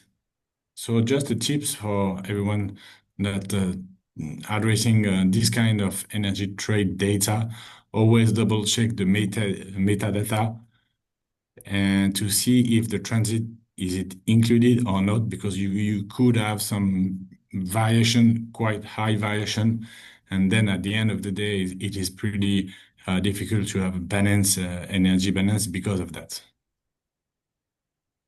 The second step, the next step that we address is the international bunker. What is the international bunker? Those are all the consumption related to international flights or any consumption in international maritime voyage. And in both cases, those consumption are excluded from the national energy balances to align with the national inventories from the United Nations Framework Convention on Climate Change, the UNFCCC, because in the case of GIG inventories of the United Nations, these focus only on the national consumption in national territories. So the energy statistics standards align with the UNFCCC standards, and this is why we exclude international, what we call international bunker. In those two cases, whatever it will be aircraft or the aviation or the fishing, the aviation or maritime, keep in mind to exclude the national transit. So it means that internal aviation or internal navigation should be excluded from the international bunker. On the next slide, we address stock changes. This is also something pretty difficult to address for many countries because the stock changes focus on the changes of stock level within a country at two different times. Let's say the opening, year opening and year closing. And usually in a energy balance, this is this is measured at the stock closure at the end of the time minus the level of stocks at the beginning of the year. Those stocks should be addressing all the level, all kinds of stocks. But actually, what we see is that the main focus is given to the energy industries and some industrial and most of the industrial player, because in non-industrial final user, it is pretty difficult to know the level of stocks. So I put some example. For instance, the stocks of wood or oil in tanks or coal pile in residential sector is pretty difficult to assess or to estimate. So usually the stocks are focusing on large stocks from the energy industries and industrial sector. So when we have this production minus or plus energy export import minus the international bunker minus or plus the stocks, it gives us what we call the total energy supply, which I think most of you knows. Then another thing, another concept which is pretty specific to statistics is statistical differences that all of us want to have at zero. But this is pretty rare that we can have a statistical difference at zero because an energy balance is compiling a lot of different energy studies, the different sources and different data. And there is unfortunately many reasons why we could have statistical differences. As I show, it could be coming from data sources that are different from one organization to another. It could be an issue of period of time. For instance, one institution could have a reporting lag, so reporting 9 months or 10 months instead of 12, while another institution will be reporting data on the full year. There is also issues with spatial coverage. It means that, let's say, in the example of the United States, do we include Puerto Rico, Guam, or American Samoas, which are islands linked to the US? For some data, the US collect the data for some energy. The US collect the data from other energy. They don't include this overseas island. So even for a large country with high capabilities in reporting, they have still discrepancies, which could be at the origin of statistical differences. There is also issue with the reporting scope. Do we include or not auto producer, depending on the country's capabilities to get this data? Do we focus on commercial energy only, as I specified at the very beginning of the presentation, or not? There is also some fuel specification that could be well understood or not.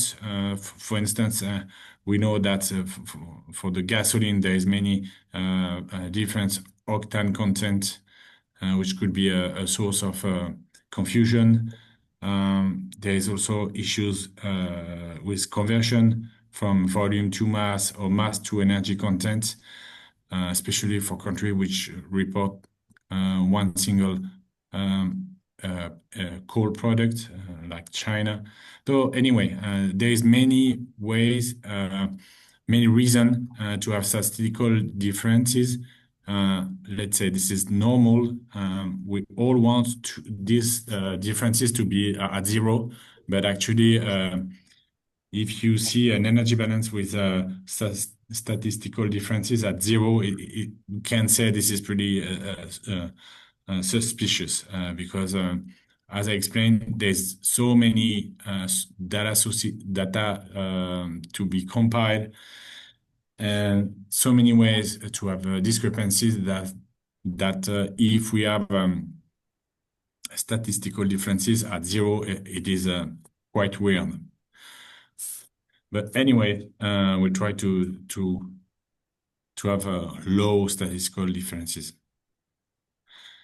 The next step is transfer. I'll be really short because usually those transfer are pretty small in volume and they usually address product reclassification. I put some example, for instance, the jet fuel that deteriorate in storage, then they are reclassified at kerosene for different usage.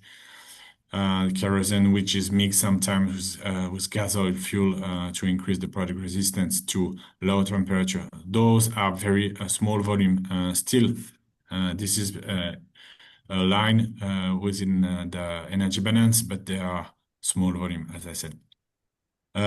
Most important thing is the transformation input, is the steps where primary products are got into secondary product. And to do that, it is consuming energy. And this is all something that we track with an efficiency rate. And this kind of transformation is usually performed by energy industries through different kinds of infrastructure that could be electricity plant, heat plant, or liquefaction plant, which could treat of coal or natural gas. In the case of the steel industry, we also have some major transformation in the blast furnace, and of course, many transformation in oil refineries. And at each time of this transformation, or in each of these infrastructure, we take the input, the volume of energy input into the infrastructure, let's say in the electricity plant. So it could be a number of let's say gasoline or no, either diesel oil put into the electricity, and at the end of the electricity plant, what it is fed into the grid, we measure that into we measure this level of energy production as the output. So the ratio between the input and the output, those two converted into energy content will give us the efficiency rate of the transformation system.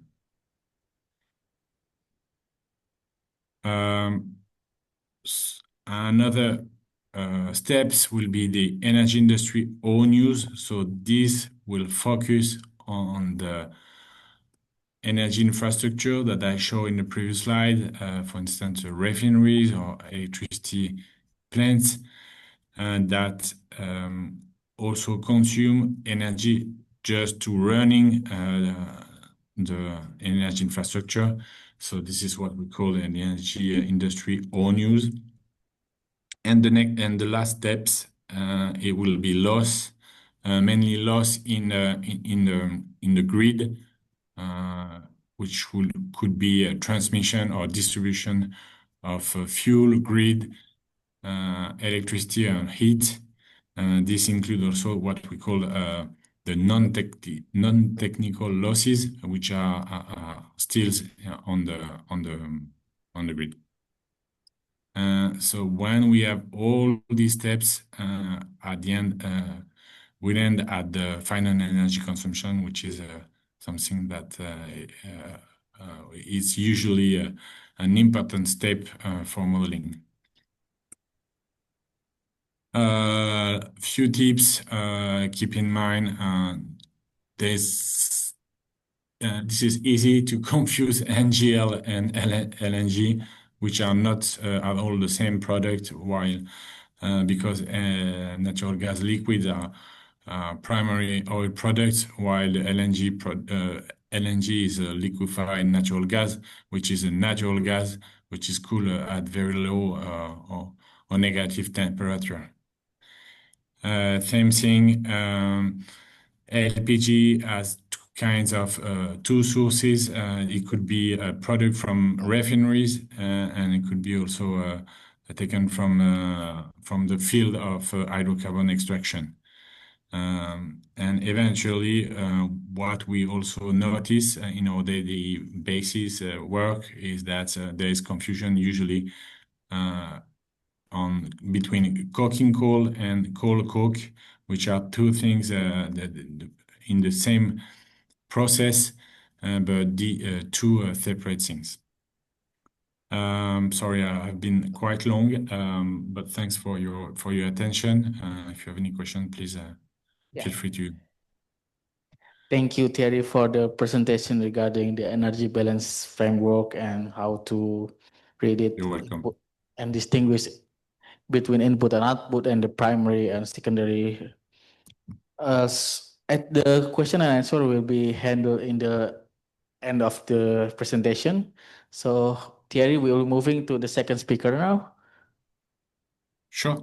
Yeah. So the second speaker will be from Indodep, which is Mr. Morten Estergaard.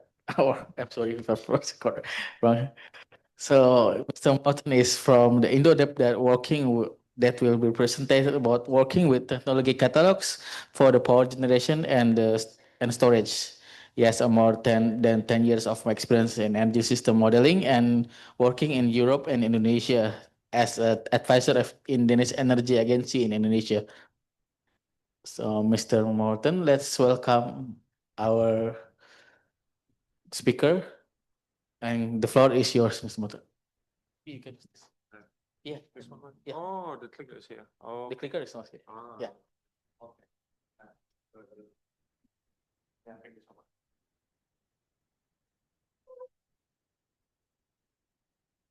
Fair enough.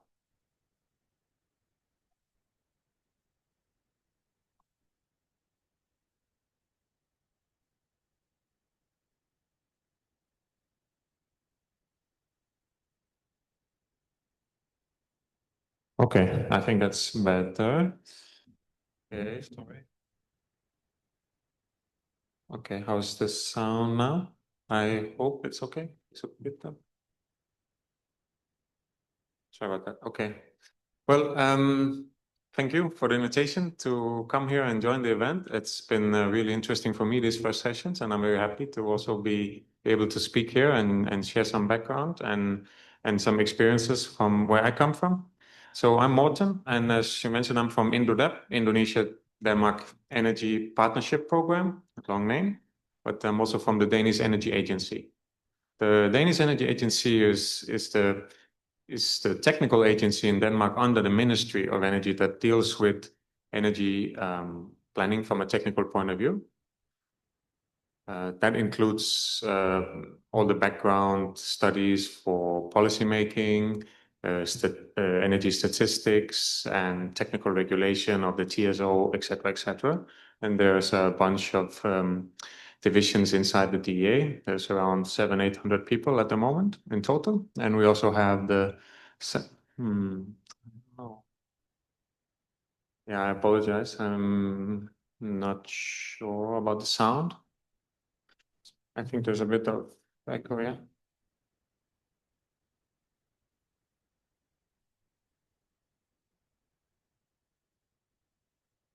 Okay, maybe let's see. I hope this is better. Yeah, we also have the Center of Global Cooperation where I'm stationed. And the color here, just to say that in Denmark, this is the electricity generation mix and how it was developed the last 25 years. And it's just to show, you can see there's quite a significant development there. Today, we have more than 80% of the electricity generation from renewables, more than 60% from variable renewables.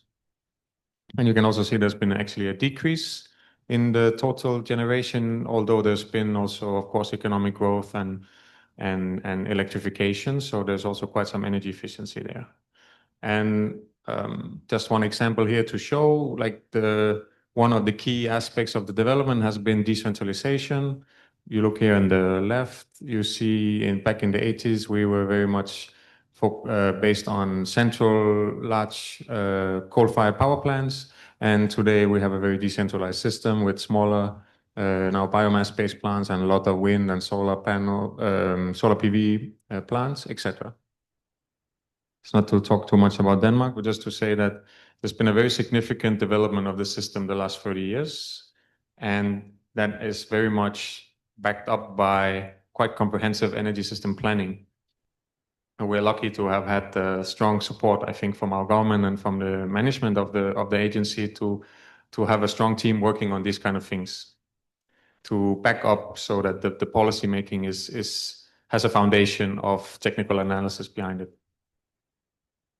And yeah, today we are then working with 25 different partner countries around the world. In ASEAN, we are working with Indonesia and Vietnam, but you can see here also other countries around the world where we are sharing some of the lessons learned. And one of them being working with modeling and using technology data. Yeah, I'll skip this one. We talked already about some of these things, and of course, the ASEAN Energy Outlook is a good example of this. What we do the same in Denmark. We work with different models. Can be power sector model, can be demand side models, different power system reliability, and so on. And we are working on producing different materials like national energy and climate change mitigation plans, policies, scenarios for the transmission system operator to work on, etc. And very important input to that, of course, is the technology data. It's not the only input, but it's a very important one. And that's what we call technology catalogs, and we work with them to in order to ensure that we have a good common data foundation that is coherent and that is transparent and that is trusted. And we have worked now for more than 30 years developing these reports. I think the technology catalog for power system technologies, power generation, is in its 16th version at the moment. And we also expanded to cover not just power sector, but also a lot of other technology types and sectors, 9 in total, so also like renewable fuels and transmission and storage, etc. And yeah, we are also working with other countries, like I mentioned, where we are also supporting the development of technology catalogs in these countries. When we say technology catalog, we have an overall framework where we set out a guideline that sets the scope, the methodology, the boundaries of what is included in the catalog, that then is explained in a qualitative part in a report, and in a quantitative part in data sheets. And the quality. Oh, now I pushed something wrong. Okay. The qualitative part is mostly to give background information, to put context, but also to ensure that all the chapters for the technologies have the same structure and the same type of information. And then the quantitative part with the data sheets, which is usually the most interesting, especially for people like us, has again like uniform set of data in order to represent the technologies in a good way of what is needed for system planning at that level of detail. It's meant to be for system analysis, and someone who's not an expert in the technology itself, but works and understands energy systems and development of those.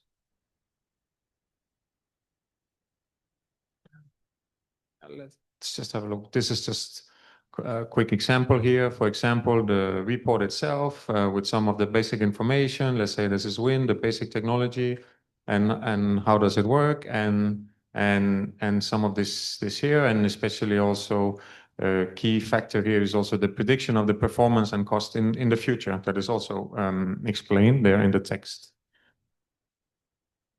And when we look at the data sheets, this is an example. So this is just for, I think this one is for offshore wind, but it's structured, and each data sheet is structured exactly the same way. So we have some technical data, which is like a capacity and perhaps like efficiency and so on, operational data, environmental data, and financial data.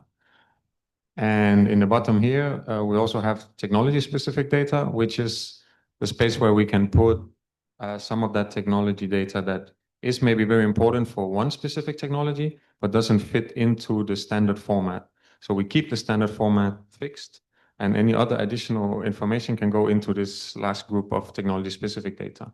That could be for wind, that could be wind, let's say the wing diameter or something like that, or for waste fire power plant, some other different units like tons of waste that's being processed per hour or something like that. Some of the typical units that are unique for a certain technology, but that can still be given there.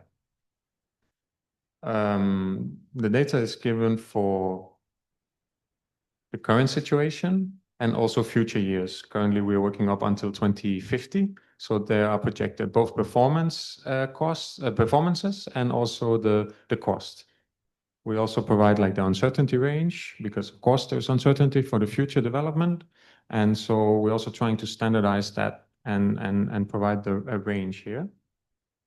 And all of the different data will also have given very clearly like some notes and references so that there are the say necessary explanations. So it's easy to navigate and quickly see where are the numbers coming from.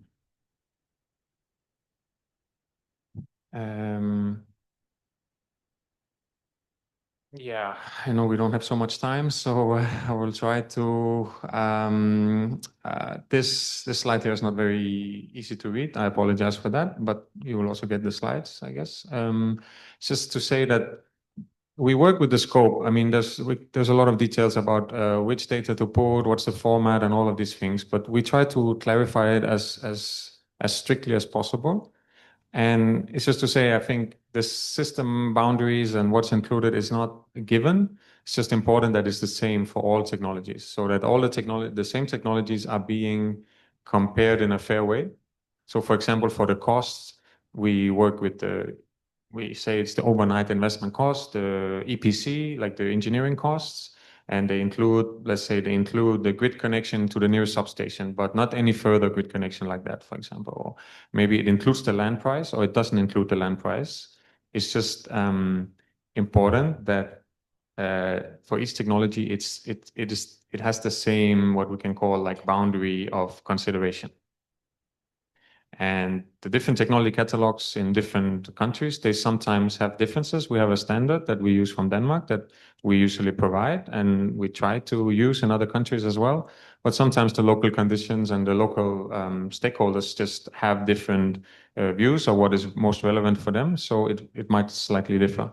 But we generally put like, for example, capacity is net capacity. It's what the system sees.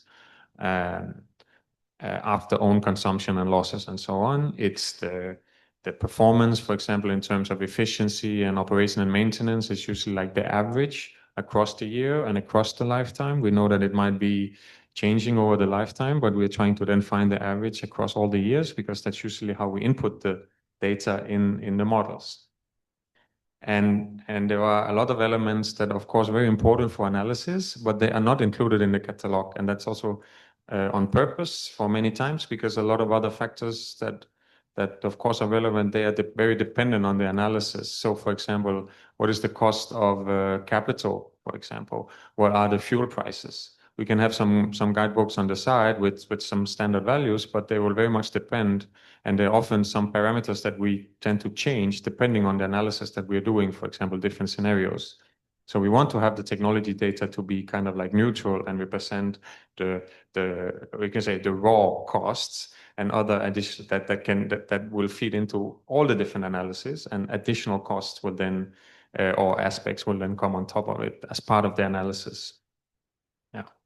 It is also quite important one thing also is like it's simple, I know, but like the currency exchange rates and the price year, like inflation, like we often of course gather data from many different sources. They have a variation of units and years, so when the projects are from, and it's quite important that it's all standardized and that we're using like a fair no, like a clear method or clear number. So, for example, GDP deflator from the World Bank or official exchange rates, let's say from the World Bank database, something like this, we would usually use, so that all of this data are transferred into the same currency in the same price level.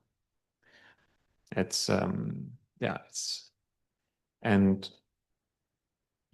we try to work with standard approaches for the projections and also for the uncertainty ranges and also for like economies of scale that are also important. It's not always possible to completely standardize it, but yeah, we're trying. One example here is on the projections of the costs. We can say we generally have a couple of different approaches. One is like a learning curve methodology that we usually use for those technologies still in development, right? And that we know are still having significant potential to improvements. I mean, we've seen, for example, solar PV battery storage in the later years, good example. And we can calculate what is like the learning rate, which is defined as the cost reduction every time the installed capacity doubles. And so we can use that measure. And we often do that.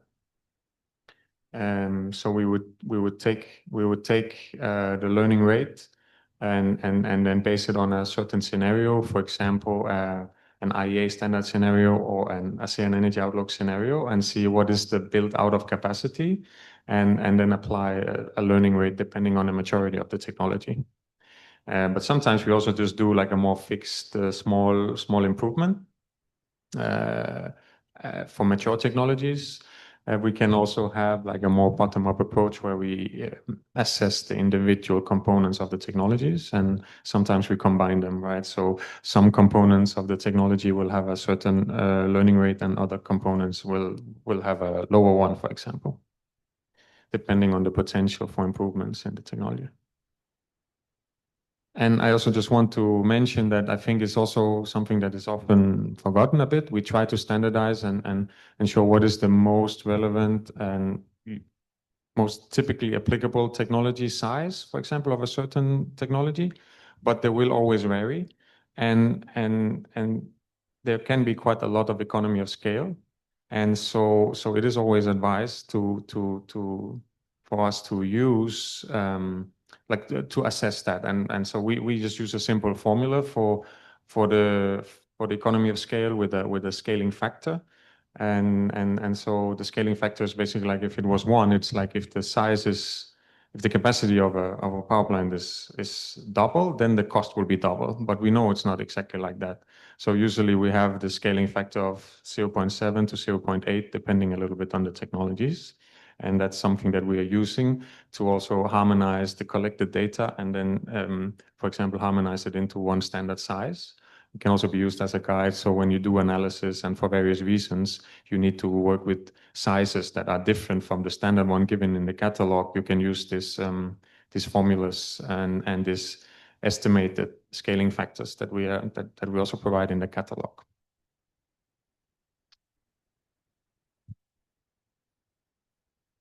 Yeah, and just to say that, I mean, when we work with the national catalogs for different countries, it is very important because to have something, I mean, the Danish catalogs have been developed over a long time, but they're specific for Denmark and maybe a European context. And so we have one in Indonesia, one in Vietnam, for example, and it's very important because the specific technologies that are relevant are maybe different. Indonesia, geothermal power plants are very important, but in many other countries it's not an option.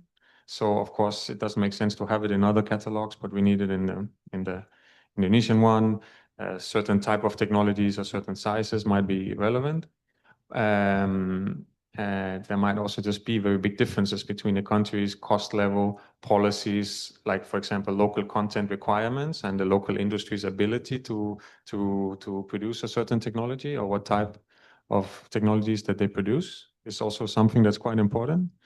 And then the last one I would say is actually the most important, is to increase the acceptance and to ensure that you need to have something that's anchored locally or nationally in the specific country with the stakeholders in the country.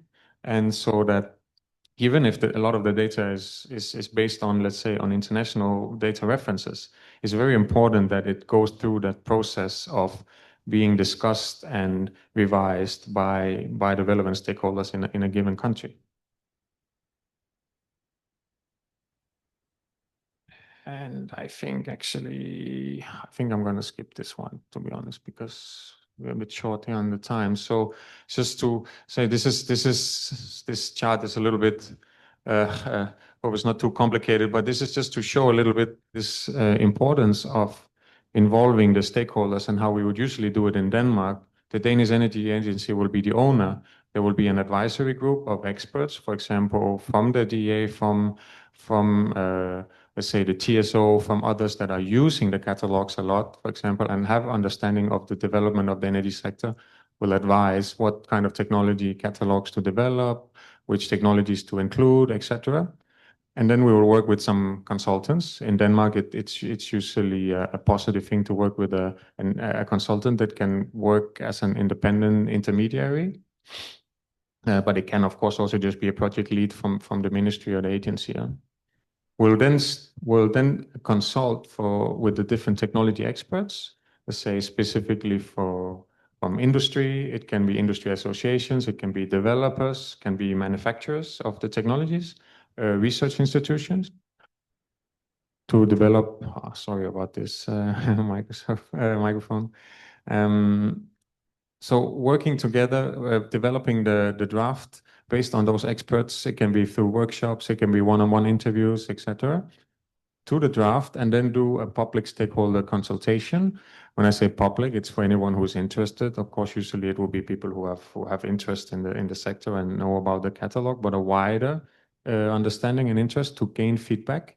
And that feedback is then processed into developing a final version that can then go back and be finally reviewed and published by the Danish Energy Agency, again for the public. And for very important that it's left free and open source and everything is available for everybody. And this process can be a little bit iterative depending on the feedback and so on. So it might go back and forth a few times. We try to make it as inclusive as possible, whatever we have resources for doing, right? And yeah, so that's kind of like the setup. And when we have this setup, it's been working for several years. And we have a fixed advisory group, fixed technology expert pool that we consult. And then we can more frequently update the data to make sure that it's up to date. Yeah, so this was just some examples, a quick introduction. I'm sorry, I don't know how I did on the time, but yeah. Just here you can get the slide. These are the current technology catalogs that are relevant specifically for the ASEAN countries. But like I say, we also have from other countries. You can get the slides and there are the links here. There's also a new one coming next year that's in progress, looking at cost for transmissions and pipelines and so on. Yeah. My contact information is here, and the DA websites have a lot of this information there where you can always have a look. Yeah. So yeah, thank you. Looking forward for the discussion and any questions either now in the session or afterwards. I'm here. I'm very happy to talk. Yeah. Okay. Okay. Thank you, Mr. Morton, for giving us some insight regarding how to develop the technology category framework and how it's important to involve stakeholders even though we use the international source as our resource. And then for the next, we'll have Uni Lee as our speakers. And a brief introduction about her is he's from Amber, and we'll speak about the leading the energy era with better data transparency. As a data analyst with extensive experience in power sector, he is currently in Amber since March 2022, and Unili also has contributed to research assistance with UNHCR and provide translator service across various organizations. Let's welcome Unili, and the floor is yours. Hi.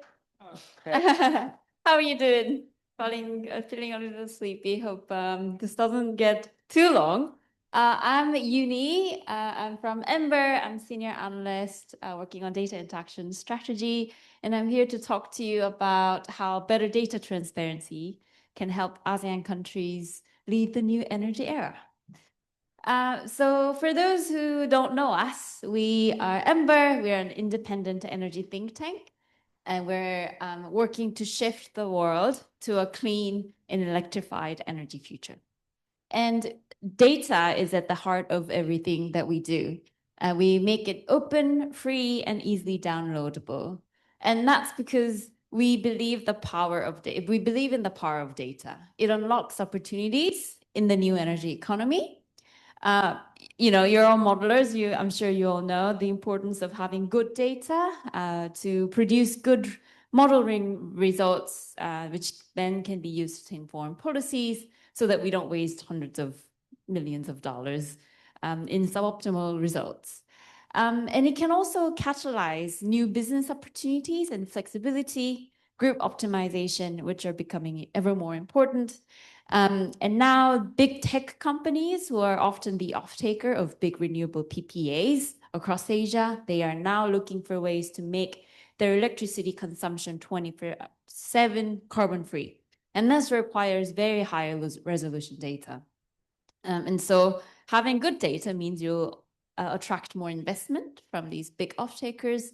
And as distributed PVs and batteries grow really, really fast, we will need to understand how much that's happening and where that's happening in order to manage them properly and so that they don't mess up with our grids. So because we believe all that, we catalyze access to data and make it free for everyone by curating public data, public sources of data in a clean and standardized format. And we deal with data that allows us to track energy transition with our Electricity Data Explorer. And we also track policy. So we track 2030 renewable capacity target of countries around the world comprising about 95% of global emissions. And we also track trade to see where clean tech flows are going, so that it allows us to sort of foresee where transition is going to happen. And we provide all this with our API, downloadable CSV file, and through effective data visualization. And all of this data effort that we put into it helps us unlock powerful insights, pun intended, on the global power sector. Nobody laughed. On the global power sector before anyone else. So even before all the official sources came out, our Global Electricity Review 2025, we found out that solar added more than twice as much global electricity generation than any other source in 2024. And the same for capacity additions. Before ARENA or other public sources reported on it, we were able to spot capacity of solar is increasing and the rate is going faster. And may I say, Ember Power Sector data really is the most up-to-date and comprehensive data set out there that's free. And we have yearly generation for 215 countries, latest yearly data for 88 countries, and monthly data also for 88 countries. And in order to compile all this information, we have written close to, I forget how many hundreds. I think there are about 300. I feel like that's an underestimation. We have a lot of ETL scripts written in Python, And we also apply Daxter orchestration platform in order to streamline all this process and automate them. So it took us, it's been about 4 years since we built this pipeline. And in the beginning, it took us a very long time to run a data update, but now it only takes us an hour to update all this process. So we do this twice a month, and it doesn't take all that much effort. So if you would like to sort of work with us in understanding, how to build data pipeline that is streamlined and automated, then please reach out to us. We're really interested in building capacity so that this happens everywhere. And so we have a lot to say about data gaps because we deal with a lot of data sources, and we find 5 different types of data gaps. One is data of not collected, not easily comparable data across different countries. And depending on the provider, even when they're reporting on the same metric, the numbers might be different. And there are often very high technical barriers. We always talk about how it should be illegal to produce data on a scanned image file, which happens more often than you think. And transparency, it needs to be made, the assumptions that go into the data, the methodology need to be made transparent, but it often is not. And so we fill all this data gap, and that's what and this happens in the pipeline that I just mentioned. So we estimate missing data using creative technologies. We curate standardized and comprehensive data set. We also try and resolve data methodologies when we can't really understand the underlying methodologies. And publishing data in a clean and easy to access format. And then we also try and publish our documentation as transparently as possible. And this data transparency is becoming even more critical in a decentralized and electrified energy system. At the interconnection level, which ASEAN is trying to build, countries need data to coordinate power flow exchanges. And at the transmission level, data enables flexibility options like storage and demand response to maintain the grid stability.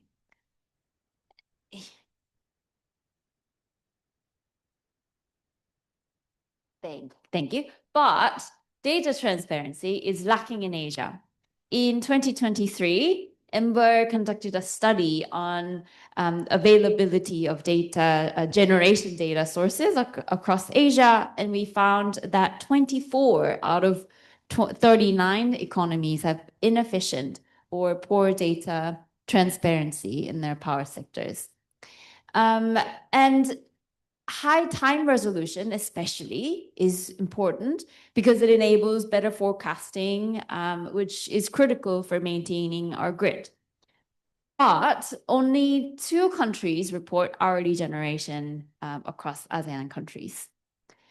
And last, standards. Today we talk a lot about standards, and I'm also going to talk about standards because that's quite important. So a lot of the time that we spent building that pipeline was actually spent resolving differences across different data sources, which led to a lot of efficiency. And I'm sure you heard the phrase, 96% of analysis is data cleaning. And if we can spend less of our time cleaning data and spend more of our time actually analyzing and understanding data, I think we would actually produce a lot better results. How do I go back? Like that. And often we find that information is just completely missing. So JETP, Secretariat, and working groups, and Morten just also talked about that. About 100 terawatt-hours of coal generation from captive power plants are missing from official reporting by ESDM. And this is a big problem because it makes us misdiagnose the problem in our power sector. So we use a range of estimation techniques to fill this data gap.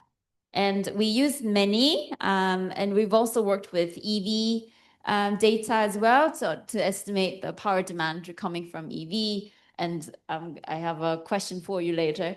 But I brought two examples. One is estimating missing rooftop solar generation in Pakistan. I'm sure you've heard the news about, solar generation, rooftop solar uptake in Pakistan that happened rather quickly.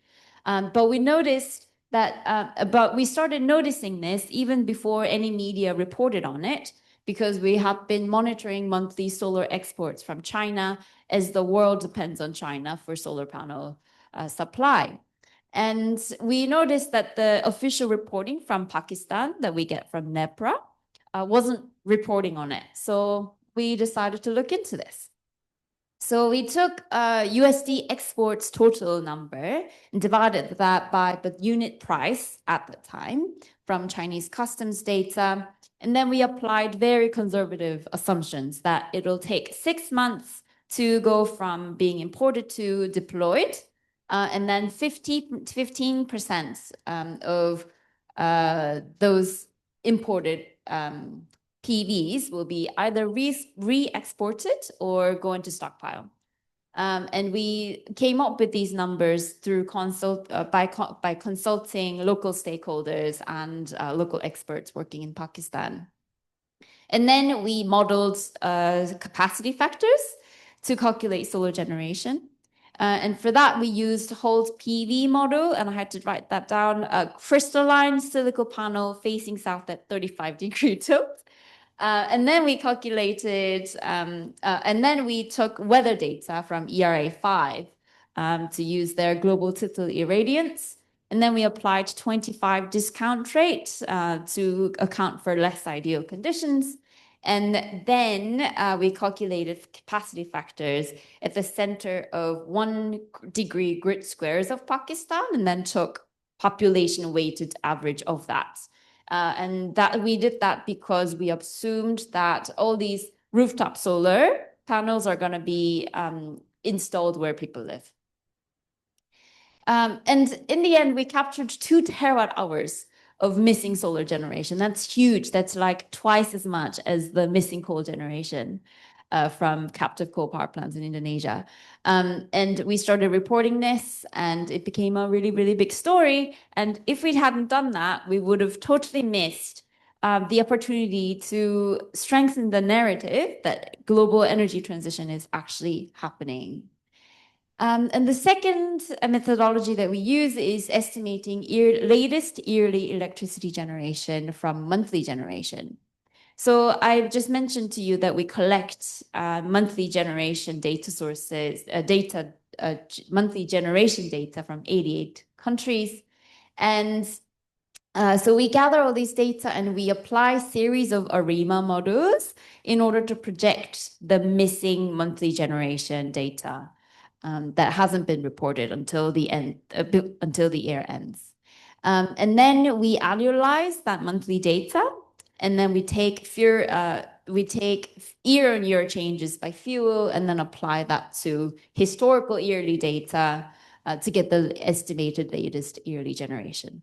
And that's why we don't have latest yearly generation data for the countries that don't have monthly electricity generation data. And this is also why it's so important to have more high resolution data set.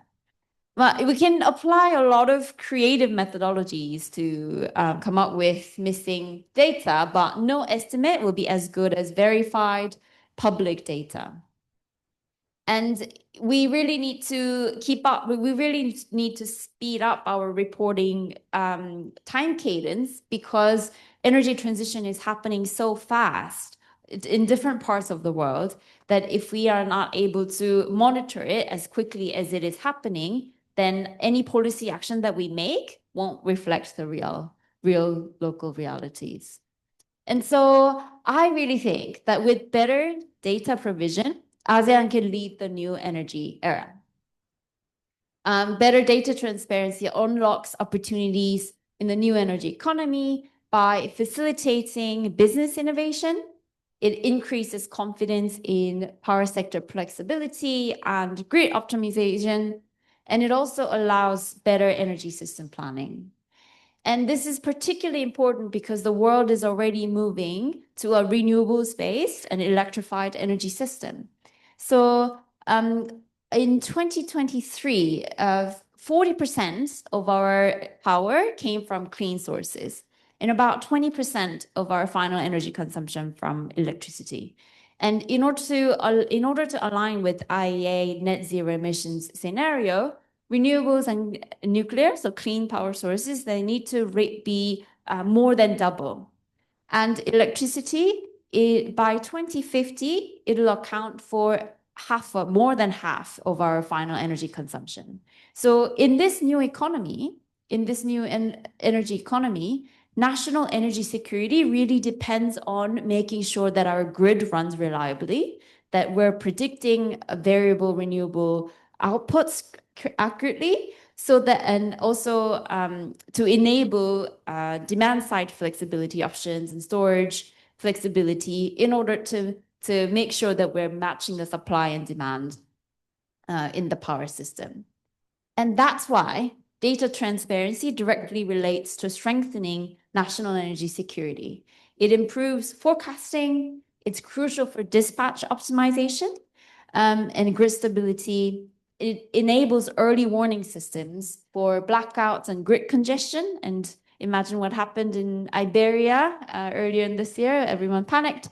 And coordinating planning and operation for connected grid and for interconnected grid as you move towards an interconnected regional power grid. And ASEAN Center for Energy, as you already are doing, can lead the regions, can be the leader of data transparency. And there are many other examples in other parts of the world, like ENSOE, IEA in the United States.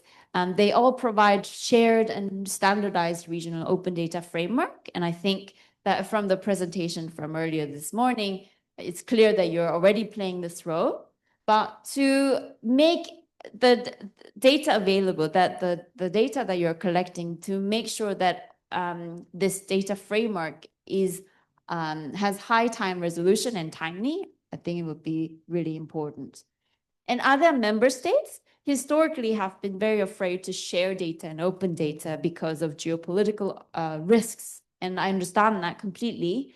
But dare I say, I think that by opening more data and through better data sharing practice, you actually increase national energy security in a renewable-based and electrified energy system. And it also builds higher trust in the models that we're building, and it informs policies, and it gains higher public acceptance, and it also ensures that we don't waste a lot of money in investing in false policy. And it also enables new businesses that now empower communities. So all the demand response programs that are happening in other parts of the world, they're actually bringing consumer bills down. And this is part of the just energy transition that we need to be going after. And yeah, it strengthens energy security in an electrified world. I think I repeated that many times. And that's the end of my presentation.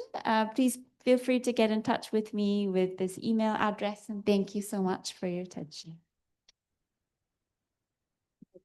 Thank you, Yunili, for this presentation, also for that mentioning about the data transparency actually will improve the model confidence level and the trust in the models. Also, your creative way for estimating the missing generation of solar in Pakistan using the Chinese solar export data actually is very creative and innovative. And we are moving into the next session, which is the Q&A. If there's, the floor will be open to you for the participant. If there's any question.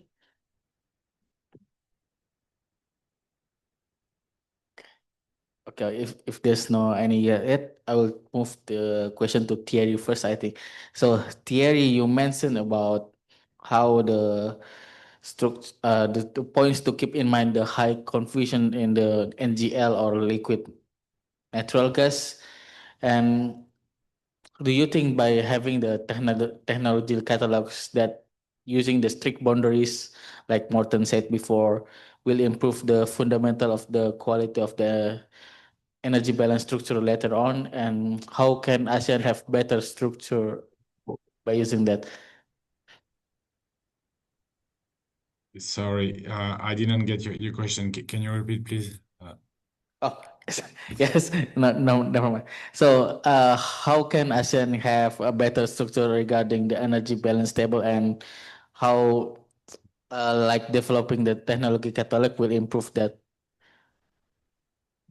I think this is quite a long run way to get good data, wherever it is in the energy statistics. I think gathering data require a lot of administration investment because in many countries the data would be collected through the national energy statistics or national statistic offices that run surveys, and this is something really heavy to implement. The other way that could be pretty probably the easiest way will be to work closely with energy companies that usually have quite a lot of data, and sometimes they have trouble to surrender the data in the way that the international standard require. Currently, within the data, we are working with one specific country to improve the data, and what we see is that this country has quite a lot of data internally in the electricity company, but unfortunately, the data is not well managed and not well disseminated. So this energy balance is pretty incorrect, just because this data, which could be available in the right way, hasn't yet been managed in compliance with international standards. So probably the first step is work closely with energy companies, and then the second step is to develop a large survey with the National Statistic Office in countries. Okay, thank you, Thierry. So basically, you said about by discussing with the stakeholders or energy companies first, and showing that so to follow the international energy standard will improve how they will develop the data structure in the future, because the currently is not well managed from your experience, most of the energy companies. Okay, from there I will try to follow to Morton. So your technology catalogs relies on the performance and cost data. So for emerging technologies, the data actually is very hard to find, right? And what the biggest data gap that you find hard? Is it the cost, like maybe it's cost efficiency or the lifespan data or something others?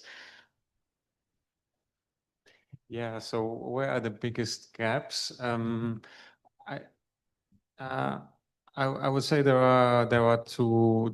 I would maybe say that one of the gaps that we see actually with this kind of technology data in terms of the cost, for example, is that it's not always like I mentioned about what we can maybe call the cost boundary, the system boundary that we're looking at, that a lot of different studies, also from international sources, they provide some cost estimates, but it's not always clear exactly what's included in those costs. The annual publication by IRENA is, of course, like one of the most well-known and widely used, and they also have breakdowns. It's very, very good. But a lot of other times it's difficult to assess. For example, have the land cost been included or not?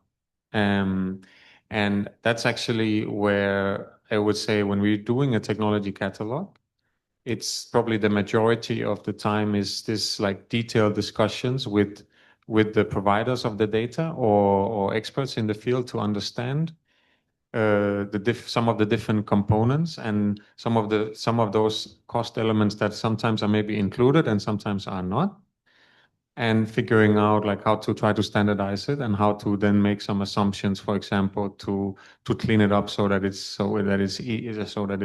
comparable. Like typically, it's also a lot about the grid investments that sometimes the projects are bundled together with some new generation and some new grids, and it's not always clear if that new grid or substation is that there because of the power plant or not, and so we're trying to split those different elements away from each other so that we can provide like a clean estimate, usually without a lot of these additional costs. But it's very difficult and it's not always possible. So I guess that's also what we're trying to do with the technology catalogs, is that make a clear explanation, the data that we have, what is included and what is not, so that people know how to use it. And I guess that's the that's the recommendation for everybody else using and also reporting some of this data, is to be strict on what's included in the cost and what's not. Even though, of course, it is difficult, but that's, I would say, is like probably the main thing. Yeah. Yes. So basically, it's how to split the data and then mention about including this data or including not this data in the process. So everyone that use it will know that this data is included or not in the. So for the Unili, I think I want to connect the question regarding, you mentioned about the no. You mentioned about the missing the data from Pakistan earlier, right? So and statistical in theory presentation earlier, it's I think it's defined as a statistical difference. So, but from your perspective, what is the most impactful ASEAN countries can do to reduce this data gap, missing data gap or missing flows in the structure? What different countries can do? Yeah, what ASEAN countries actually not. I come back to the question of methodology and having it standardized, because I think different organizations are using different methodologies to estimate such a thing. And there's a lot of value in cross comparing the results to see which methodologies are robust. But in order for a regional cooperation to work, to share knowledge and experience around developing these methodologies and trying to adopt comparable ones so that the results that you're getting are apples to apples, not apples to oranges, I think would be very important. Yeah. So so it's very important to have a standards and comparable apple to apple between data. So I think the last will, if there is any question from the participant. Oh, yes. Please stand up and mention your come from and name.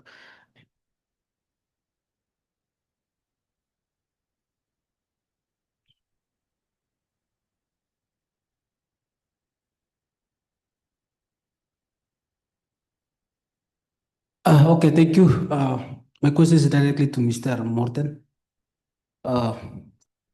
What will be recommended approach for a small power system like Timor-Leste when adapting technology catalogs? Thank you.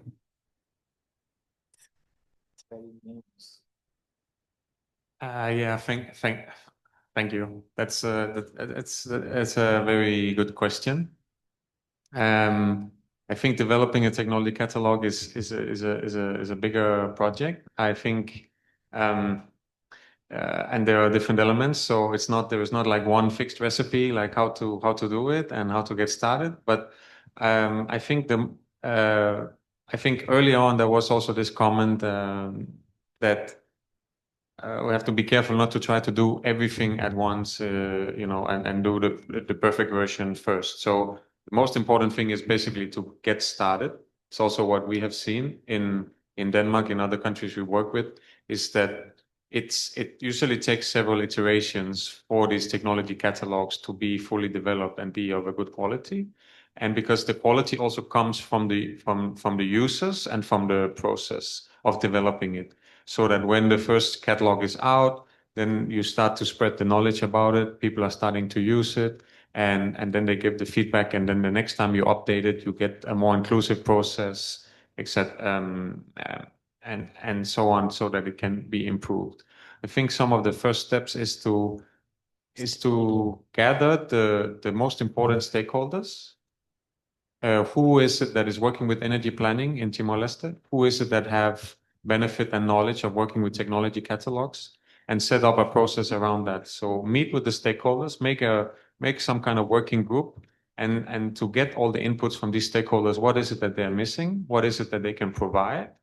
And then try to use that as the basis, and then make a simple version of a catalog first, with only the most important technologies that there probably are some discussions about already, and not the full range of all kinds of technologies, but like really the key ones that are most discussed and are most close to being deployed in the near future. And so getting that input from the stakeholders, and make a simple version, and just try to have it as an open discussion, and involving the stakeholders as much as possible, and to have a first version, something like that, and then take it from there afterwards. And I would say, in a case where there are a lot of technologies that haven't been deployed yet, but there's uncertainty, it's also a good start to just use international references. There are a lot of international references that can be the starting point. You can actually develop almost a catalog based on international data, and then use that for the discussion, and then to get the feedback, and then start to maybe make some adjustments to the international data that is more relevant, if there are gaps. Yeah, something like this. Yeah. Okay, thank you. Due to time limitation, I want to have a final wrap-up question for each speakers. So, considering the entire chain that we've seen today, what single piece of advice that would you give to ASEAN countries, and like how to improve their national energy balance, and knowing the challenge of new technologies and data transparency? Maybe we start from Thierry first. I think,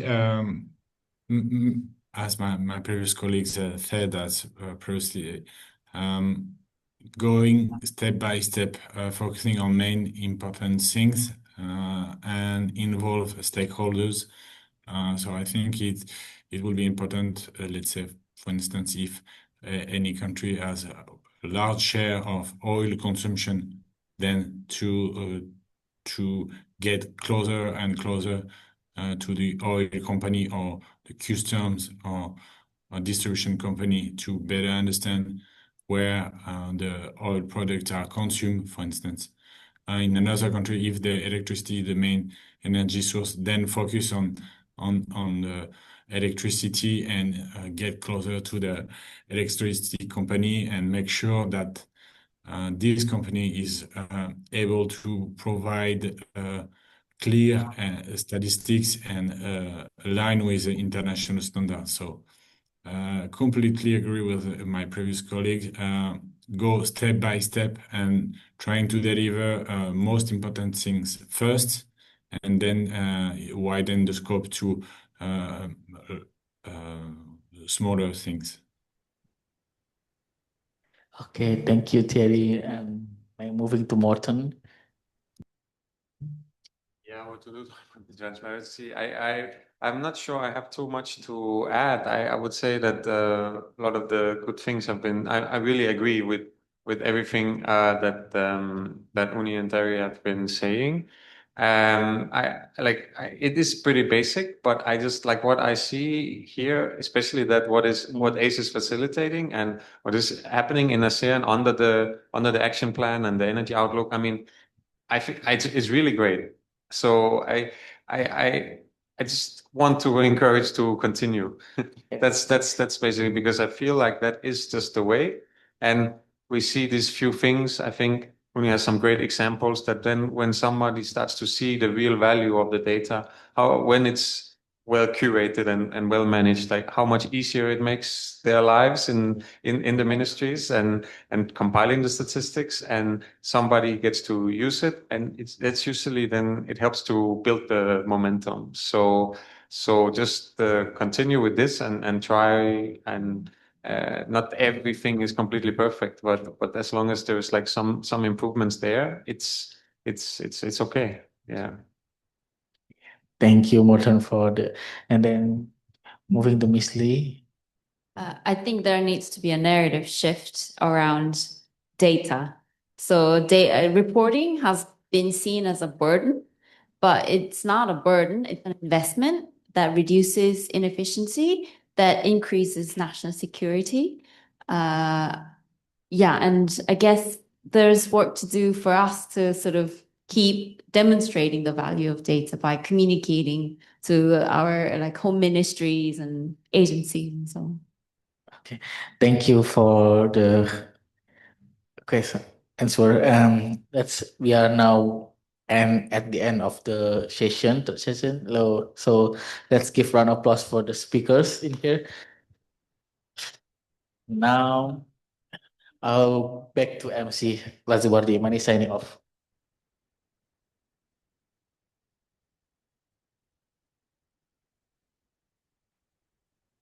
Thank you, Mr. Lazuardi and the panel for another enlightening sessions.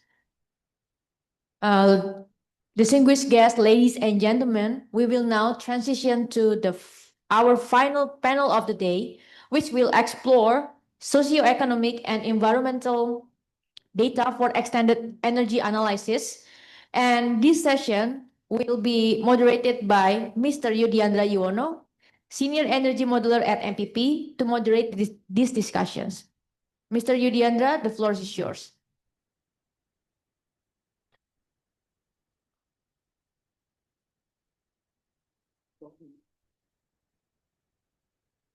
Thank you, MC.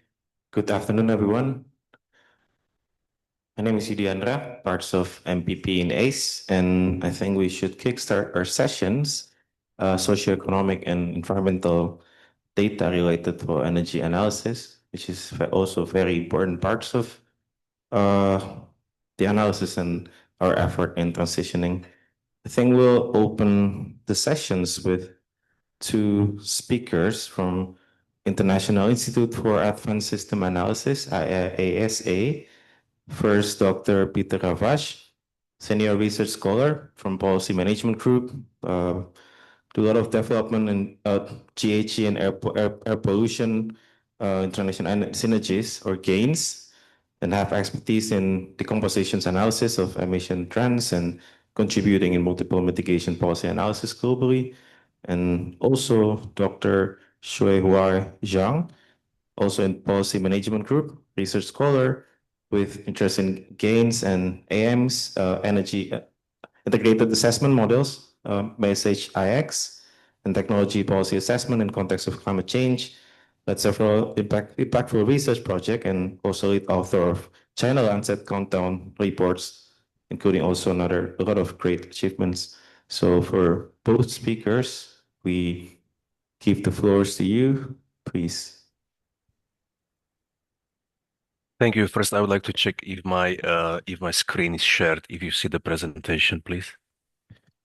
No, it's not there yet.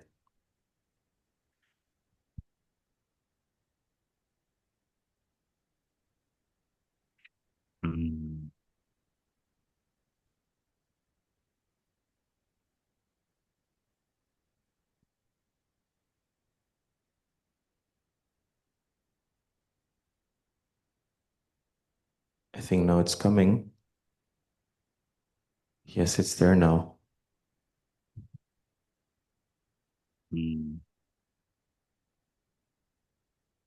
Yeah, we can see your screen, albeit not yet in a presentation mode. Is it in the presentation mode? No, it's in speakers mode, so not in a full screen presentation mode. No, it is. No, it is. Okay, thank you very much. So let me introduce myself briefly. My name is Petra Faj. I'm a member of the pollution management group, and which is a part of energy, climate, and environment program at EASA. I will also present this presentation on behalf of my colleague Shao Hui, who cannot actually join for now. So the title is Environmental and Greenhouse Gas Emission Data Integration into Long-Term Energy Scenarios. Just a couple of words about my institution. It stands for International Institute for Applied Systems Analysis. We are located in Luxembourg in Austria. We are an international research institute focusing at the various global issues. Right now we have 19 member states. We have also a representative of ASEAN, which is Vietnam at this point. So about 500 researchers from about 60 countries are affiliated with EASA at this point. I'm a member of the pollution management group, which is, as I said, part of the energy, climate, and environmental program. We are also other groups focusing at the energy demand, sustainable services. We operate integrated assessment modeling platform. We also look at the transformative institutional and social solutions and also integrated climate impacts. And we also, of course, are involved in a number of cross-cutting research activities. This slide actually illustrates the modeling framework which we operate in our program. In the middle, you see the energy systems model message, which is perfect for site optimization model, which optimizes the future energy system up to the year 2100, which is actually linked with a number of modules or other models, such as, for instance, the building module, materials module, transportation module. It provides feedback on the economy through the macro module. The model is also linked to the GLOBIOME, which is land use change integrated agriculture, bioenergy, and forestry model. There is also a link to the MAGIC model, which quantifies the climate impacts. But what I will focus at is on the left-hand side, you see GAINS model, which stands for greenhouse gases, air pollution, interactions, and synergies. So this is actually the field of my research group. We look at the quantification of future evolution of non-CO2 greenhouse gases and air pollution projections, let's say. So this is the concept here. So about the GAINS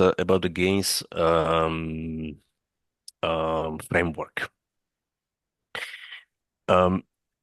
It is a framework which, in a systematic way, quantifies the air quality and non-CO2 greenhouse gases to the future. It is a planning and management tool which has been heavily involved in a number of policy assessments, advising policymakers, decision makers at different geographical level. As a concept, I would start. The model makes use of the emission generating activities. In the model, we quantify the emissions from all key sources such as power sector, industry, agriculture, and other sources. These are exogenous inputs, which are always calibrated for the past years with the national energy statistics. And in the future, we make use of the exogenous projections from the typically energy systems or industrial models. The activities are combined with the emission factors, which are again collected from the national and international studies. We regularly update our input data through the consultation with the national experts.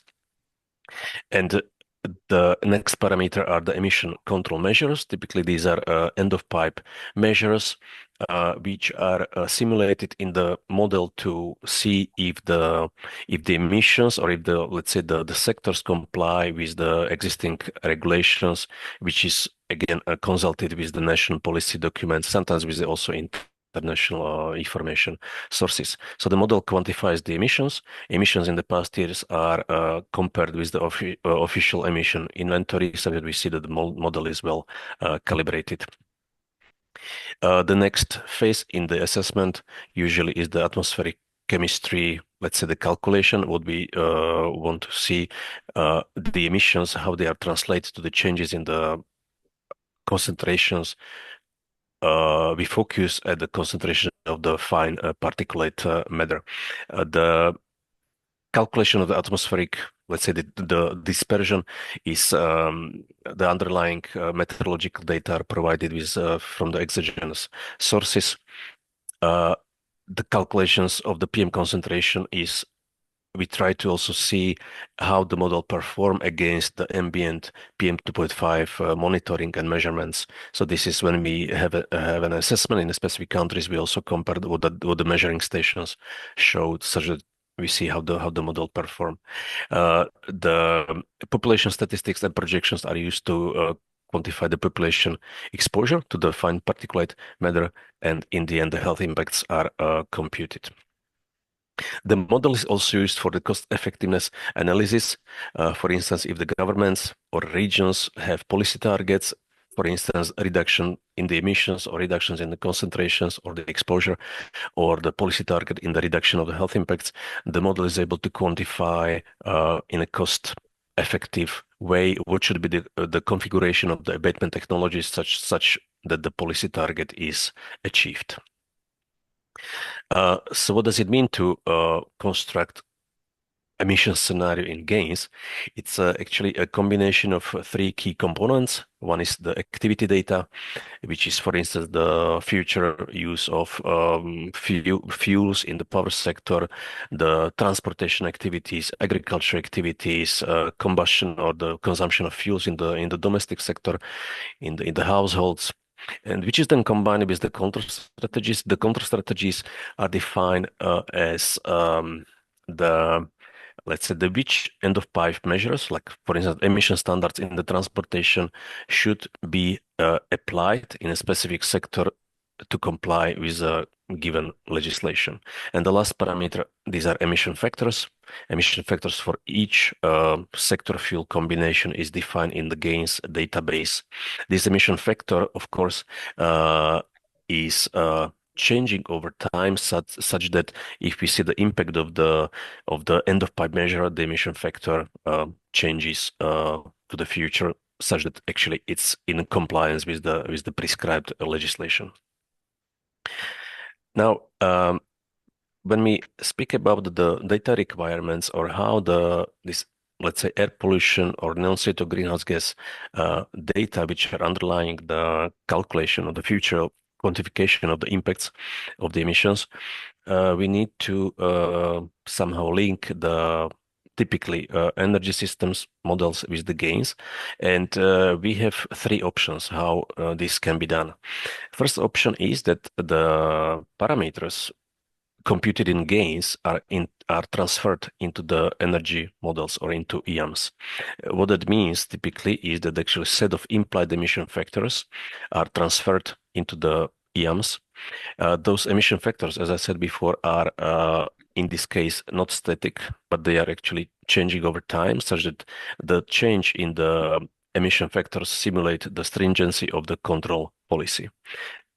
In the end, when those emission factors, oftentimes also the cost factors, are transferred into the energy models, the energy models can compute the future emissions on their own.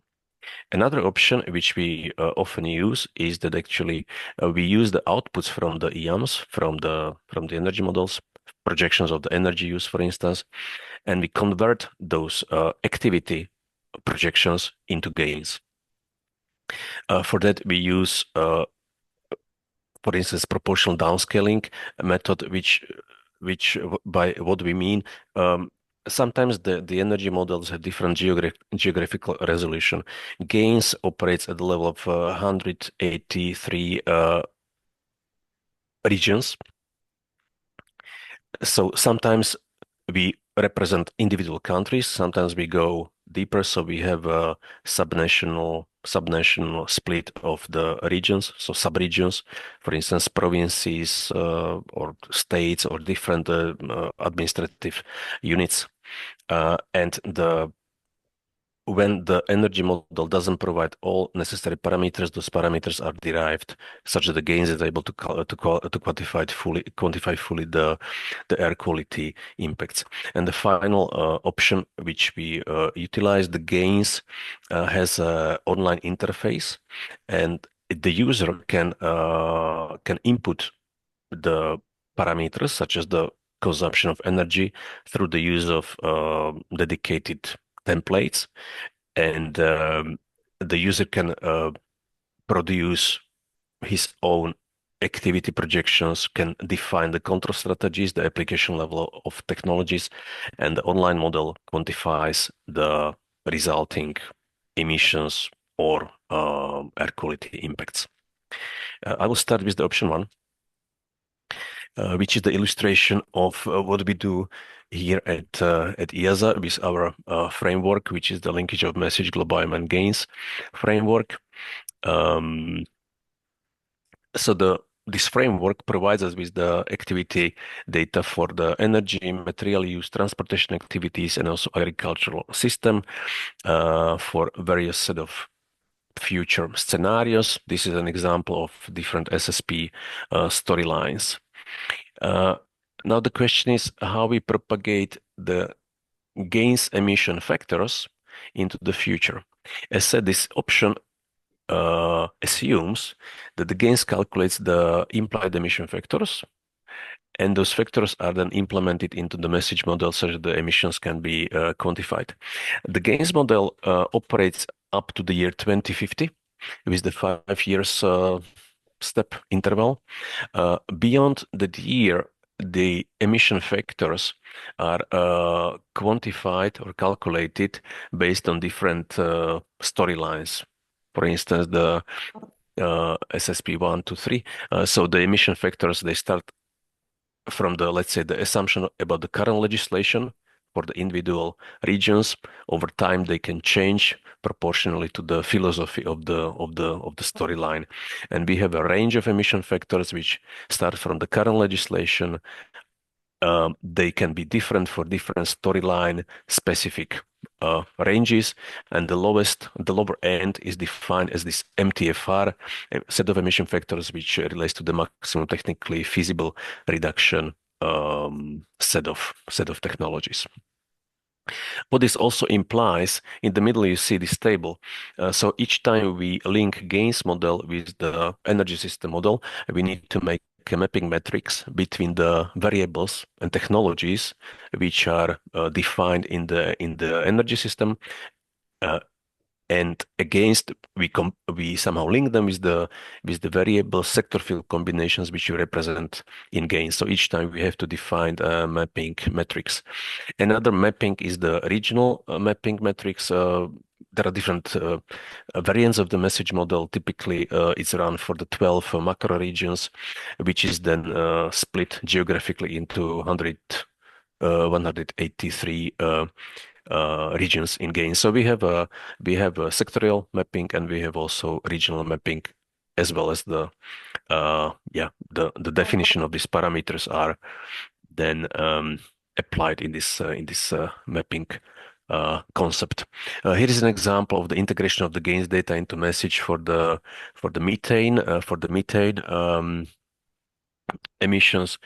On the left hand side, you see the input parameter which enters the message model. In this case, this is the implied emission factor for the fugitive emissions of natural gas distribution to the transportation sector, to the let's say the car network.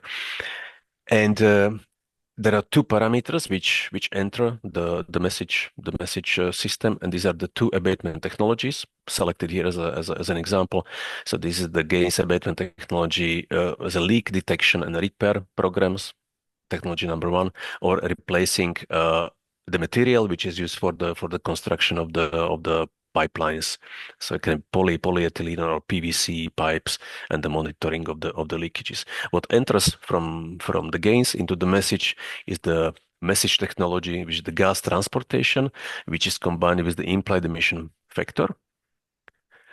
And in the message, there are these two add-on technology for the leak detection and the change in the pipeline material, which is then associated with the removal, let's say the removal efficiency or emission abatement, and the model then decides if there is a constraint on the reduction of the methane emissions, which of these technologies is going to be used in the final model solution.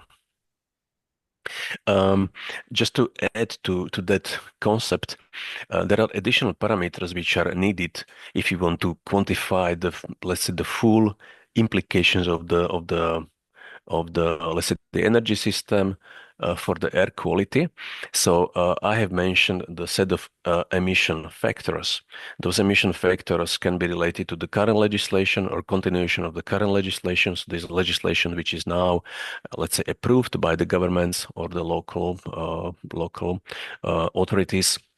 Or there is another set of emission factors which is related to, let's say, maximum feasible reduction when the best technologies are fully implemented to control emissions. But there are additional parameters, for instance, volatile organic compounds. So they contribute to the let's say the air quality typically for the ozone. Agriculture pathway. Some of the energy models are not linked with the agriculture. Let's say the models. So we make use of different agriculture pathways to quantify the emissions of methane, for instance, or the emissions of the ammonia. Ammonia is a precursor of the particulate matter as a secondary source of the particulates. Forest fires, additional parameters, or shipping emissions should be always combined with the complete emission scenario. Sorry, Dr. Peter, not to rush you out, but with 15 minutes in your presentation, so if you want to highlight, not to miss out on your highlight, and I think we only have like 3 minutes left. Thank you. Good. Okay. So these are the resulting emissions from this option number 1. Option number 2 is a different one, which assumes that actually the exogenous inputs are implemented into the gains model, and the gains model quantifies the impacts on its own through the use of emission factors and these additional parameters. I will show you just a couple of examples. We have actually a history of providing assessments for the ASEAN countries. I will not talk about it in detail, but recently we have completed a project on the quantification of the co-benefits and air pollution impacts in the ASEAN region. This is the representation. We represent individual countries, but also the sub-regions through the set of scenarios, applying no controls, climate measures, existing legislation, and maximum feasible reduction technologies in each individual country in ASEAN. The input parameters which we always look at is the existing legislation. Upper part is about the road transport. What are the emission standards for the off-road and road transportation? We differentiate, of course, between different types of vehicles, different types of vehicle categories, but we also look at the air pollution legislation in terms of emission limit values. It is an example of the emission limit values for individual countries for the new coal power plants. So these are the resulting emission projections. We see that actually through the implementation of climate policies, towards the implementation of the best available technologies, the reduction potential is really large. This reduction potential, of course, depends on the baseline assumptions and on the assumption of the removal efficiency of the legislation and the controls. This is how the results look for individual countries. I will not go into the details of that. Of course, the policy scenarios yield different results for specific pollutants.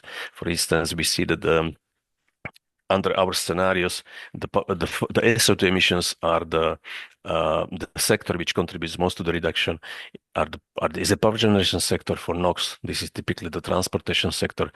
PM emissions, the split is quite different. For instance, the assumptions on agriculture waste burning contributes to the most to the reduction of the PM emissions, but also the residential sector. So the consumption of, let's say, the solid fuels, biomass burning in the households is the very important sector here.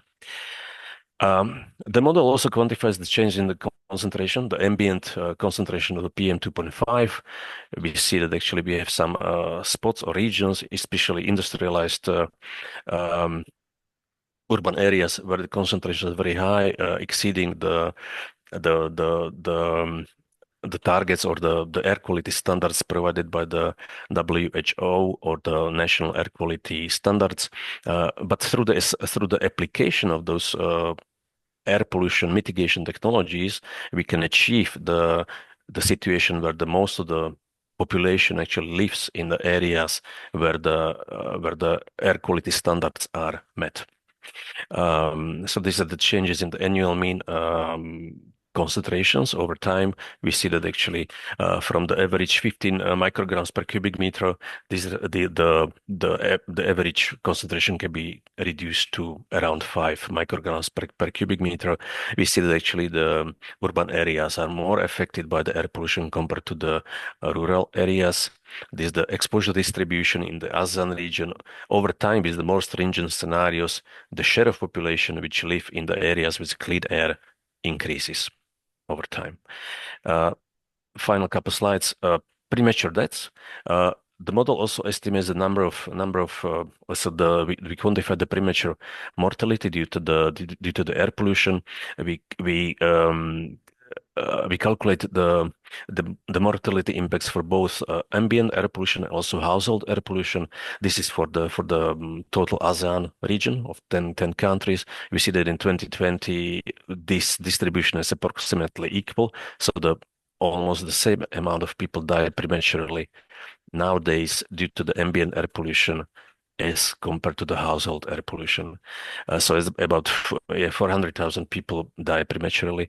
Through the implementation of these policies, this amount can be reduced by 2/3 by the year 2040. We also look at the distribution across male, female, and children. This differs by, of course, the ambient and household air pollution. How these results look in the future. The final slide is what we have found is that when you look at the impacts of different measures, it has for individual countries there is different impact of the transboundary air pollution. It means that many of these countries are affected by the air pollution which comes from abroad. So this is the example of Cambodia against Indonesia. So implementation of air pollution mitigation measures in Indonesia mostly has an impact on the change in the exposure locally. While when those measures are implemented at the, let's say, ASEAN regional level, some countries gain the reductions or improvement in the air quality from the reductions which are made abroad in different countries. This is the case in Cambodia. Finally, option number 3 is the direct use of the GAINS online interface. It's a GAINS online model or variant in which you can generate your own air pollution scenarios, modifying the activity data, modifying the control strategy. You can modify the emission factors, and you can calculate your own air pollution emission scenarios, and you can quantify the health impacts or concentrations. So these are the links to the model interfaces. There is a tutorial. You can visualize your results online. And if you have any questions, if you'd like to get an access to the model, contact me or some of my colleagues. Thank you very much. Round of applause for Dr. Peter Rafaj. Thank you very much. Tons of things to digest and a lot of insights, but we'll have session for that, like for questions and answer. So I think we can move on for our next speakers, representing SE for All, Dr. Anindya Bhattacharya, with 15 years of international experience in energy and natural resources, economic and planning, expertise in multiple energy system planning tools from Times Markall to CGE, and also a specialist in cross-cutting analysis in energy, water and land use nexus and context of climate change and human development impact. So Dr. Anindya, please, the floor is yours. I think we have 15 minutes roughly for this. Yeah, thank you very much, and hope I'm audible.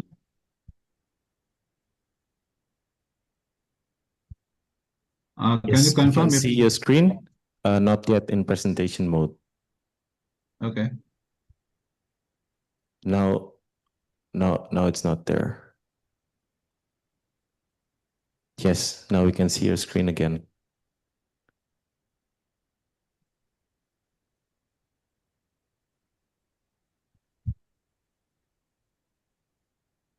Yeah, my screen is visible now? Yes, and it is in full screen. Please start. Thank you. Okay. Yeah. So thank you very much. And myself, Anindya Bhattacharya, I'm the advisor to C for All for Energy Transition team. So I've been listening since half of the day about the transition plans, the data, and the ASEAN's initiative to develop a robust data, data-centric planning. And in that context, I would like to present our case here, and we'd like to highlight some of our work that we are doing in C for All related to the energy transition using our own modeling framework. So as I think I'm not going into too much detail of it because there is a paucity of time, but at least that energy, the net zero transition or the energy transition in overall, basically it cannot be completed unless we cover these three aspects like people, the emissions reductions, and also how to finance it.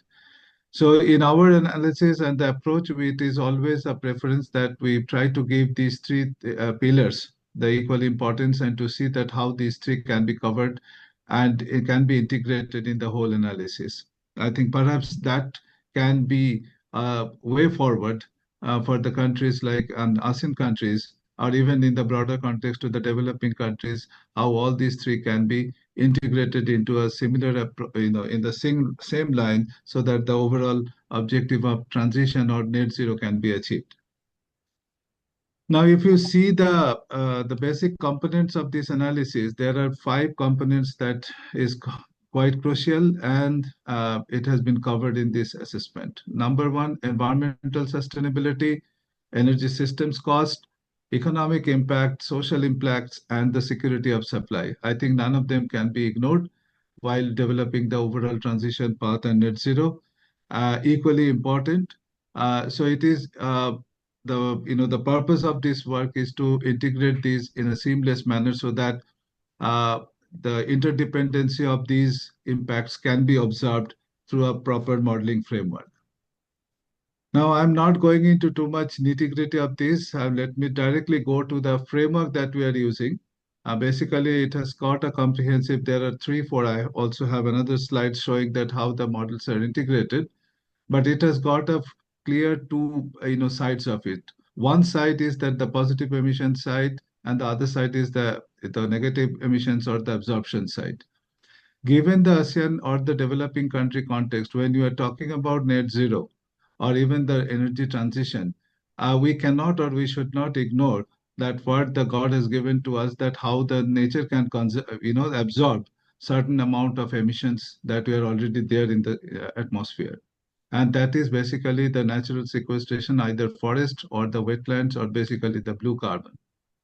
So this is something that we have also focused on, that how these both sides of these emissions. One is the positive emissions, which is coming due to energy and non-energy related activities, and the other one is the sequestration. So both put together will provide a reasonable pathway to achieve the net zero, which is the objective of this whole assessment tool that C4All is now using. So it has got a two component. One is that, the same model, that is the energy, the optimization model base, so which is basically fed by the economic input, which is coming from econometric analysis, demand-based, the sector-based demand forecasting, as well as macroeconomic model, CG model. And then it is also integrated with a couple of other, the downstream tools, which are called the flex tools, seeing that how the network models can work, the geospatial tools, and also the multi-criteria analysis, which provides the ranking of the different policy options that can be derived and can be implemented. And the bottom part, the sequestration part, is primarily driven by the invest model. It is all, and the entire framework is based on the open source tool modeling framework.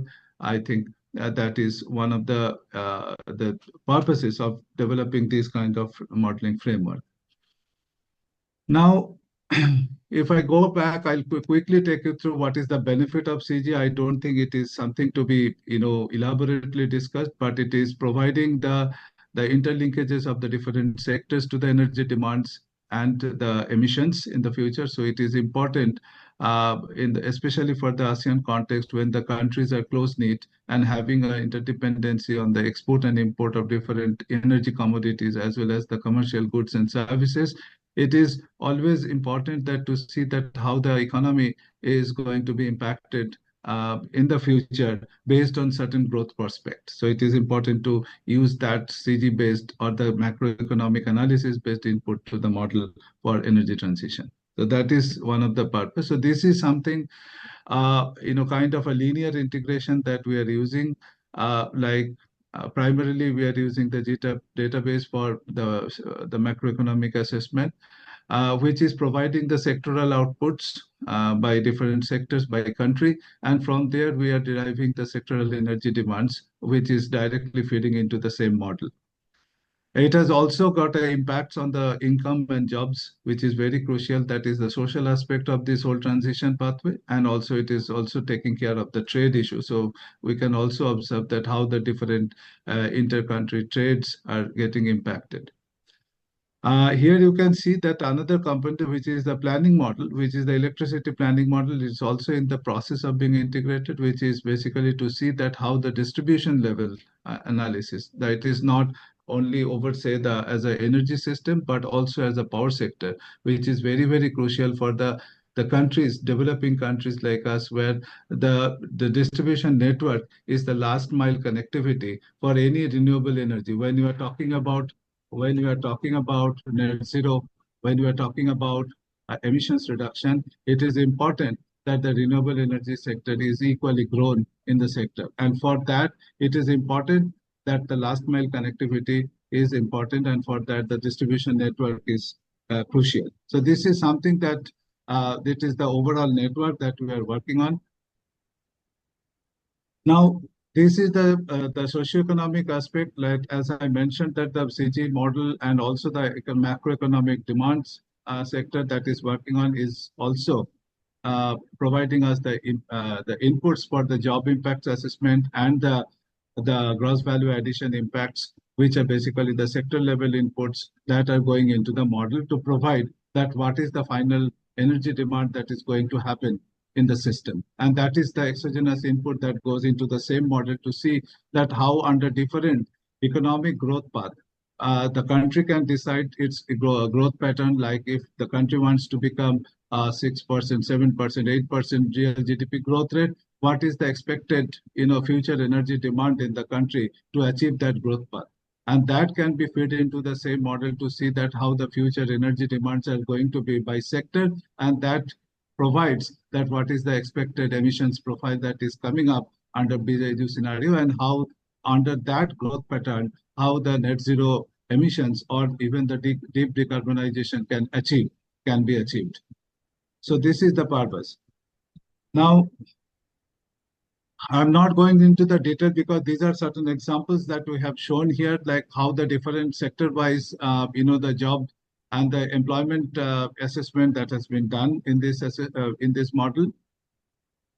So you can see that the additional investments that is also that is the additional net jobs that are going to be created by the sectors that can also be estimated by sector using this model. So that provides that how the additional, so this is some example that has been shown here, that how by 2060 under net zero emissions, that what is the additional jobs that are getting created over the period of time in the country.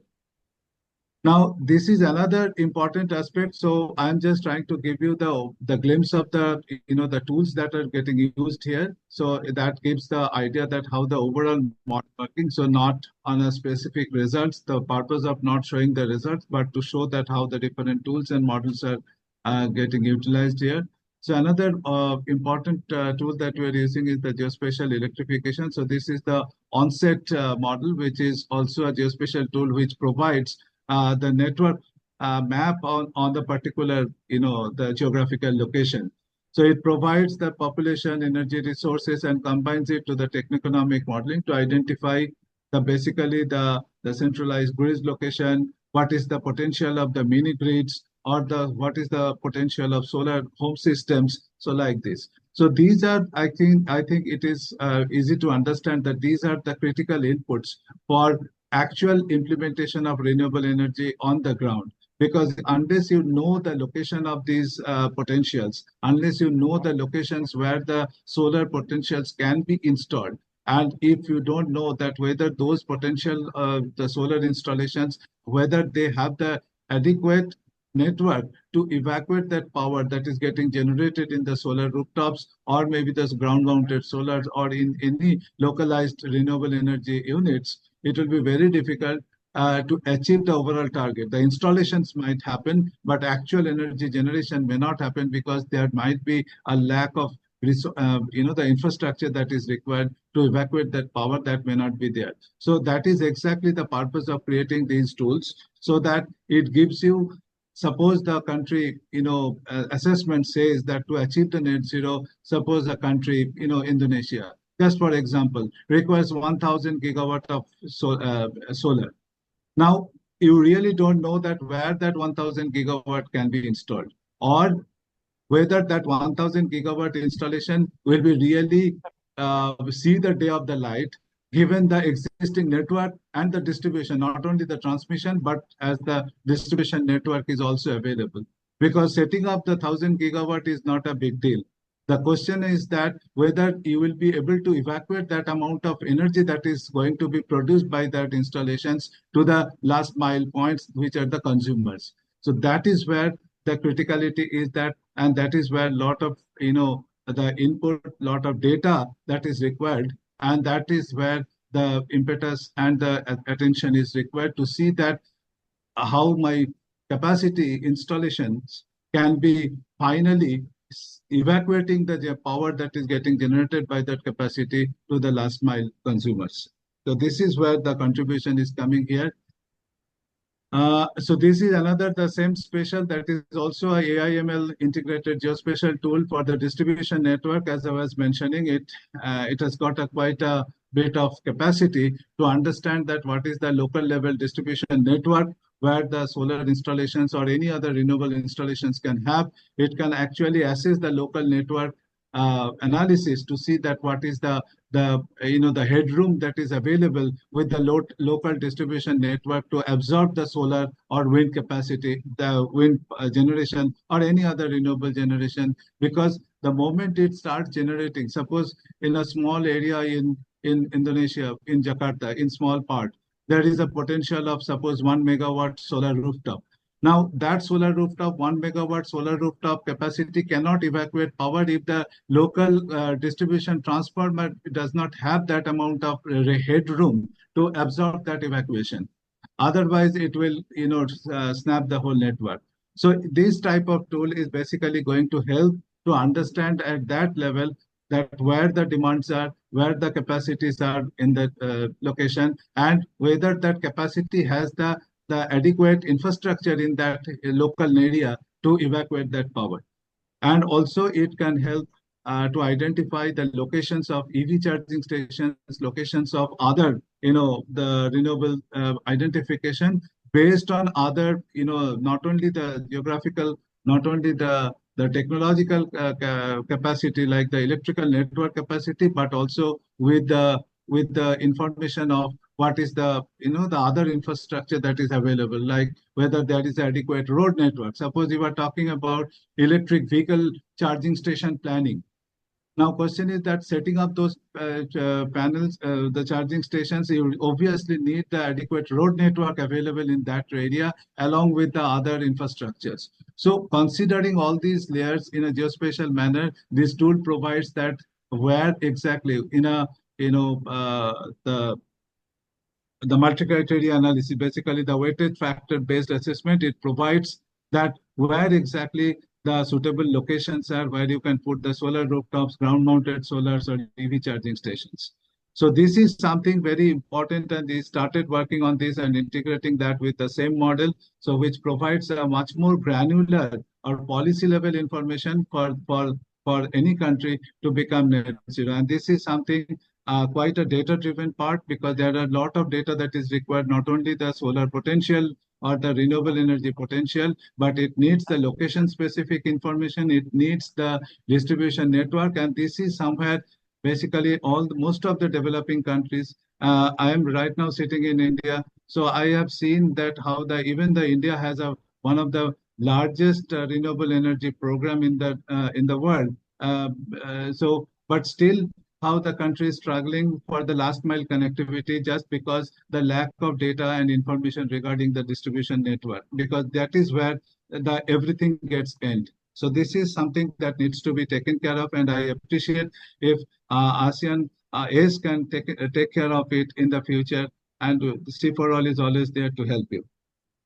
Now, apart from that, this is something that I was talking about, the multi-criteria analysis to identify the locations and also the capacity, that how much and what are the policies, not only the location, but how the different policies can be evaluated based on the different criteria like emissions reduction, export import, because that is also important for keeping the energy security in view.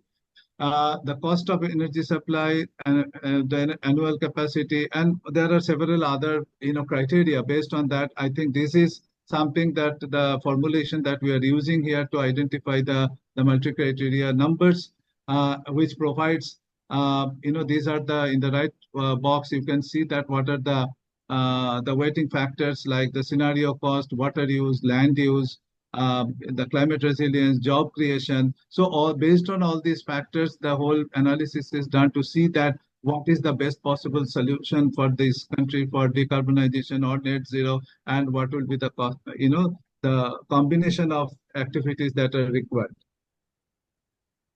So this is something, finally, before I close, because the time I have given is only 15 minutes. So I just want to highlight the last part, which is also very critical for the ASEAN countries, as well as for any other developing countries, to look into the carbon sequestration part, or even there are two components of this terrestrial sequestration and also the blue carbon, because these are the sources, the natural sources, which are quite often ignored, and maybe perhaps the least cost option for the countries to see that conservation of forest, conservation of mangroves, or even the seagrass and salt marshes, which are basically considered as the blue carbon sources.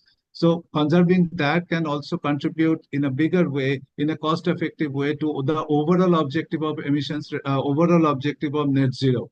So this is something to be explored, and in fact, C4All with ASEAN, we are also exploring that what is the opportunity of these countries to see that, to utilize their existing natural resources, be it in the terrestrial or be it in the blue carbon, that what are the potentials of further absorptions of CO2 equivalent in the future. And there could be an opportunity that there could be a trade-off opportunity between the development of new technologies or adopting expensive low carbon technologies. For example, that we are talking about the carbon capture and storage. So these kind of technologies which are always expensive.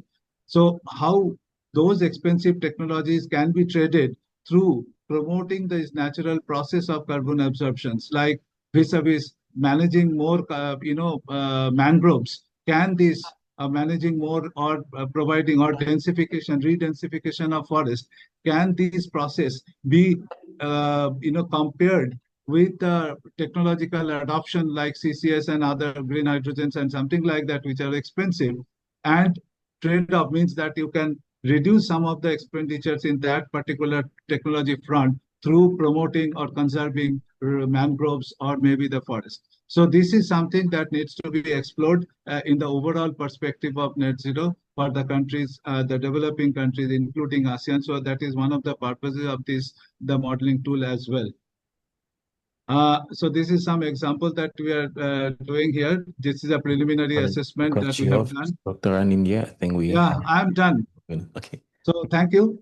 Thank you very much for giving us this time to present this case, and we'll be happy to address any future question. Thank you. Thank you very much. For rounds of applause for Dr. Anindya. Thanks, and we will still have questions and answers parts of this. I think we're moving on. We're getting deeper on the socioeconomic and other co-benefit analysis. And now with us, Dr. Mahathir Al-Mashur, Senior Engineer at CSIRO, with interest in bridging academia and industry to create real-world solutions in applications of AI, data science, engineering to accelerate energy transitions. So please welcome Dr. Mahathir. The floor is yours. Thank you.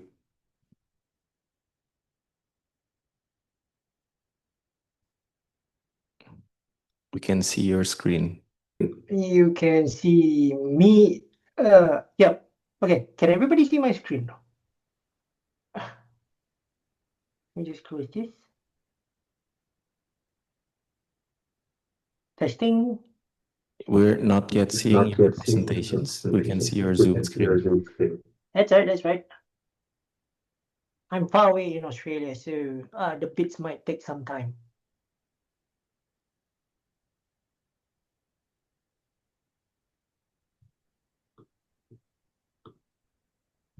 Now it's with us. Now it's with us. See your screen. Oh, now we see your screen. Now we see your presentations. Okay. Can you see my slides, or at least the first slide? Yes, it is on the title side. Awesome. All right. So practical. All right. Okay. Cool. So thank you, but just give me a second. I have it. Let me just give me a second. This doesn't seem to be working. Let me just. All right. Can everybody see my screen? Yes, we can see your screen now. Okay, cool. All right. Thank you, Pak Yudiandra, for the introduction. Hello, everyone. Selamat sore to everyone there in beautiful Jogja. I've been there once before and it was fantastic. I think directly north of that is Semarang, after Gunung Merapi, I think. That's where my great-grandparents are from. So, hello, everybody. My name is Mahathir Al-Mashur. I'm an engineer here at CSIRO. And I do a lot of work, a lot of AI work in energy research. Let me just close it. Yep. So just some quick notes about CSIRO to start with. We are Australia's national science agency. And the main thing to note here is that we are multidisciplinary. That is, we don't just do energy. We have health, manufacturing, climate, computational sciences, social sciences, almost everything. Just to give an example, we recently completed a technical report with the Sustainable Energy Development Authority of Malaysia, SEDA, where we looked at the impact of hot and humid tropical climates on battery chemistries, for example. So that report involved researchers from all across our research units: energy, battery, manufacturing, economics, and manufacturing. So I myself am in the Energy Systems Research Program, where we look at the broader grid and system level impacts and research. I'm part of a team that applies the latest technologies to energy problems. And we have a wide range of collaborations with our friends and colleagues in various ASEAN member states. So just to quickly show, CSIRO is present throughout the region, and we have partnerships across a lot of agencies. For example, I have a current project about human behavior modeling, social economic behavior, human behavior modeling with my friends at Badan Riset dan Inovasi Nasional, BRIN of Indonesia. So let me start by just doing a quick explanation of how large language models work, because it's the key thing that we are using here. I'm pretty sure everybody already knows about ChatGPT, Gemini, and other famous online models. Now, this is meant to be a gentle, non-technical intro for those that might not be familiar. So, what these systems are doing is basically predicting the next token that comes in a sentence or word, right? So, essentially, we break down the elements of a sentence into chunks or tokens and assign numbers to them. And then we train them again and again and again on a huge body of text data, and that's how the AI can predict what comes next. So to give you an example, after I've trained the model, I can give it the hanging sentence, I love machine, blank or dot, dot, dot, and it can confidently say that the next word would be learning. So I love machine learning is the complete sentence. So context is also key. So if you look at this example, if we say the sky is blank, the LLM knows to return blue as the most likely next word. So if you give it additional context by saying, by starting with at night, the sky is, then it will automatically or will understand that we probably knows that you want to say dark. At night, the sky is dark. If you're, I don't know, watching cartoons or watching some science fiction show on the planet now, then the sky is probably pink, right? So a lot of the work that we're doing right now is to take some of these pre-trained LLMs, the open source ones, and apply and improve them for energy research. These systems are great, but sometimes you need to teach it to be a little bit more focused, a little bit better on specific topics. Think of it as taking a university graduate and trying or making him do a PhD in a particular research area. Now, one of the methods we use is called fine-tuning, where we basically take an existing open source LLM and retrain it specifically within a domain. Right, so we have the pre-trained LLM over here, and then we do extra training on it. And then we get the fine-tuned LLM on the right here. So take GPT, for example, train it again and again on energy, economics, and planning data, for example. And hey presto, you have a fine-tuned LLM to help your planning or planners or your researchers. Another sometimes simpler approach is to do RAG or retrieval augmented generation. In this case, when we get a question into the LLM, we first do a search of an existing database. So in this case, maybe it could be the AEDS, Asian Energy Database System, and combine everything into a bigger question, then ask the LLM. This allows the AI to respond with more context and thus increases the accuracy of its replies. Now, it's important to do this because we know the issues with hallucinations and confabulations with a lot of these AI models. You probably know this as well. So my students and I did a test some time ago where we were actually trying to train an LLM to help assist our battery chemistry researchers with their work. And here you have a question about non-fullerene acceptors. So it's a very highly technical and obscure term, right? Not many people know about it. You can see in red, the base LLM off the shelf, right? It completely got it wrong. Right, it was started to talk about NFTs, which is like a blockchain thing, right? So completely wrong. So, but when we use the RAG approach, it basically the LLM just simply repeated what was in the text. So, but when we have the base plus the RAG model, you start to get a better answer. They produce more energy and are easier to create. If we do the fine tune plus the RAG model, then you start to get insights, not just answers. So the key takeaway here is that with the smaller, more efficient models, we can tune them for specific tasks. For example, energy planning, terminology, or policy language from the ASEAN member states. There are multiple techniques we can apply, and the outcome is that we can get better performance without the massive costs. There's also other consideration in terms of data security and governance, which is why we try to approach the issue from a different angle at CSIRO. One of the questions is, try to answer is, can we do LLMs responsibly? So lots of organizations have compliance and governance constraints where they have to be careful about where their data in the compute is. And this is not just within Southeast Asia. So I was at a recent conference where our own Australian grid operators have banned their employees from actually using the AI, at least until they figure out the confidentiality, the privacy, the data guarantees, and the resiliency issues. So this is where we at Silo Energy have been working on using private LLMs, and like I said, it's basically smaller versions of LLMs that are open source and are freely available, and this is across the entire CSIRO organization. So think of it as like ChatGPT, which is huge, but a small version that you can squeeze into your laptop. Now the idea is simple. We just bring the AI into your premises. So in this case, like I can buy a very capable laptop or workstation, fly to Jakarta, stop for a bit, eat some very delicious nasi uduk, and show up tomorrow morning at the ACE offices, and then we all can get to play around with the AI. I mean, of course, this is with permission from, I don't know, Dr. Rozek, Kun Tarinya, or Pak Benny, or Pak Ilham, or something, make sure everybody's okay with it. But the key thing to note here is that it will be a completely offline deployment that is controlled, limited, and secure. But it's all not smooth. It's not all smooth sailing, of course. The smaller LLMs tend to be less capable. There are hardware limitations that prevent us from deploying larger models, and there are also trade-offs too. So we cannot expect the same level of performance between running an AI on my laptop versus one that's running in a data center, right?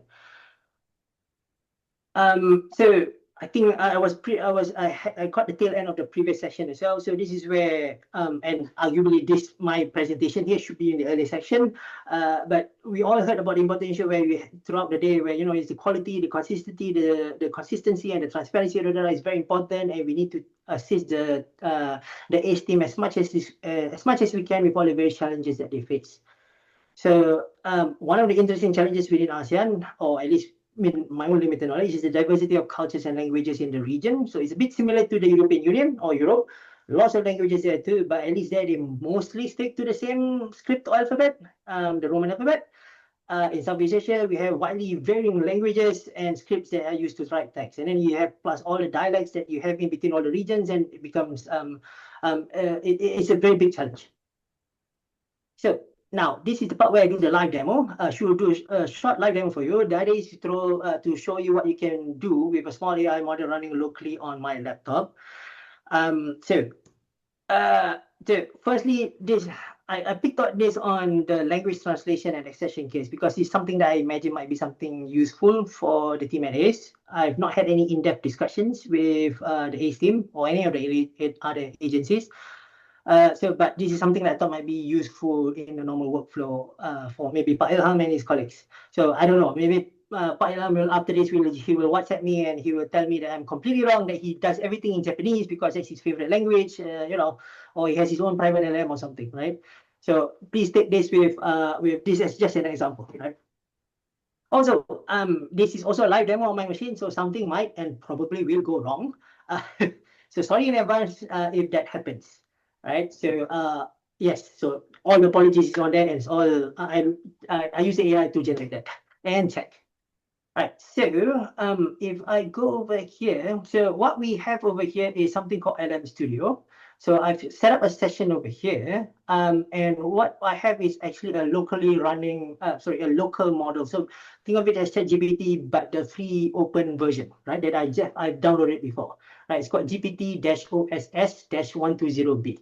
I won't go into the details about what that means, but think, like I said, it's just a version of ChatGPT, a smaller version of ChatGPT that's running locally on my machine right now, right? So it's not an online thingy. It's not some application. It's not, I'm not on the ChatGPT website or the Google Gemini website at all, right?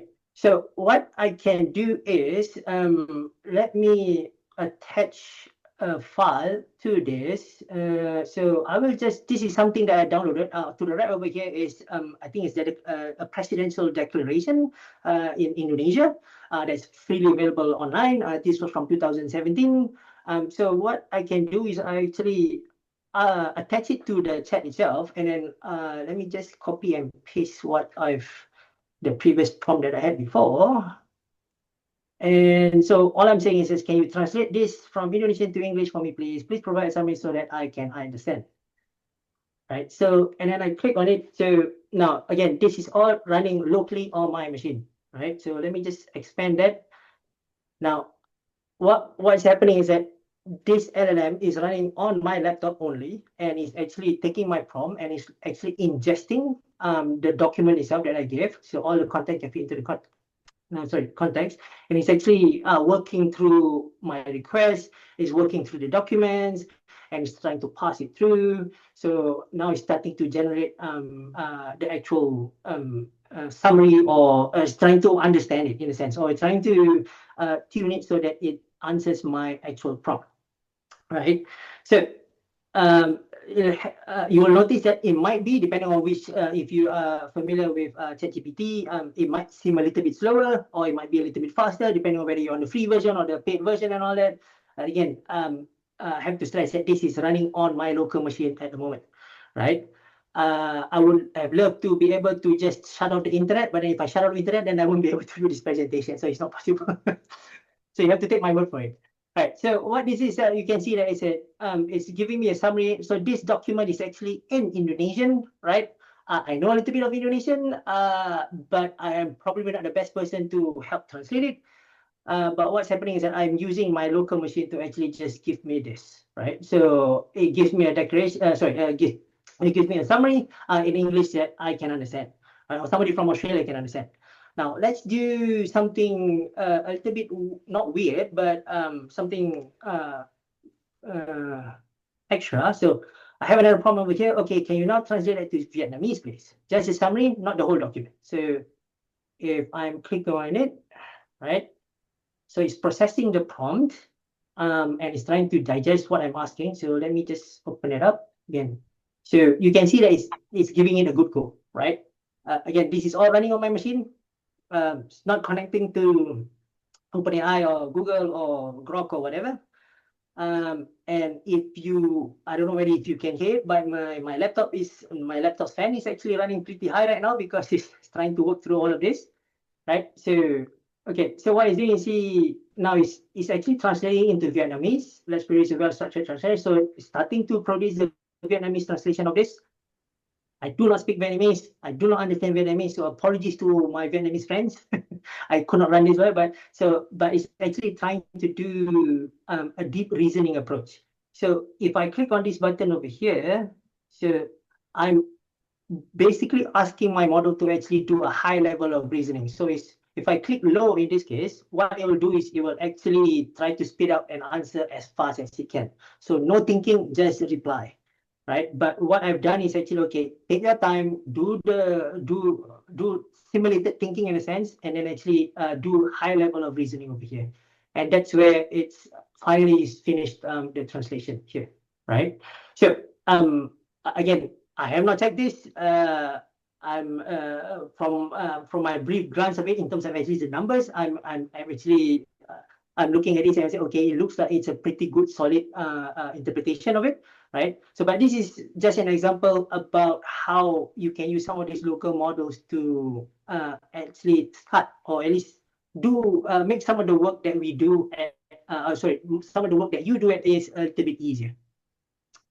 Right. So let me go back over here. So that's the live demo, and I think nothing exploded, so I think we are fine. All right, just quickly as well. So I do know the session for this was on socioeconomics and environmental data, but we have ongoing research at Cyro Energy where we're actually trying to replicate safe synthetic household energy data, right?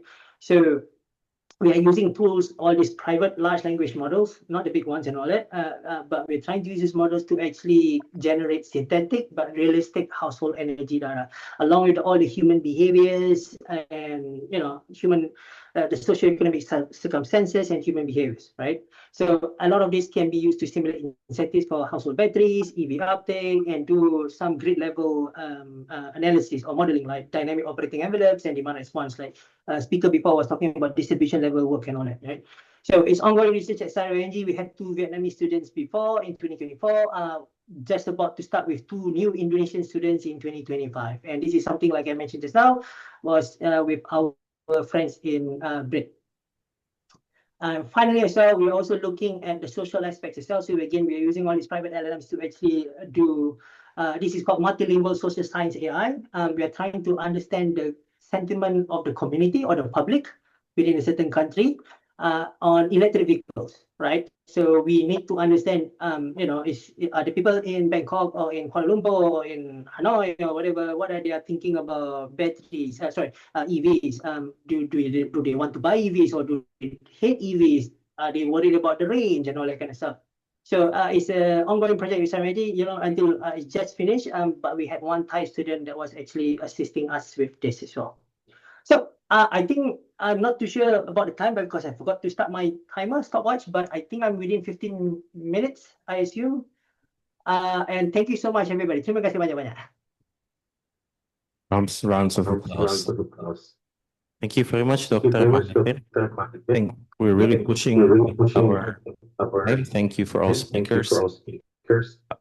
Now I'll be giving one questions to open for participants. So is anyone, if there's any questions, burning questions, some things to follow up, current speakers.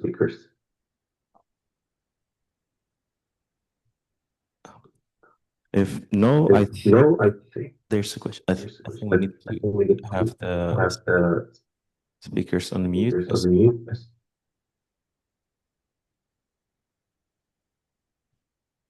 Yeah, no more echo. Yeah.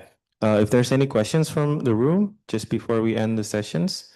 Okay, I think there's no questions, not because there's not much insights, but I think there's a lot of insights and that we can draw from the speakers. I think I have questions that we can also treat as closing statements from each, which I think the theme that we'll be talking about coming from the three speakers is that there are trade-offs, and the trade-offs often don't really appear when we see from macro perspective, when we see from just energy transitions or energy development perspective. And it leaves something that is sustainable from macro perspective a bit susceptible and make it not necessarily beneficial for all, seeing from socioeconomic perspective and some local impact. So I think I'll start with our first speaker from Dr. Peter Ravash. So we can treat this also as a closing statement, and understanding that what can be seen that could possibly not necessarily beneficial for all. Giving short example, like if we see increased RE electricity, actually there's a local impact that we need to see from land use perspective, land use change, jobs. For example, a lot of coal miners in Indonesia, I think, will lose their jobs if we phase out the coal, and many other things. And also, as you highlights, unlike power sectors, the air pollution is something that is cross-boundary, and emission, of course, is something that is global. What is your suggestions from regional collaboration perspective to highlight? So just to get not only the 11 Asian member states, but also everyone to see and to highlight and have something to tackle the issues. It could be the suggestions of a problem statement or research questions or anything. And thinking from the perspective of us now, ACE with the ASEAN member states, what can we do together understanding this? Yes, so because my focus is quite limited to this air pollution side of the impacts. What comes out always from our assessment is that if you want to tackle the issues of the climate change, of the transition to the decarbonized economy, net zero emissions, so you shouldn't forget about the trade-offs which you might have.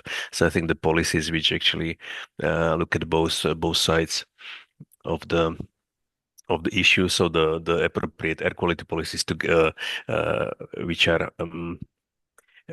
actually combined together or optimized together with the climate change policies, I think is the approach. This transboundary impact is very is very important, I think. So we have seen that also in other regions around the world, in Europe. Also, the individual countries cannot solve those sustainability on environmental issues on their own. What actually didn't come out of my presentation, but what is also very important is to look at the feedbacks which are not somehow foreseen yet. For instance, the decarbonization or the transition to the clean energy system doesn't mean that actually the air pollution issues or air quality issues will be solved. What we see that actually switching from fossil fuels to the renewable economy means the very increased demand for materials, mining of metals, smelting of materials, rare earth metals, and we actually see that actually air pollution issues from these activities actually are dominating the future burden for the population. And also the ASEAN countries might be particularly affected by those issues, like the production of metal smelting, which is in the future it might be a dominant source of the health issues if this is not addressed by the appropriate technologies and policies. Yes, I think thus there is important to start raise the warning. I think it's also the work that could possibly be done integrating at the end the IAMs. And I think it can follow up next to Dr. Anindya with a similar setup of understanding. I think knowing your expertise and experience in the region with with multiple more detailed granularity analysis that can be done, and no understanding the diversity and how different all the ASEAN member state is.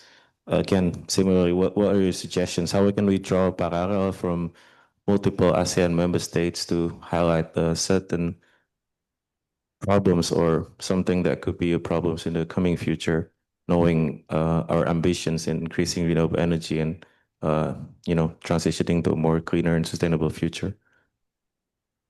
Yeah, I think, thank you. And I think I just like to, my other two panelists, they have already highlighted just two major points that I'd like to reiterate here. One is that for the ASEAN region, there is a lot of natural resources available. I think that is something that the country should really, give importance to see, and those informations and data needs to be documented in a proper way. Though I know that every country is reporting that in their national communications, but at least more attention should be given that how the country can leverage their existing natural resources, and also, if possible, to expand those resources in a possible manner so that these the least cost options can be always available. So that is one.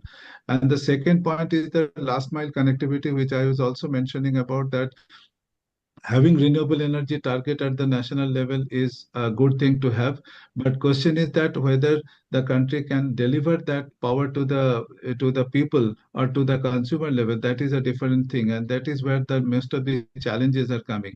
So it is important those challenges can be overcome if a structured information and data collection process. In fact, this whole exercise, today's discussion is on the data.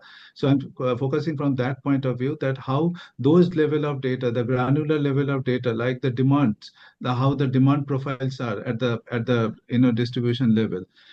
So that is very important, and also having the records of the distribution network is very, very crucial, because that can solve a lot of problems, and those can actually eliminate a lot of unnecessary and avoidable, large scale infrastructure development in the future, if those informations can be kept and analyzed properly, so that you can have a proper access to your demand, the demand profile, which will help you to basically curtail your renewable energy generation, and that will also help you to reduce your overall cost of renewable energy. So I think these are the two main points that I'd like to highlight here, and I think I'm sure ACE will appropriately take care of these 2 points. Thank you.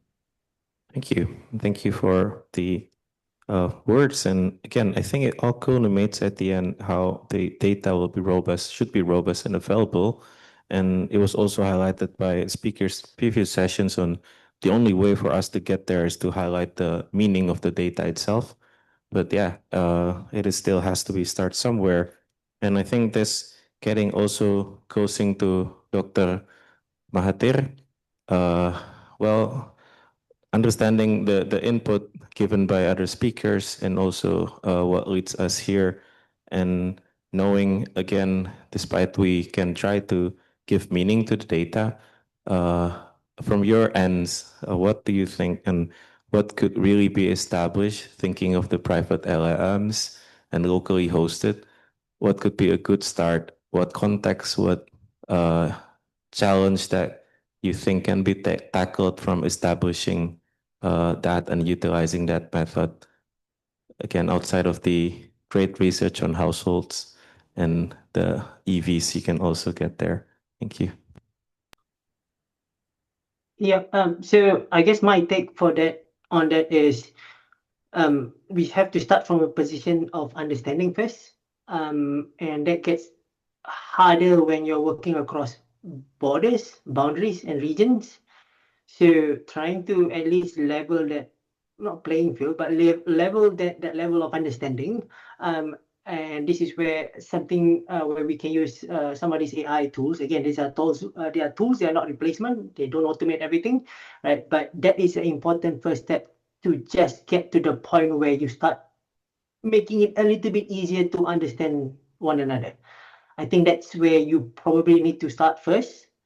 I mean, nothing to say about all the data transparency and all that kind of stuff. Yes, you need to do that as well. But then numbers that is reported in one language, you are missing the nuances and let's say the context in another language, right?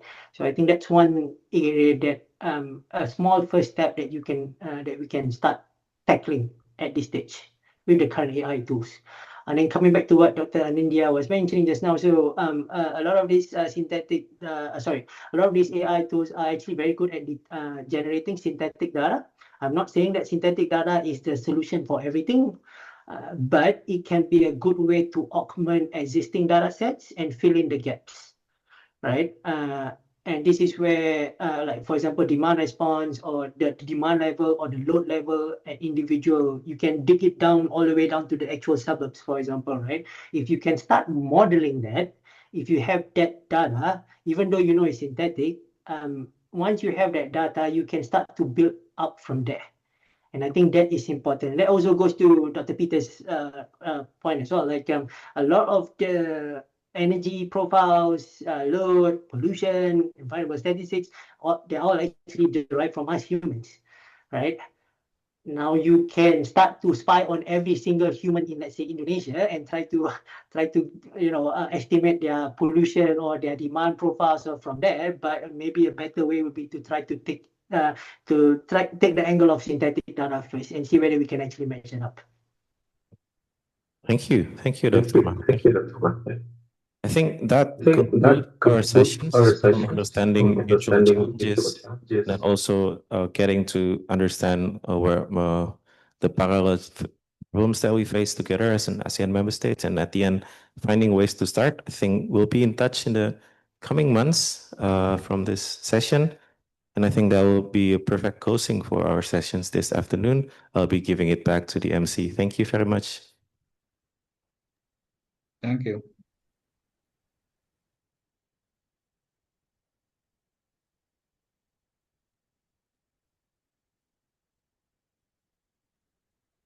Thank you very much, Mr. Yudiendra, and to all our panelists today for sharing your profound expertise. Ladies and gentlemen, thank you so much for hanging with us until this hour. We have reached the end of today's formal agenda. And to bring everything together and outline our path forward, I would like to invite Dr. Zulfikar Yunaidi back to the stage for a wrap up and to preview tomorrow's sessions. Okay, thank you very much, Flavia. So I know we have a very long day. I think I had a quick discussion with Dr. Nuwong back there.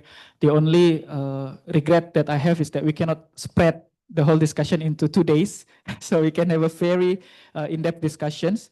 But I'm actually very proud that we managed to gather all the experts today I think on the whole sessions we discuss starting from the I think we start the discussions with the overall data foundations. We discuss with Duncan, Matthew, and also Sergey on the energy balance table, how you develop that, how the country can collect the data, process the data, and then generates a proper energy balance table and also publish it for the use of energy modeling, including on the platform of the UN that showed by Sergey. And then we had an in-depth discussion on various part of the energy system, starting with the demand on the transport with Dr. Nuong and the residential commercial with Ambulas from the LCBT projects, residential and other sector with Laksmita of area, and then industry we were joined with Dr. Calvin and Ro from the CWC. And then we have a discussion on the energy supply and transformation, especially electricity. A lot of insights from Morten from the DEA, especially through the IndoDep projects on the technology database, the qualitative side, the quantitative side. Uni from the Ember shared with us how to fill in the data gap. I think that's very important part over there. And Thierry from the Enerdata also showed us some of the data sets required and important for the supply side and also transformations, including oil and gas. And just now, even though like all of our panelists, the last one is joining online, we discuss on the socioeconomic and environmental data, especially for extended analysis. We were joined by Dr. Peter, Dr. Rafaj, and Dr. Shang from IASA, SC for All, Dr. Anindya, and Dr. Mahathir from CSIRO. So again, we have a very long day, long discussions, and hopefully a lot of things for everyone in here, especially our member states, to sink in. And I also hope that the experts present here can also discuss to each other, especially on how their expertise can support the ASEAN, especially in our embarking in this journey in revamping the ASEAN energy database system, but also on collecting the data, processing it for the ASEAN energy outlook. Especially for the ASEAN member states, I think we also informed that tomorrow's session will be a closed session between ACE and the ASEAN member states. And hopefully the insights that we get here today can be brought for the discussion tomorrow. So tomorrow we have a quick presentation in the beginning on the ADS and also data submission for the AEO9. But then we are going to have a long day on the data cafe. So we have discussed all of these parts, starting from the energy balance table, demand sector, supply, and also socioeconomics data, including other matters, in in the data cafe session. So you will be circulating through the tables, following these 5 topics. And then, yeah, I think that will be the agenda for tomorrow. And moving forward after the whole workshops, I think especially for our experts, I just want to say thank you very much for joining us. I think we are going to keep in touch, especially later on, as mentioned, we are going to have these country visits. Probably when we are visiting your country, we can also have a stop by and also discuss on the scenario, also on the data. And also, after we have the writing, we are going to invite all the experts to help us reviewing the documents later on. But maybe beyond that, what we expect is that through these connections and discussions, you are aware of what we are doing in ACE, especially in the fling on the ASEAN Energy Outlook. And hopefully during the process, when we have a specific questions, for example, we want to know about the projection of the costs for a certain technology, then maybe we can reach out to the DEA, we can reach out to Ember for some discussions moving forward. Okay, so I think that will be all. I will not take more of your time. I think we have been delayed quite a lot. So I just want to say thank you very much and have a great evening. Thank you. Okay, thank you, Dr. Sufikar. Before we end, I have some announcements. For reminder, the registration for tomorrow's workshop will open at 8:45 at the same venue, and we will begin promptly at 9 a.m. tomorrow. And then for the presentation materials, we will send to each of the participants after this workshop ends. And regarding the boarding pass, for those who haven't submitted the boarding pass, you can submit the boarding pass to me or the other ACE colleague after this event end, after today's event end, sorry. Or for the AMS, you can submit tomorrow during the registration time. On behalf of the ASEAN Center for Energy, we would like to thank you all once again for your vibrant participation today. And we wish you a very pleasant evening and look forward to seeing you all tomorrow. Thank you.